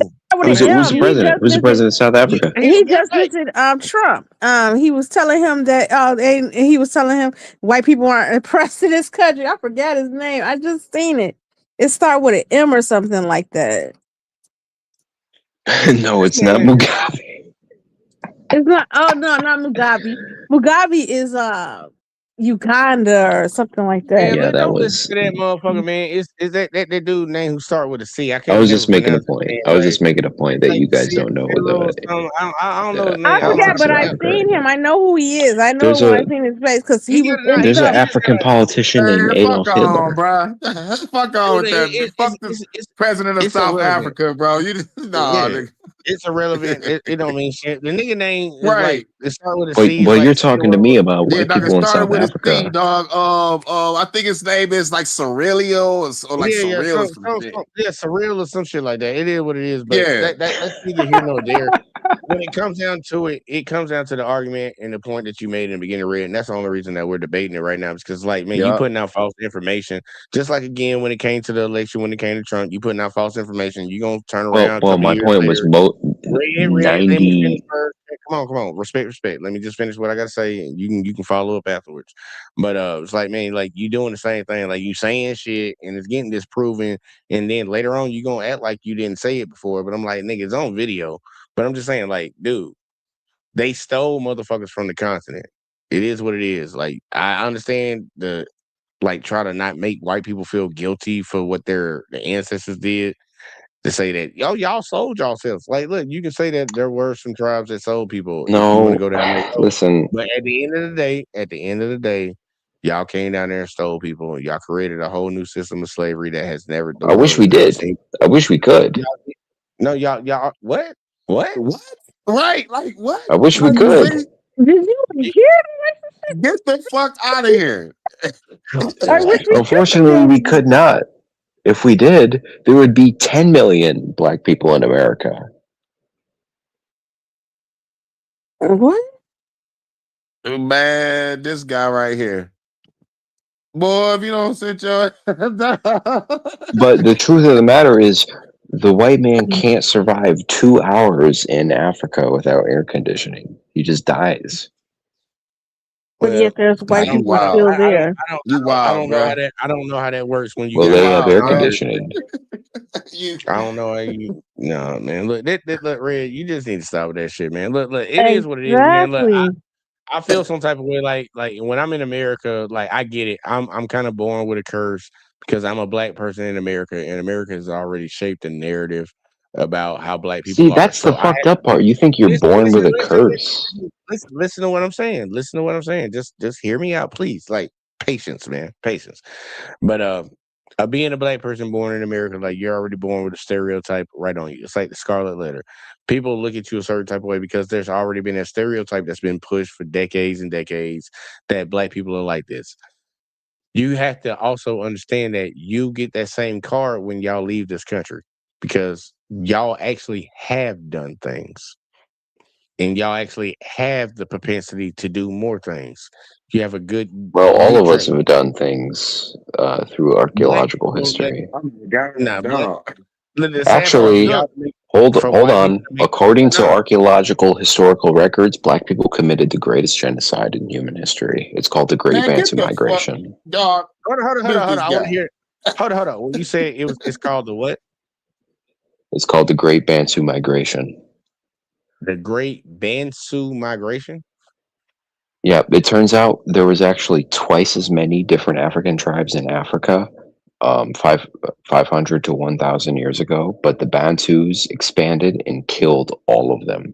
And the only evidence we have of them is through the X chromosome, which means they killed all the men and raped the women. How you spell it? So you made this argument just to justify that your race is not the most genocidal, homicidal race on this fucking planet. Thank you. Get the fuck out of here. Yes. Yes. How you spell it? How you Fuck spell out of here, bro. atrocity? Get the fuck out of here, bro. Well, Look, I mean, it's how you true. spell atrocity? Get How the you spell fuck, it? dog. I'm about to. How do y'all spell Atrocity. atrocity? Yeah, how do you spell it? ATRO. I got that far. CITY. I don't know if it's acidic. ITY. Like, I don't think that's how you spell it, but But what I can understand if you talk about genocide, if they're fighting each other, just like of course it'd be more black people killing more black people because we're fighting each other. Right. That's like the Civil War. That's a good point. Thank you, Lena. It wasn't just like a global genocide, like these black people are killing everybody. It was many wars over hundreds of years. Hey, Right. Red, So I'm gonna put this up here, right here, just because I put it in the Google. I know you probably don't want the Google overview, but when it says what is the greatest atrocity committed in human history, and this Oh is my I ain't gonna God. lie, This is I'm just, be this honest. is, you're looking up Red, on Google and looking at the is AI it Leopold? response. Because Red, Leopold killed a lot of it. yeah, Leopold the second. Yeah, that's what Leopold killed more than Hitler. Stalin that's killed why more than Hitler. Yao Ming look, killed more than Hitler. Mao listen to killed what more I'm. than Hitler. Okay, can you listen to what the fuck I'm about to tell you? God damn it. I don't agree with this in the sense of that it ran straight to the Holocaust because just like Lena said, the first one, Leopold. But y'all put y'all own atrocities at the top of the list. That lets What you know who country did runs Leopold go to, Jay? Africa. He went to the continent of Africa. That He wasn't killed a, more that's not a Africans. country. That's I a know that's what I'm continent. saying. Yeah. Did you not hear the last part of what I said? You asked me which What country country? he went to. And you said, what country did he go to? I say Africa. I say he went to the continent of Africa. I corrected myself real fast. What He went to the country? continent. Bro, he went to multiple countries. He didn't go to one. No, well, in modern day, he only went to one country. Oh, Lord Jesus. See, here you go. So we got to muddy the waters. Either way, though, it shows you how your own people try to Bro, hide he can't history even give right me the now. name. It's two countries divided into. He can't even give me the name of it. That's I'm showing you crazy. something. We're not changing the subject. I'm just showing you something right now. Like, can we address one thing Right, but first you and then brought move up on to the next? Leopold. You don't even know what country he went into, Lena said Leopold. and you said him too. I said he actually killed more people than got killed in the Holocaust. Yes, he did. And he don't even show up on the list. That shows you that white people actually control what the fuck is on the internet. So when Well, you even he actually didn't, but he killed more of the he did kill, he percentage of the killed more black, he population. killed more people than fucking the Nazis did. Leopold No, he killed didn't. way more. Yes, he did. No, he didn't. Okay, here you go. What does it say? Roughly 6 million Jews. All right, let's see. But How but many that Jews? wasn't the total. That wasn't the total people. I'm not finna The total actually do people this. was like 20 million. You want to do this? I'm not finna I make see this what you're argument. saying. Not just you. I got you. I'm not finna make that argument with you, man. Cause like it's a rabbit hole. Like you're just gonna keep trying to Because you know you're wrong. no, you just keep You moving the can't even goalposts. name the country that Leopold went into, bro. What The does it have Congo. to do with anything? Yeah, the Congo. Thank you, Lena. I'm just saying though, well, what does that have to do with anything though?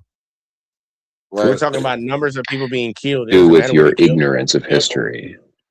You talking about my ignorance of history? You didn't even know the history of your own people eating each other.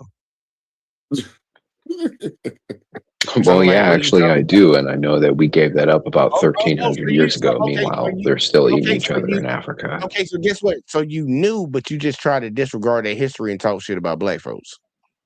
Well, why would I disregard that history when it's 1,300 years old? Okay, but you're talking about black people from fucking goddamn how long ago? I'm saying you're doing like Ray, you just contradicting the fuck out of yourself. Bro, Like from just stop. yesterday, from today, No, from tomorrow, just stop. there's Just stop. people in Africa eating each other's brains out right now. And It's there's white people people still eat people. Right. Look at the Epstein Where? files. It's called Oh, jerky now. They got the speaking oh code. yeah, Jeffrey Epstein. That's Yeah, so come It's on the one now. white man, and he's Okay, Jewish. He's are not we even not white. going to No, it's mention for all the Dahmer? goddamn motherfuckers We in were on government the too. menu. Dahmer was eating black people like we were a delicacy. Actually, it was the Oh, opposite. Donald Trump didn't want black people on the island. Jeffrey Epstein didn't like black people on the island. It was the other group of Jewish elites that were harvesting black models out of South Africa from the South African model company to harvest their stem cells because black women are more fertile when they have more stem cells. It's amazing that you know a lot about pedophiles. Well, I know a lot about the global elites. How about you? You talking about the pedophiles? They want black women for their Yeah, that's mitochondria what they are. DNA. Yeah, they want their stem cells. No, I just Right. think, look. I tell everybody when it comes to like, because we all want to fix world issues in one way or another. I would always tell people the first step is to talk to your group. So, Red, I'm gonna tell you, look, talk to your group, get them right, I don't have a group. We Yes, go. you do. They wear white hoods. What is wrong with Yeah. you? I'm gonna go over here and talk to Where my they people. at? I'm looking for them. I don't see them. I'm gonna make sure I go talk to my people. Hey, I'm gonna give make me sure I go give talk me to in my people touch. and get them right. If you see No, some guys with white hoods, no, Red. I just need you to go talk to your people and get them right. I'm gonna go talk to mine. I'm And a, I'm I pretty don't sure. have people. I'm just saying. I'm pretty sure I'm gonna beat you back. I'm But scared, I'll Red. Is be that here. girl still alive? I'll be here waiting for you. Your girlfriend Here still waiting for alive? Yeah, she's fine. She's fine. She's making TikToks about me right now, actually. He's talking about this racist white piece of shit. I can see him calling ice on her. As soon as they get an argument, Why would I call ICE on an FBA woman? I thought she was South African. You told me she's African. Man, Red be Right. lying, man. Red, his Yeah, friend dog. You is lying. No, that's Miller. wifey. Red girl is Paul Miller and her 5 friends. He got all of them. Pamela. So you left the South African girl and now you got an Pamela FBA. Henderson. So you left the South African girl. Now you got an FBA. No, absolutely not. I would never do that. She can't be South African and FBA. No, she's not South African. You Never told me said that. before she was African. You told me because I Yes. remember and she's from Africa because you told me we literally had this conversation because African women you said are used to being cheated on. They just want you to be faithful and stuff. So I know she's from Africa, and I could have sworn you said. Well, hold on. I don't know about all that. You're smuggling in a lot of things here. She No, you was lying, foreign. Red. You said she was foreign. You said she was foreign. No, she is. She is. She is foreign. She's not FBA. She can't be FBA if she's foreign. She a Yes, cousin. yes, but I do support FBA women. She's a Okay, so cousin. he got somebody. If he do got somebody, which I don't believe, if he does, it's not none of my business. But supposedly she is not FBA, so that don't give you no tie to nothing in the black community. But well, hold on, because before that, I was down with FBA women. Okay, I wasn't looking for Becky. Were they I was divested? looking for. Becky wasn't looking for No, you. they That's weren't why you divestors. No, I was looking for like a cool ratchet girl to, hold my Glock down while I shoot hoops. You ain't got Kind no, of you chick. ain't got no That is just so. Oh my No, you God. lying like a motherfucker. Yeah, we about to get the fuck up out of here, man. I ain't got time for this shit. Yeah, no, we gotta get the fuck up out. Blame I swear to God, I blame divestors for that bullshit. Look, we about to go around the room real quick, like, and I'm gonna go ahead and get the worst one out the way first. Rig, final thoughts on the show tonight, man. Let me know what time you get. Yo, I came up because I agree with you guys. Whoever these people are, they're not the real people they claim to be. And even if they are the real people they claim to be, it doesn't mean we should support them, okay? Their war is their war. It has nothing to do with us. Our tax dollars should be focused on us. And I'd rather have our tax dollars go to reparations before Israel, honestly. But thanks for having me, guys. Well, look, I appreciate that. Red try to clean it up at the very end. And Lena, since you came in next, No, I'm that going to go to reparations. you. You should have said it now. Say that. Yeah, man. I want my goddamn land. Fuck I that money. That blame- bitch is obsolete. I blame divestors for people like Red and embolden them to say the ignorant shit that they say. Like, yeah, baby, this is cool because divestors hate black people. And I blame them, and that's why you get white people like Red who get on podcasts and panels talking about something. I wish slavery was still back and be slipping at the tongue because he really racist, and they think they down because they sleep with black people and be like, oh yeah, I can say it because I sleep with black people. I'm in. I blame all y'all divestors. Y'all gotta be ashamed of yourselves. Oh my God, she's so mean. She just calling it how she see it. Hurricane. Goddamn, Red. I know, But man, look, I but know I'm it's gonna a lot. respect It's a JVJ. lot. I'm like, like be careful. Like bless his heart, right? I'm gonna just go to JVJ route with this one. But this is a good show, a good show. You know what I'm saying? And yeah, like fuck Israel and fuck BB and fuck Trump. And shout out to everybody in the chat. And goddamn, Red. And shout out to everybody on the panel too. You catch your Hurricane JW2, home on the HHG special report, Detroit After Dark, and the Fuck the Government podcast. You already know what it is. Right, Oh. y'all heard it here first, man. Red, shut up. It's been a very interesting night. I ain't gonna hold y'all. I'm gonna try to start doing these a little bit more. I need to start doing these a little bit more because we got to get back into it. But look, man, y'all saw what y'all saw, man. Look, we said what we said already. Like everybody around the room, man. Look, take it for what you want. I don't want to rehash none of that shit. But oh look, man, we on TikTok. Make sure y'all go check out Let's Talk with JVJ on TikTok. Look, we just hit I think we hit 1,500 today. Yeah, y'all. For y'all that don't know, go support over there. And new channel is dropping tomorrow. I'm not gonna say the name of it yet. I'm gonna let it get going tomorrow, and then y'all, we're gonna be doing live streams over there, so y'all gonna have to come over there and sub up because we're gonna do it separate of the network. But Yeah, are we shit. gonna have a party for the opening, for the grand opening of the channel? We'll do that when it comes to the grand opening on the live stream, not the videos and everything else. Yeah, live stream. Yeah, I'll make sure I set something up so Okay. we get everybody in there.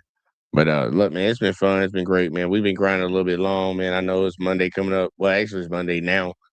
So I know a lot of y'all got to get the fuck up. But look, man, I appreciate everybody that tuned in. Make sure y'all hit that like, subscribe, share, turn notifications on, all that in the bag of chips, whether you watch on YouTube or whether you watch on Facebook.